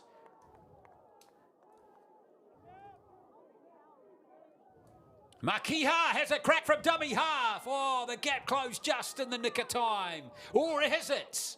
Makiha. Harris. Here's Adams. This is incredibly intense in this first 6 minutes in the second half. Gray rushing up. That might create a gap wide. She didn't pass the ball. Nahiu. Harris again. Richards Tefo on the last. There's the kick through. It's a good kick. And it's just gathered. And it's going to be a line dropout. Tyler Fa'ali'i just got there in the nick of time. Another repeat set here. What a kick through. I think the... Just saved. So close. Wow. Now, a second chance here for Gray with this line dropout. Big win behind her. This could go 50, 60 metres if she gets it right. And there you go. It ends up being an advantage. So hard luck there. Now Playle, he's got fancy footwork, but that's a great chase by Faith Tavita. And so Rotorua all the way back to their halfway line here. basically been camped on Auckland Girls Grammar line for the whole half. They have. Auckland Girls Grammar have done so good to keep them out. Here's a hard charging run into the line by Titihuia Kava, who is, again, another 14-year-old out there.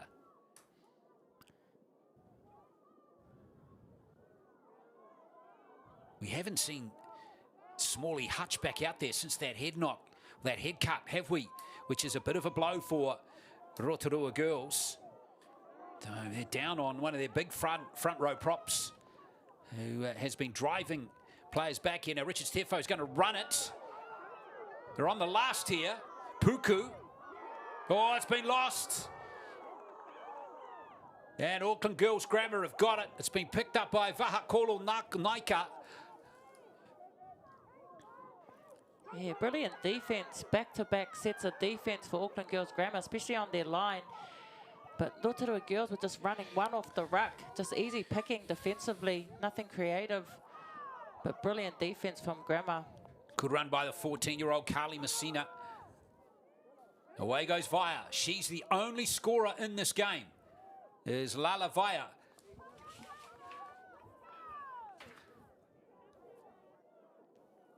Auckland Girls Grammar getting themselves into position. Oh, straight through almost. Is Lung Siu. Auckland Girls Grammar looking for a killer blow here. Halfway through the second half in the grand final. Great tackle from Albrecht. Vaya again. Space out on the left here for Gray. There's a player open, it's Tavita. Faith Tavita is over. 8-0. Well, Auckland Girls Grammar, you've got to hand it to them. They absorbed all that pressure at the other end of the field for the first 8 or 9 minutes, and now they've come back and scored a try. Yeah, after back-to-back defence, as soon as they get the ball back in hand, they march their way up the field and score on that left edge. Beautiful try. Good ball there by Gray. Just through the hands. Still had to do a lot of work to get over the line there, but too strong to Vita. Well, it is 8-0 with the kick to come.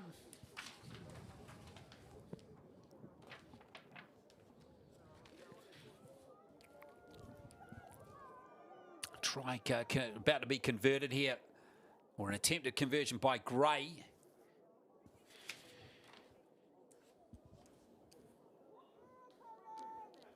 Well, it's been a real team effort, particularly on defence in the second half by Auckland Girls Grammar. Well, Faith Tavita with that try. She made that big run in the first half. Right before the break as well. Here's Jada Breeze-Gray.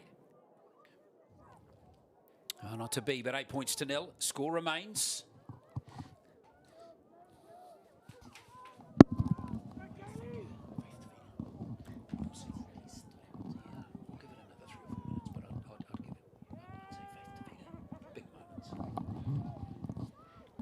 Jada Breeze-Gray, who's certainly been gutsing it out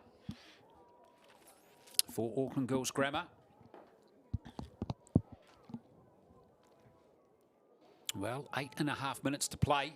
Still time here for Rotorua girls, but somehow you've got to get through this amazing defence from Auckland Girls Grammar.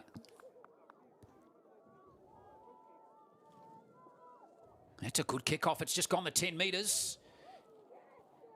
And I think that's been knocked on over there by Betsy Fafita. So here comes a scrum for Rotorua girls.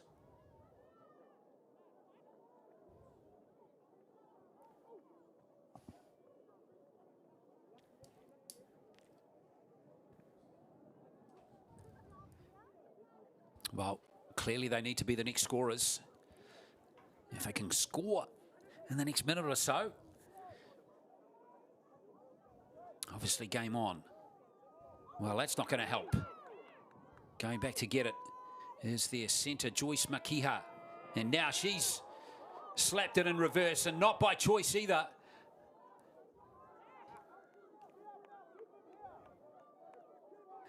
Ref must have called held. And a sloppy play the ball too. Yep, refs picked that up.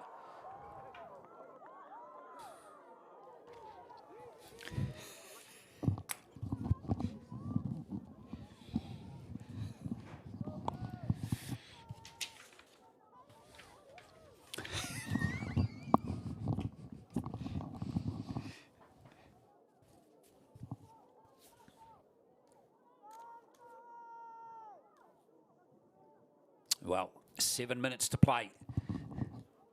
Auckland Girls Grammar more than a score clear. And it's going to be Lasone to feed the scrum. Been a real team effort from them in this game. No real players that have stood out. They've all worked really hard, particularly without the ball. David Ewe, of course, a very experienced women's coach, has got his team sorted out here. And fair play to them, they've improved steadily through the tournament.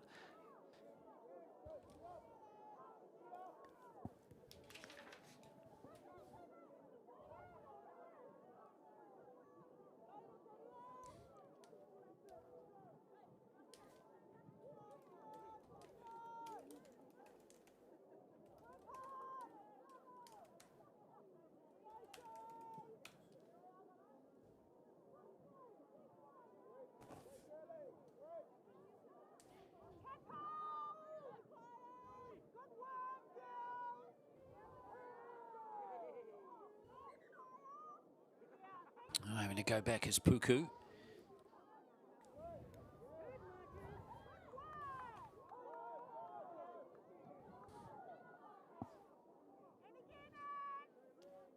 Well, here goes Rotorua again, trying their hearts out. And Harris being tipped up there in a dangerous tackle.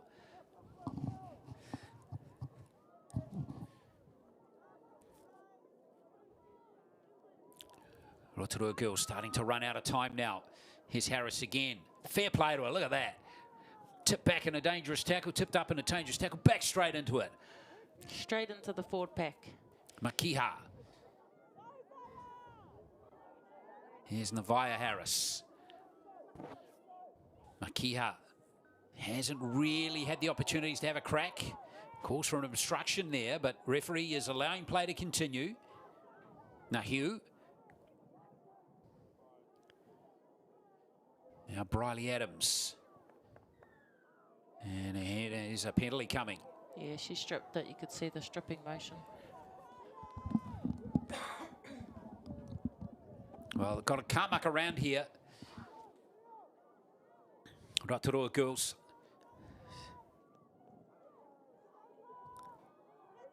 Yeah, temptation there. There's the ripping motion there from number 21. Hanai Vito Toliafoa. Makiha again. Here goes Harris. Ooh, swamped by Vito Toliafoa, who just gave away that strip penalty. Now here comes a hard hit into the line, goes Albrecht, and once again we're seeing Rotorua in this position. Can they get over the line here finally? Here's a new player on the field. It's Maya Henderson. She's only 13 years old. Maya Henderson out there to have a crack. Nahiu. Clever little kick. Has she waited that one? Well, she has. And Vaya is able to concede the line dropout. But again, great defence by Auckland Girls Grammar. They have sprinkled concrete on their breakfast this morning and hardened up big time, haven't they? Oh, they've been outstanding defensively. Got to give it up to Rotorua girls with their kicking game. That's probably been the point of difference for them, getting a couple of repeat sets. Here's that wind being used to advantage again. Crystal. Here's Playle. Doesn't lack courage, does Mason Marie Playle. Gives it back to Gray. Jada Breeze Gray. Oh, that was classic. Here's Playle and Gray. Good little one on there. Gray not giving up. And then watch Gray's reaction here. Just walking out a shot. Unfortunately, the wide shot, you could see her firing her guns up. It was pretty cool.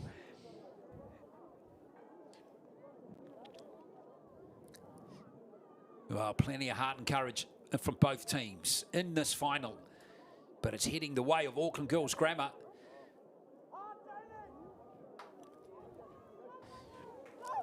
Eight points to nil. Well, they've had heartbreak the last couple of years, have Auckland Girls Grammar. Second place last year, second place in 2023. In fact, I know they won it in 2023, beating Southern Cross 30-12. So here's a great run. Rotorua girls have played with a lot of spirit in this game. Can they hang on here? Here's Gray.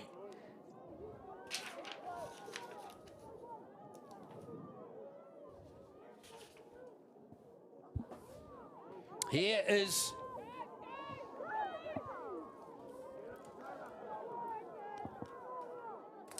the play coming here for Auckland Girls Grammar. Being lost by Vaya.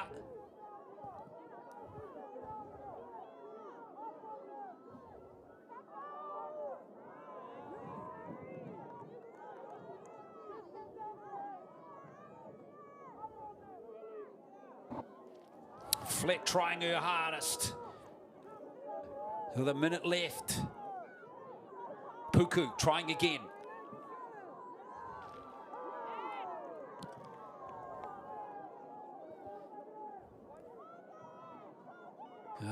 Makiha. Nehu with the kick on the last. Gray's lost it. Well, I'll give it, sure give it a little bit to her. But Gray's going to have the final say with only 30 seconds to play. It's been a gutsy effort from Jada Breeze-Gray in this game. The number 6.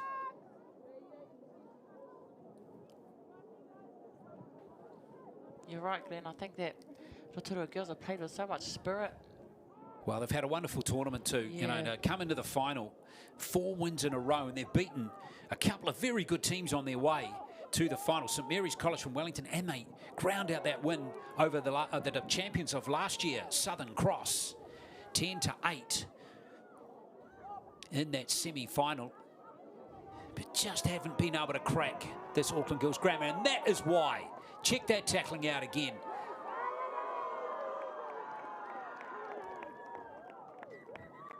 Sadia Feta has got the job done, and it's over. And there are the champions again, Auckland Girls Grammar. Well, they made the final for several years in a row. Didn't get the win last year, but have got the victory here over a gallant Rotorua girls team who certainly got themselves into field position on many occasions, but just couldn't quite seal the deal. Well done to Auckland Girls Grammar. 2 unconverted tries in the game to Vaya and to Faith Tavita. They win 8-0.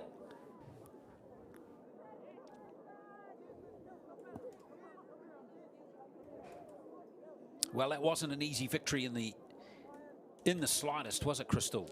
No, it wasn't. They really had to work hard for the win, Auckland Girls Grammar. But their defensive efforts were definitely a standout in this game.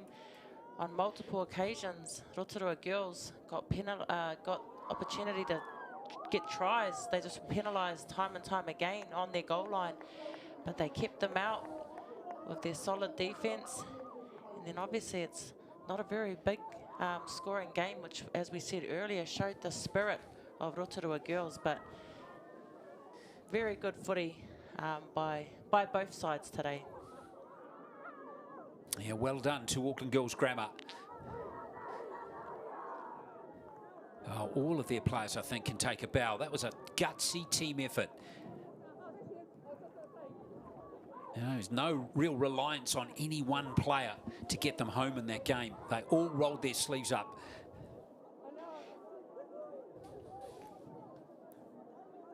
Well, bright future ahead of several of these players.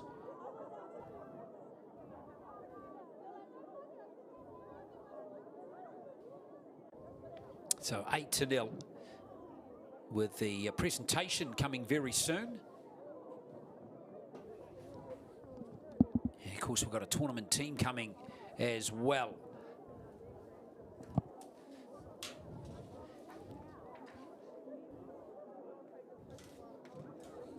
Which I'm sure we're going to see names from both teams included in that squad.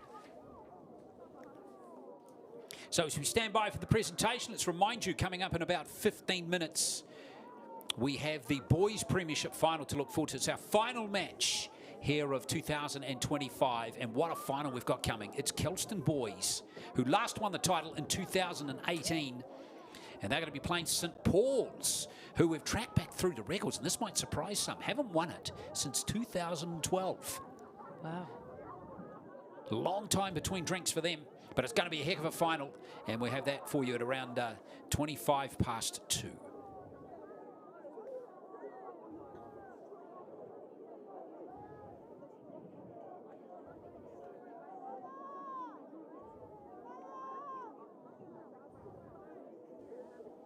So Auckland Girls Grammar 8-0 with tries to Vaya and Faith Tavita. About to take the trophy. The Rotorua girls to be very proud of their efforts in this particular tournament, finishing in second place.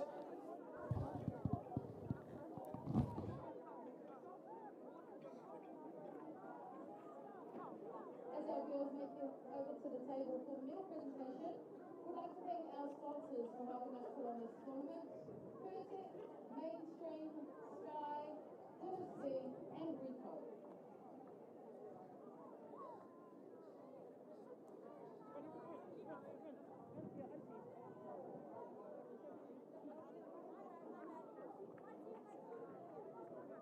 We've got some special awards in this grade for the tournament for our girls' championship grade.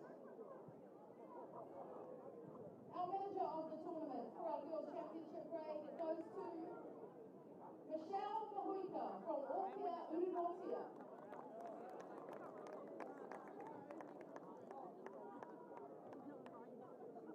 Our trainer of the tournament from Sacred Heart College, Mary Ann Collins.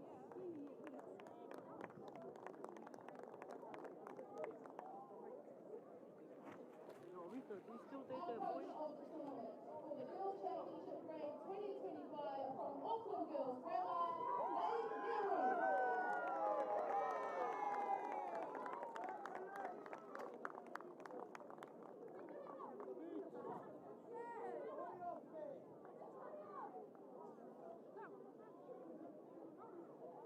Dave will just grab a photo of you, please.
the final match of the NZRL Secondary Schools Championship for 2025. Bruce Pulman Park here in late August.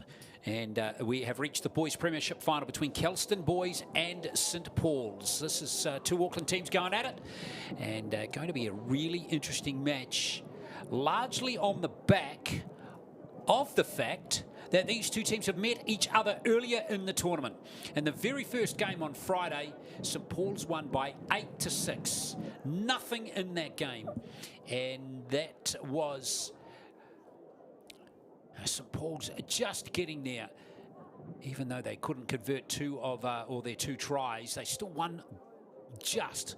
If anything, just a slightly bit more experience in that St Paul's team got them over the line, but there are plenty of fantastic athletes and rugby league players in this Kelston Boys team. So after that loss, Kelston Boys then beat Rotorua Boys 20-4, Tangaroa 40-4, and beat Manurewa in a tough semi by 16 points to 12. St Paul's, after their win over Kelston in the first game, beat Tangaroa 30-10, finished pool play with Rotorua Boys by 18-10, and then beat Mount Albert Grammar in the semi 24-4. Kelston Boys team, you can see down the bottom of your screen, coached by Danny Bernard.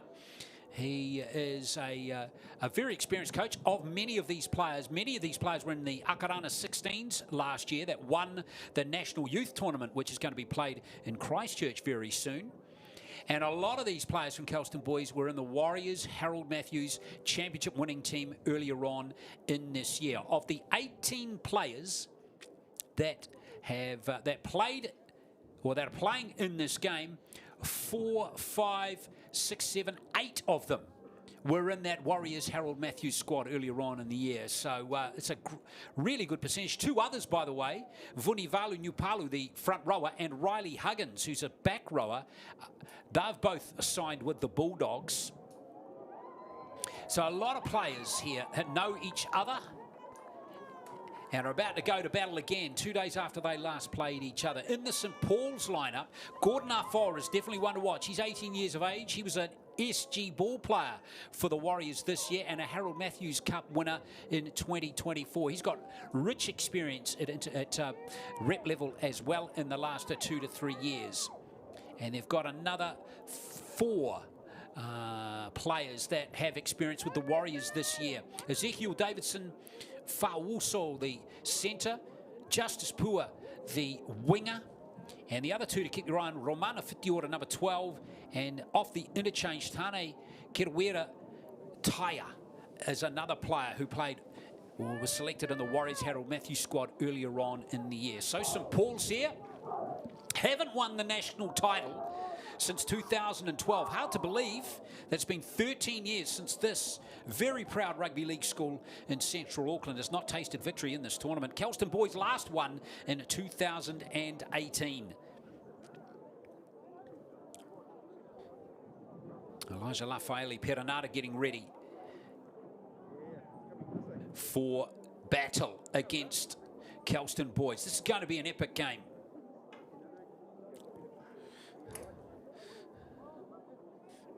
So it's going to be St Paul's left to right. Kelston in the red. Both teams are super good. Speaking of super good, they've chucked the best referee that we've got running around New Zealand at the moment in control of this game as well, Parky Parkinson. I have to agree with you on that one, Glenn. Yeah, he is certainly going to enjoy this game. Crystal Rota, by the way, you just heard there in commentary, former Kiwi Ferns captain. Other issue is the breeze that's at play here. It is into the faces of Kelston Boys to start this game, but thankfully the big nasty weather system forecast to hit Auckland hasn't quite hit yet. And let's see how they go. As Afoa has that first carry. The lift in intensity and pace in this game, you will notice if you've been watching from previous games, as we see Ettles Langton carry strongly here for St Paul's. Belchin is the number 13, the hard-working back rower. And now here comes Romana Fitiora, try scorer in the semi-final. against the Manurewa team. Now there's the kick, using the wind nicely. Oh, beautifully taken. Two new wingers have actually been picked today for Kelston boys. They've lost Noah Hollins from their lineup, from their semi-final victory. Is a blow. He's a hard-working player, but Blake Bruce comes in, another Warriors Harold Matthews player, so they've replaced one with another. And there he is there, Bruce, with that carry. Now here's Lamana, a two-time winner with the Harold Matthews team for the Warriors. And he gets the penalty.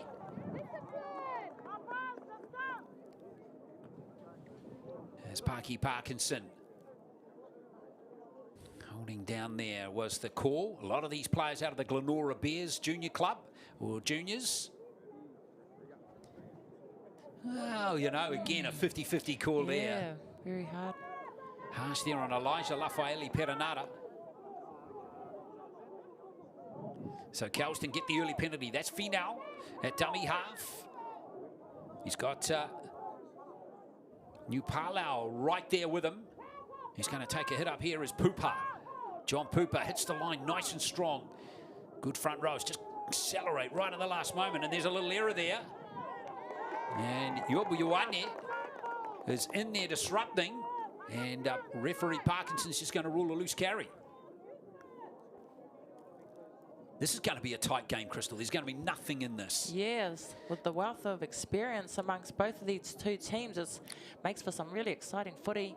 As you see, just let's go the ball there. Well, maybe that cancels out the decision we just saw, the holding down decision against St. Paul's that we saw a moment ago.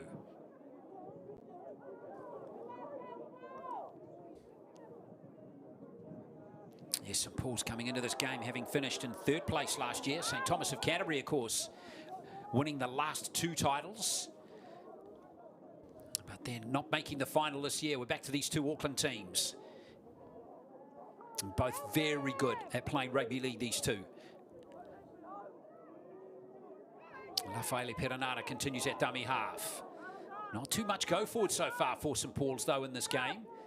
Here comes the kick from Yobu Ioane. Getting that breeze behind him. Well fielded there by Kyan Olsen. And here comes Olsen to return the football. Yeah, those last play kicks. The tactic of getting it downfield as far as you can, Crystal, and maybe trying to force an error. I think it's going to see a tactic from both teams today. Oh yeah, definitely, especially when the wind is behind you. But we've seen two decent good kicks down there, but Olsen's been in good position to get both of those kicks. They've got some good momentum here now, Kelston boys. Yeah, New Palu, the Bulldogs signing over the halfway line. And it's going to be Whiti Ora that is going to concede the penalty there. Again, holding down in the tackle. Well, everyone scattered around the field here, enjoying this final. We're going to get some fireworks there in this game. Yeah, great for the weathers as it is right now. Oh, don't jump on the weather. You know it's going to happen before the end of the game. Now we're going to have a torrential downpour. I know, only if you say it. Exactly. Great, not a spare spot available on the far side to watch these two big teams go at it here, and there's New Palu messing that one up. So St. Paul's able to survive that or weather that storm so far. Neither team really getting a scoring opportunity in the first 5 minutes. Yeah, I'll tell you what, referee Parker's got some firepower helping him out too. Jack Fever's on the far side, Chris McMillan on this side of the field. So referee's boss Alan Caddy's put the heavyweights in today to control this final. Aleki Etos-Langton almost lost that there for St. Paul's. Huggins making that tackle for Kelston boys. Another player who's off to the Bulldogs. Now desperately trying to get going some front foot running ball here. Pua on the halfway line for St. Paul's. Lafaeli Perenara.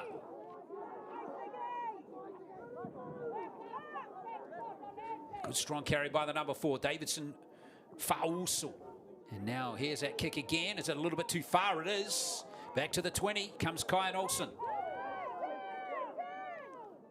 Maybe better off in those situations trying to go along the turf with those kicks with that strong breeze. Yeah, the wind's obviously quite strong. Olsen's been pinged for an incorrect play the ball. So no big rush upfield by the very impressive centre, PK Kepa. Oh, yeah, there it is. Olsen knew straight away that he didn't play it correctly. So now, here's a chance for St Paul's. The first real chance in the game.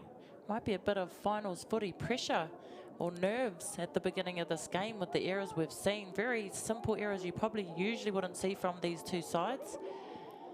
Yobu feeding the scrum. And here comes Davidson. Fauasu again. Yobu into dummy half. Good hands. Good pick up there by Alatini. Another very good front row. He's only 16. He was a 16th New Zealand secondary school rep last year. Here comes Belchin. Belchin changes the angle. Very similar type of player to Aaron Clark as Albert Belchin. AJ they call him. Here's Lafaele Perenara. And it was Gordon Afoa with the chains off. Trying to barge over, but Huggins handled him. Lafaele Perenara. Looking for a gap right there. Last play now for St Paul's College. Lafaele Perenara again. Belchin going to haul it past. This time to Cully. Oh, lovely. It's there, and it's almost a try. It's still an opportunity here for Belchin. Can't quite get there.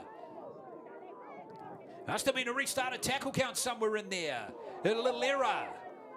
And that's been knocked on. Oh, that's unfortunate. Well, Fitiora was a hard one for him to handle, low round his ankles. Just couldn't quite get the half volley to stick.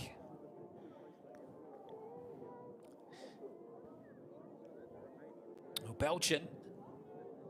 Here's the kick. This is where the... unfortunately, Kepa just couldn't deal with it. But in the end, you survive somehow. And that's exactly what Kelston have done. Here goes Kepa. PK Kepa, great player. Mount Albert Lions background. Ex-King's College too, but now at Kelston. Now here's Olsen.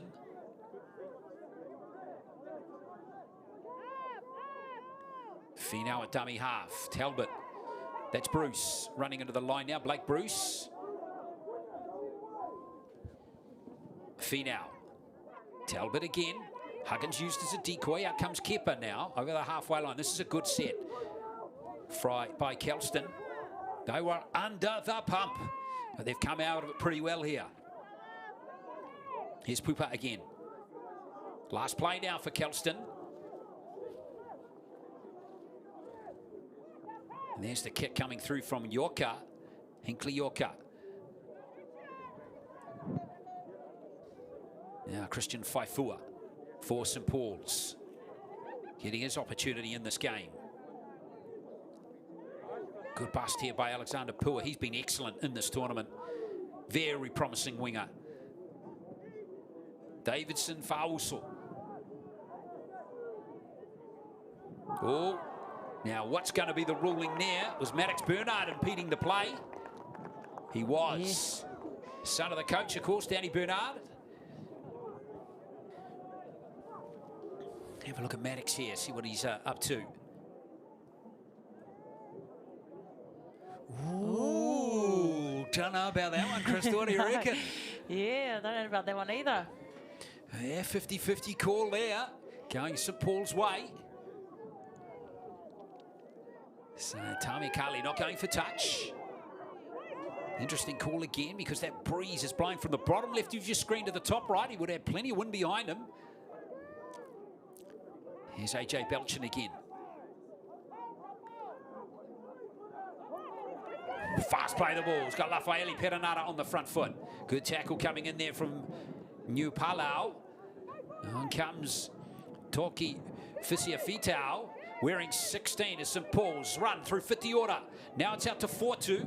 Almost taken away right there from Namotu on that right wing side.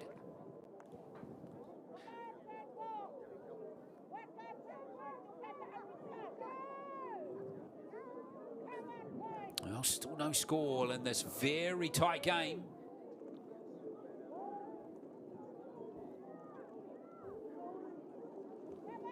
So here's the 16 again for Torki Fisia-Fitau. Now Belchin again for St. Paul's. Belchin, that's the line right there. Close call. Oh, unfortunately, our forward just got in the way. We either didn't get the ball there. If he'd got the ball, he would have powered over. Oh, and the pass is not good enough there from St. Paul's. Maybe the wind gusted up there big time, just blew it out of the player's hands. Pass has got to be super accurate here, Crystal. Yeah. Gosh. Well, look at those flags down the far side there. They are blowing big time. Right into the faces of these players from Kelston boys.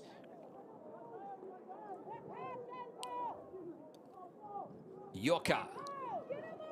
Straight into the action now for Kelston is Zach Scram. Versatile utility player coming off the interchange. Now New Palau. Handled nicely by Alatini. Talbot gives it out to Huggins. Riley Huggins gets those arms free for the offload. Things could happen. He's lost it. High tackle, though, has been ruled. Penalty coming for Kelston boys. This opportunity Kelston need here. Put his bumpers up. Try to get the offload away, but then come in and hit him in the head. Yeah, that was poor. Knocked some sense into him. Here's New Palau.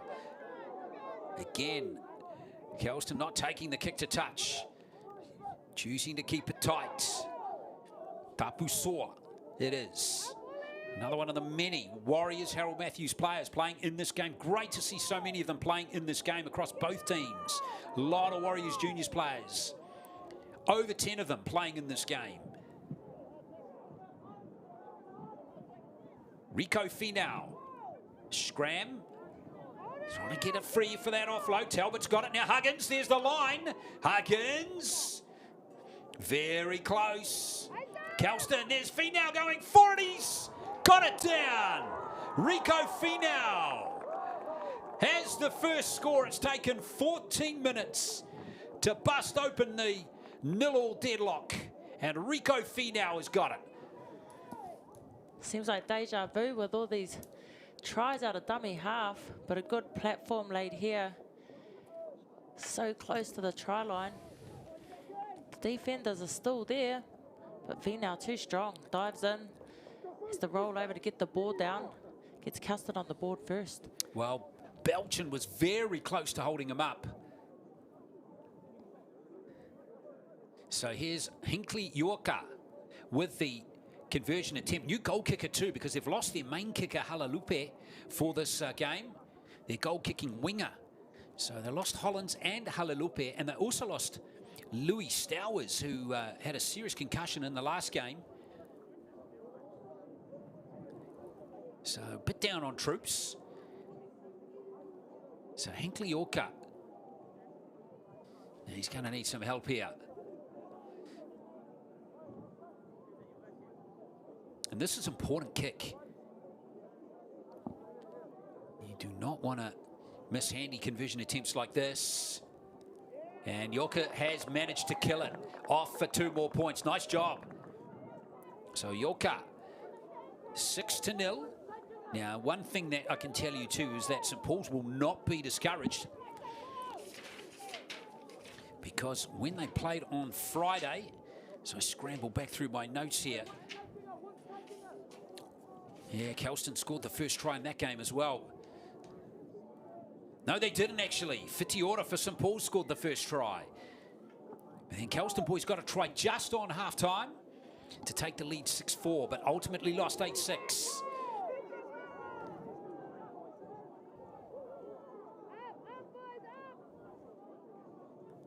So an important score there, and now they can't follow it up. It's been spilled there by Tapu Soa. Big chance here for St Paul's to come rocketing back into this game. Little dab from dummy half here from Toki. Fisia Fitau, one of the younger players in the St Paul's team. He's only 15. In fact, he is the youngest. Here's a run from Faifua. Looking to keep the pace of the game high here. Fisiahi. Bronson Fisiahi giving the ball there to Gordon Afua. Fisiahi wearing 14. He's the nephew of former Warriors player Glenn. Toki Fisia Fitau again. 5 metres out. So far, this defence from Kelston's been great. Here's Fisiahi going for the line. He got it on the chalk. Fisiahi.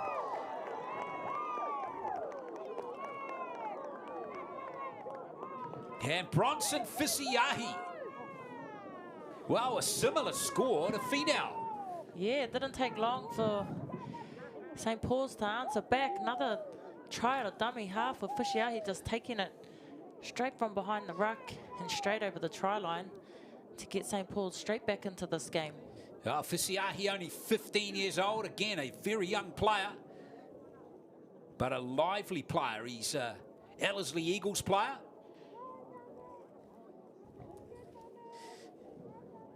And he has got his team on the board. Fisiahi with his second try, third try of the tournament. Nice and handy to the post too here for Kali, who's the goal kicker. Tamir Kali.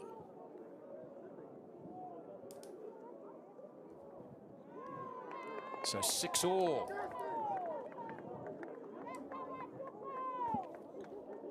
A reminder too, as we approach half-time, that if we are locked up at full-time, which is, I've got to say, a distinct possibility. They're so evenly matched, these two teams. We do play Golden Point. 5 minutes of Golden Point time. If we're deadlocked, we play another 5. So if we go that far, Crystal, we're in for a fun afternoon here in this boys' premiership final. Reminding you too that Auckland Girls Grammar, congratulations to them. They won the girls' championship final against that gallant Rotorua girls team by 8 points to 0. And well done to Dilworth too. They won the boys' championship title. Thumping Tauranga boys 26-6. And how's that for a kickoff? Kelston boys straight back onto the attack. Tapusua.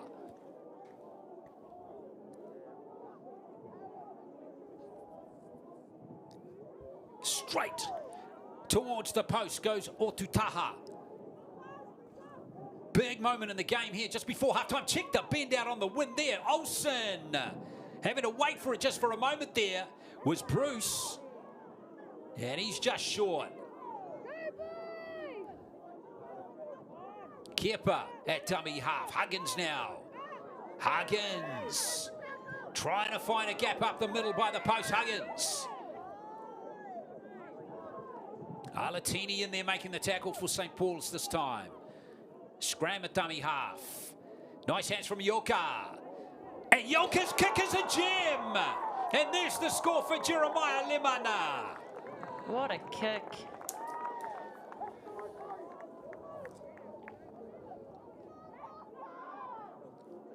Yeah, he's a good player, Hinkley Yorker. We've seen his brothers Kardia and Isim shine at this level in the past. And there's another one coming through, and beautifully timed there. Jeremiah Lemana to score the try and give Kelston the lead again. See the 3 block runners running through.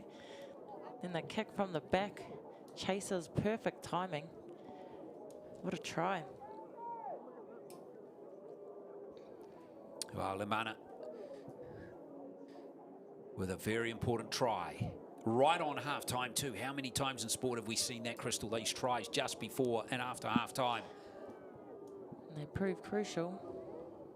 So here's Yorker. He's away with that one. So 10-6 at half-time it's going to be. With Kelston boys in front. 2 tries to 1. Finau and Lemana. With one converted by Yorker. Fisiahi the try for St Paul's. Perfect kick. Bounced up perfectly there for Lemana. And that has helped Kelston to a 10-6 lead at halftime. We'll be back for the second half shortly.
Well, here we go, folks. It is the second half, the last 20 minutes of this secondary schools nationals for 2025. And here we are with a scoreline of Kelston Boys 10, St Paul's 6, heading into the last 20 minutes. Danny Bernard with his instructions, and the co-coaches for St Paul's, Dave McDermott and Frank Fui Ma'ano,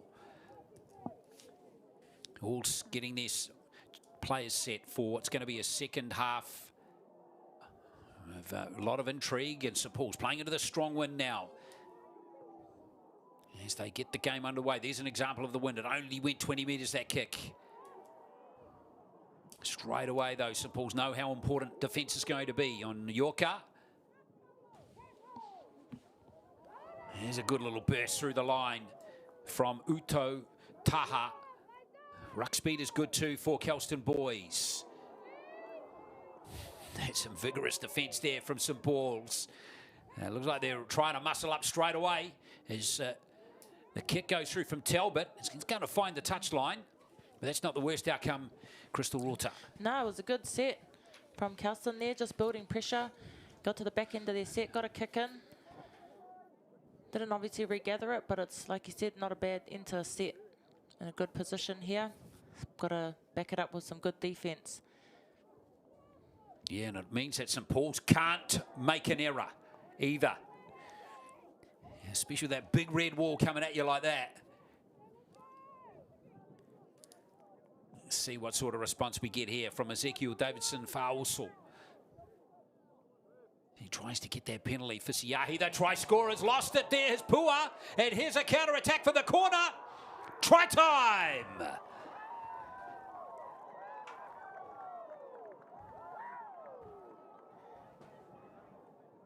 What a score there for Kelston. Almost a bonus try there as they leap clear by 8 now. Yeah, it's from off the back of this error, handling error here. It's just scooped up. Takes down the left edge. Diving try in the corner for Kelston, who extend their lead here in this grand final. Look at the celebrations there. So much excitement showing, and rightly so.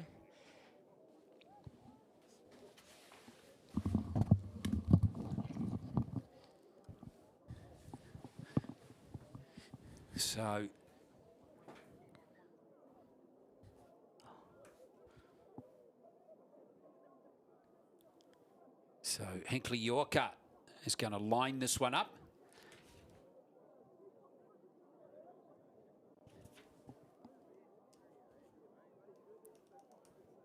So here is Yorka.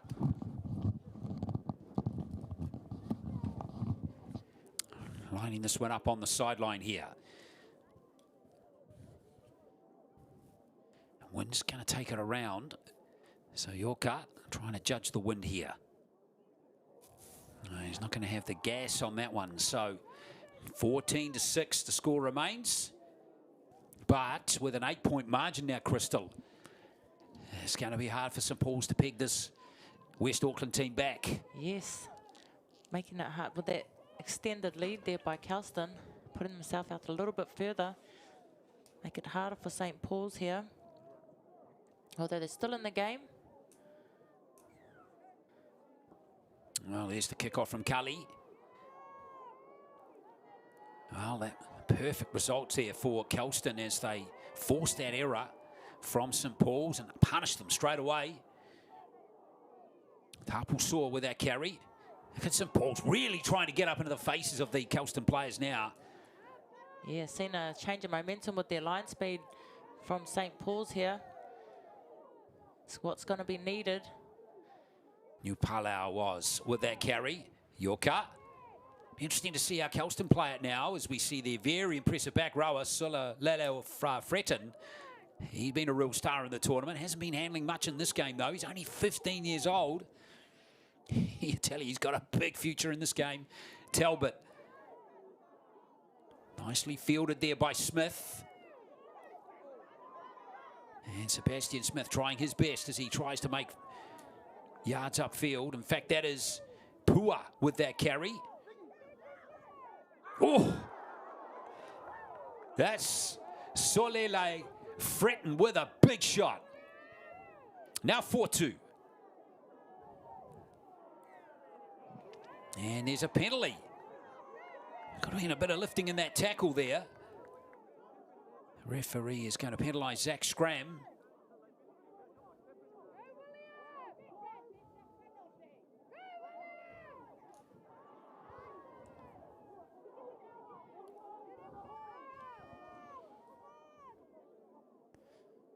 Mm, 14-6 to score.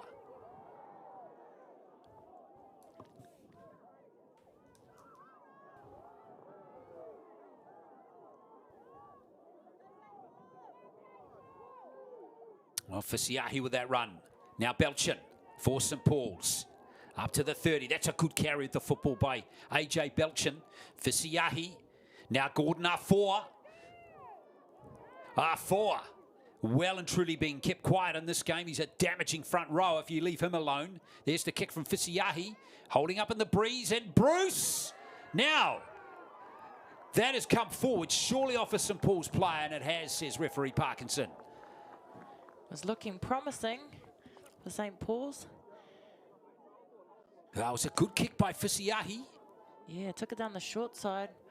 Everyone competing. Ooh, now that'll come off the head there of that player. Looked like it. Wow. Now referee Parkinson's made his decision. Blake Bruce was up there competing for it as well. He was the try scorer, by the way, at the other end of the field.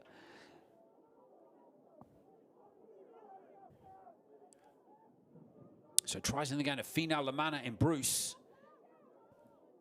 Now, here is St. Paul's with the ball. So a good call, I think, there in the end. Fisiahi a dummy half. Now R4, head down. Not going to crack the line. R4, the late offload, though. Fisiahi.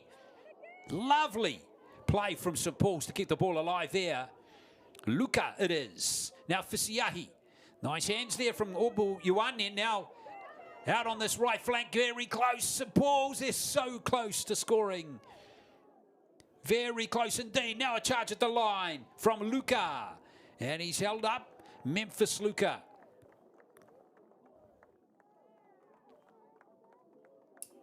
Well, St. Paul's desperate to be the next scorers.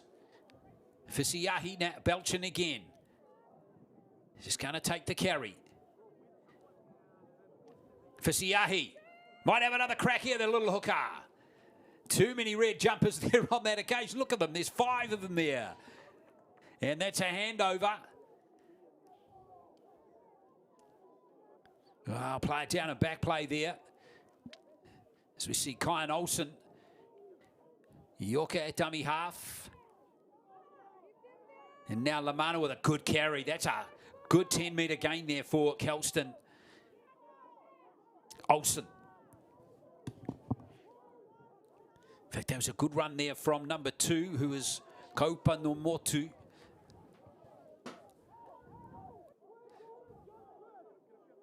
Olsen now playing it. And kick now from Yorka, using that wind. And this has good angle on it. This has great angle on it. Oh, what a kick.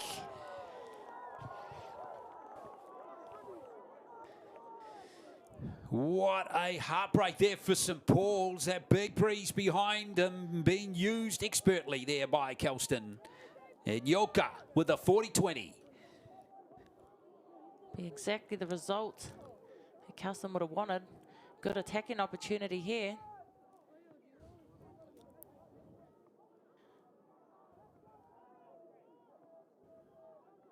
Well, straight into the action now is John Pupa. He is a couple of metres out. The Motu dummy half. Try to drive over here is Bernard. He's very close to scoring, Maddox Bernard. Ooh, someone copped a nasty little blow there. Still all right, though, for Kelston.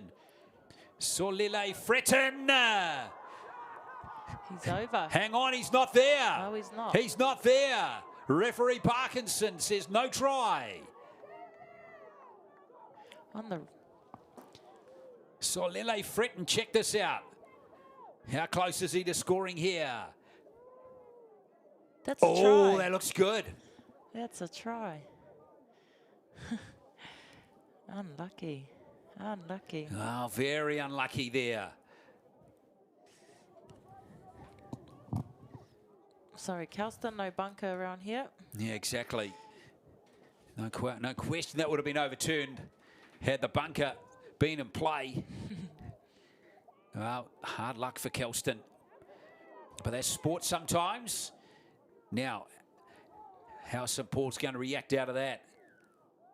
And they get a penalty for offside. 10 minutes left in this final. Kelston up by 14 points to 6. One try in the second after Blake Bruce.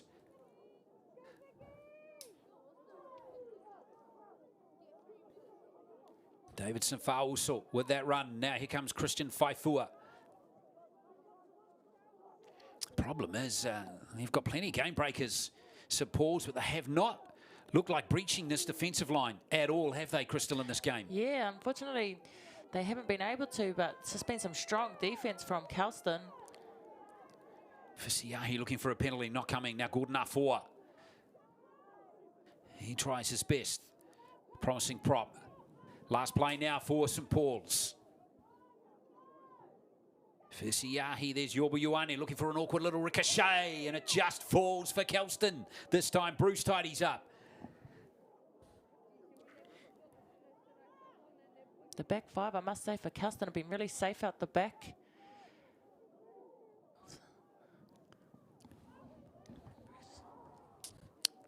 Yeah, Blake Bruce definitely scoring that try. I've just had that confirmed, which is all good.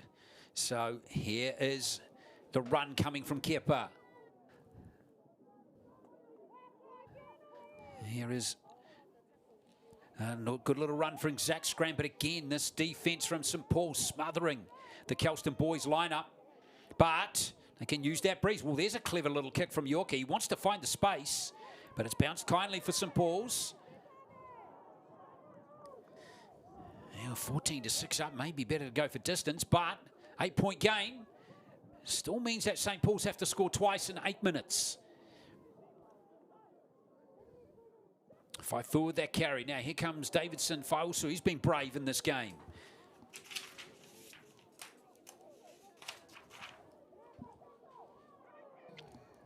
Pua hitting it up here for St Paul's. Oh, a little mistake there. In fact, it's going to be a penalty for St Paul's. Here's the chance for St Paul's.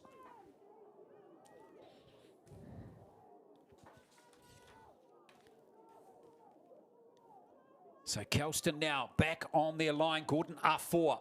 Lovely offload. Great hands from Davidson Fowles. So he's having a fine game as he gets down to the try line again. Belchin tries to drive over. Oh, repelled beautifully. Big tackle from John Pupa. R4 not used on this occasion. Fisiahi, you moved out of the halves now. Chance for St Paul's on this left edge. Here's a chance. Very close for 4-2. Dive of the line is there. St Paul's are over. It's Christian Faifua.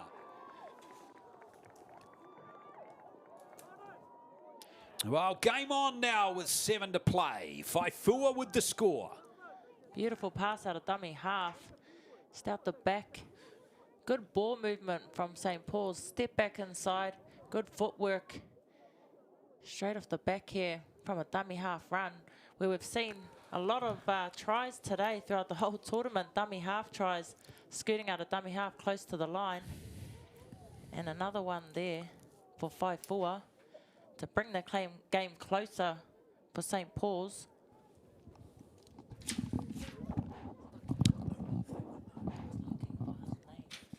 So Fisiahi with the conversion attempt. It's there. Well, that's a great conversion from Fisiahi. Big play from him. That's not an easy kick in these weather conditions. 12. St. Paul's now just 2 behind with 5 to play. Excellent work from St. Paul's. Got to give a shout out to Maddox Bernard. It's his birthday today as well. The number 13. He's 17 today. Well, he's 2 points in front. What a birthday party he's going to have tonight if they capture a national title. Oh, that's a good kickoff, but nicely bounced up just in the nick of time here for St. Paul's. What do they got with 5.5 to play?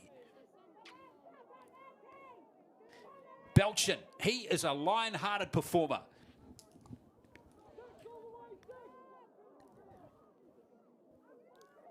Fisiahi's had some big plays in this game too. Davidson Faiuso.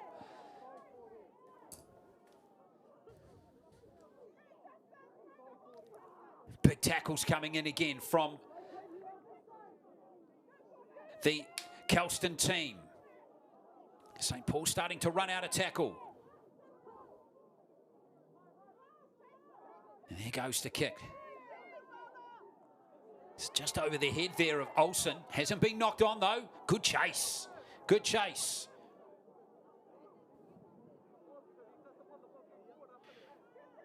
Yeah, if St. Paul's can get a good set of defence here, not allow too much yardage, have another good attacking set, they could take this title, but they're going to have to push up off their line. Slow this momentum down that Kelston currently have. Yes, indeed. Kelston not trying to get themselves into position again.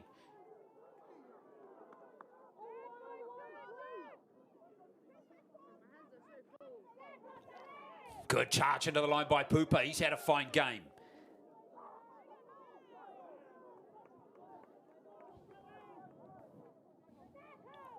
Good little kick here through from Finau. What a set. Great set for Fisiahi. He ain't going to get out of that.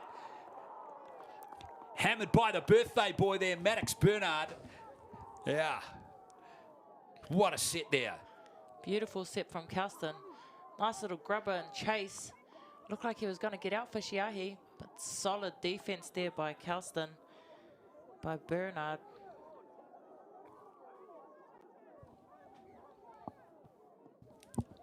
Well, there's the line dropout. Here comes Pooper. He has been good in this game.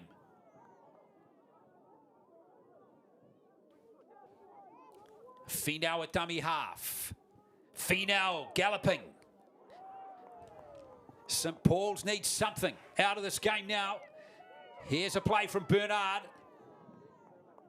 Dylan Brown out there now as we see Finau having another crack.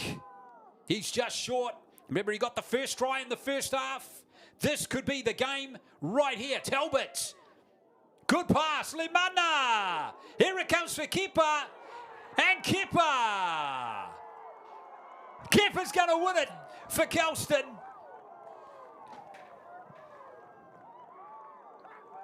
Look at that excitement from the Kelston boys.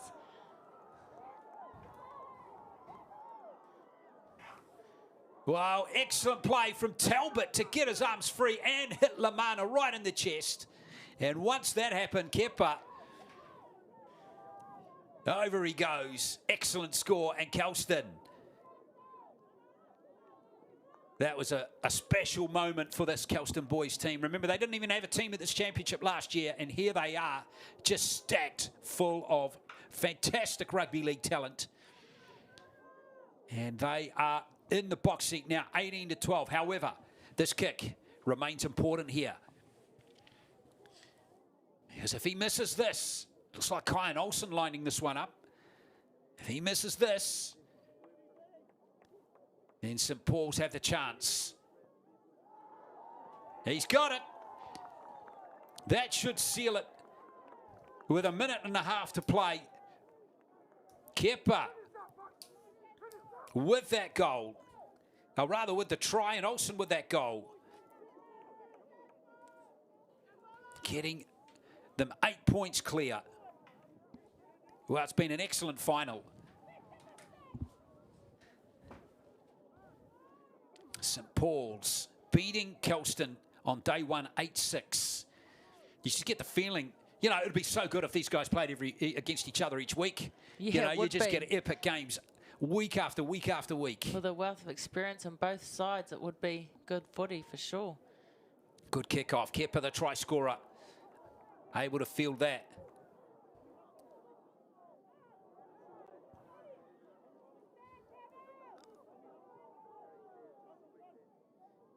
In fact, Dylan Brown, I've just been told Dylan Brown has kicked that goal rather than Olsen. So give Dylan Brown a couple of points. As he nailed that one. Now Bernard.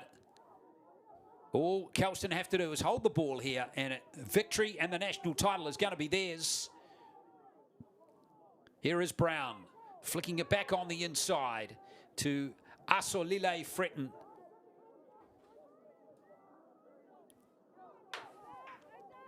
Finau again. Here goes Brown with the kick.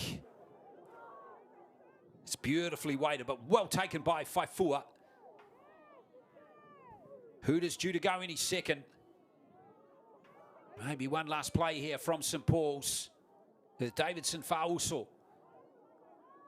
Still trying his hardest. Uaupua. Oh, Yorka comes out of that one second best. So too there does New Palau. There is the hooter, and there is the title for Kelston boys.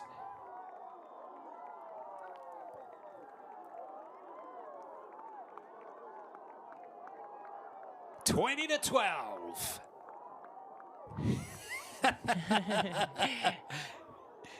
Awesome scenes here for Kelston boys. Get that excitement. Yeah, it's amazing, isn't it? Yeah, Beautiful awesome to see. performance by all these players. Heartbreak for St Paul's at national level yet again. Just can't quite get over that hurdle, and that elusive national title is going to elude them for another year. But Kelston boys, after last winning it in 2018, are back as national champions in Rugby League, winning the NZRL Secondary Schools Championship in 2025, beating St Paul's 20 points to 12. Awesome match where they scored 4 tries, 2-2. Finau, Lamana, Bruce and Kepa getting the tries with 2 goals kicked in the game. One to Brown, one to Yorka, who kicked a vital 40-20 in the second half as well.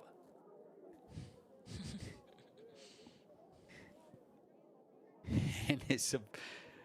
Yeah, I don't know how to describe that, frankly. I think once someone back in the day told me, just let the pictures tell the story. I think I'll do that on that occasion. But hard luck for St Paul's. Now, a lot of these players know each other really well and have played against each other many times. So it's nice sportsmanship shown there by Riley Huggins in particular. Because St Paul's have got some very good players in there and some wonderful athletes. Good scenes there for Danny Bernard, who's coached this team as well. And Maddox Bernard, I mentioned it's his birthday today. And it's going to be chocolate milk and potato chips all round tonight.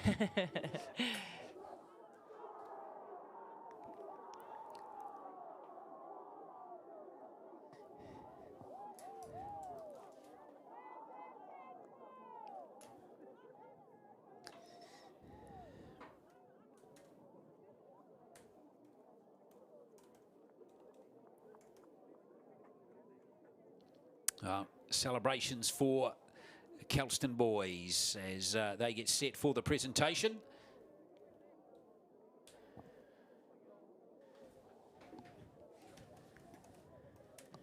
see this hardened faces in the St. Paul's side. Have to give credit to my nephew who played in the St. Paul's side, Elijah Rafaele Perenara. Seen he had my cousin's name on his wrist, who passed away earlier this year. So just wanted to acknowledge that. He was a proud leaguey himself, Bernard Perenara. Still proud of you, Neff. Nice words, Crystal. Enjoy that.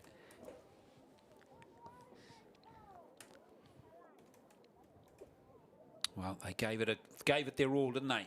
Yeah, definitely left it all out there.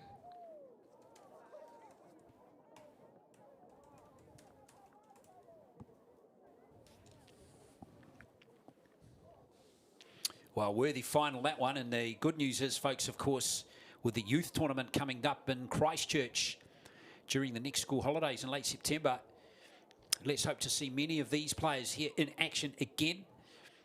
Some might be playing for counties.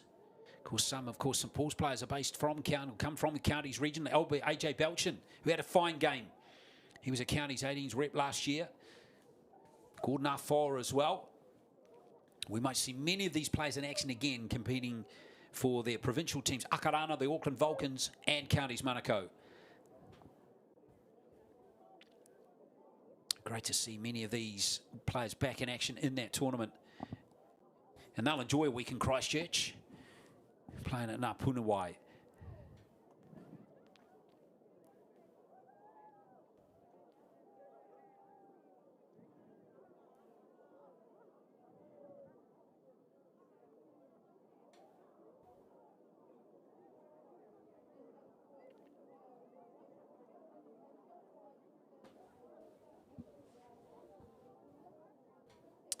So some nice scenes here. And thankfully that nasty weather has held off. And we did have those few showers earlier. Just remind you too that with Kelston about to get their trophy as the National Champions of 2025, Auckland Girls Grammar winning the girls title 8-0 over Rotorua Girls in the final. In the boys championship match, it was Dilworth 26, Tauranga Boys 6. And 3 other titles were decided today. In the championship plate, it was Otahuhu 14, Francis Douglas 6. So Otahuhu finished in 17th place. Bede and Hamilton, they played out a ripper. 6-4 to Hamilton Boys. Very close game. So Hamilton Boys finished 9th. And St Mary's and Macaulay, with St Mary's winning that by 22 points to 10 in the girls division, to finish in 5th place and winning the bowl trophy.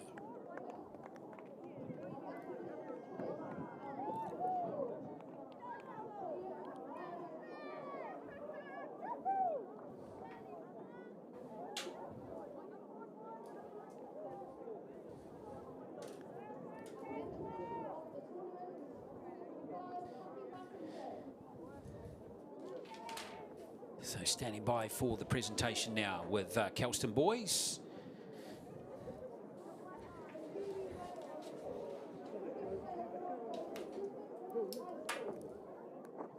The hunt for a pot of gold continues.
St. Paul's College, Gordon Apua.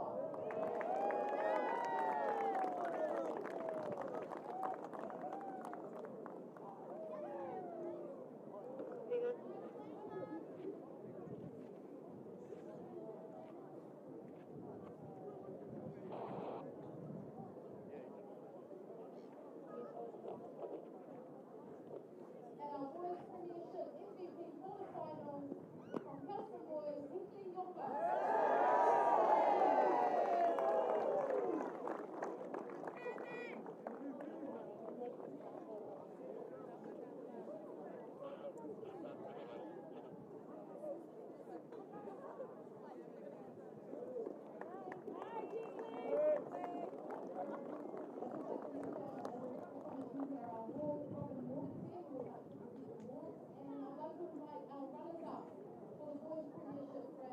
From St. Paul's College.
Well, there it is, the 2025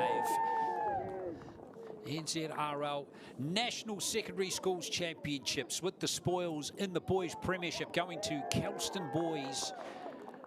Have certainly enjoyed rich success in rugby league down through the years on many occasions, but this is the first time they've captured the national title in 7 years. Of course, we had a bit of a break during the COVID years, but they've come back to win in a terrific final by 20 points to 12 over a gallant St Paul's team. And just one more reminder for you too. Congratulations to the Auckland Girls Grammar team, who won the Girls Championship, a hard-fought 8-0 win over Rotorua Girls. And Dilworth getting the win over Tauranga Boys by 26 points to 6 in the Boys Championship. All smiles in that Kelston Boys lineup as they enjoy the trophy. Well, that wraps it up here from Bruce Pulman Park. And we thank you for watching here on the NZRL YouTube channel, and remind you that there is more rugby league coming from the NZRL National Premiership, which starts next weekend. The Sky Sport Women's National Premiership and the New Zealand Senior Men's Championship starts next weekend. And then, of course, at the end of September, all of these players, or many of these players, will be back in action as we will welcome you to Napunawai in Christchurch for this year's National Youth Tournament, which begins on September the 22nd. So looking forward to that 5-day tournament beginning then. But on behalf of the entire team from WSL, I've brought you the coverage this last 3 days. We thank you for watching. Have a good afternoon. Mā te wā.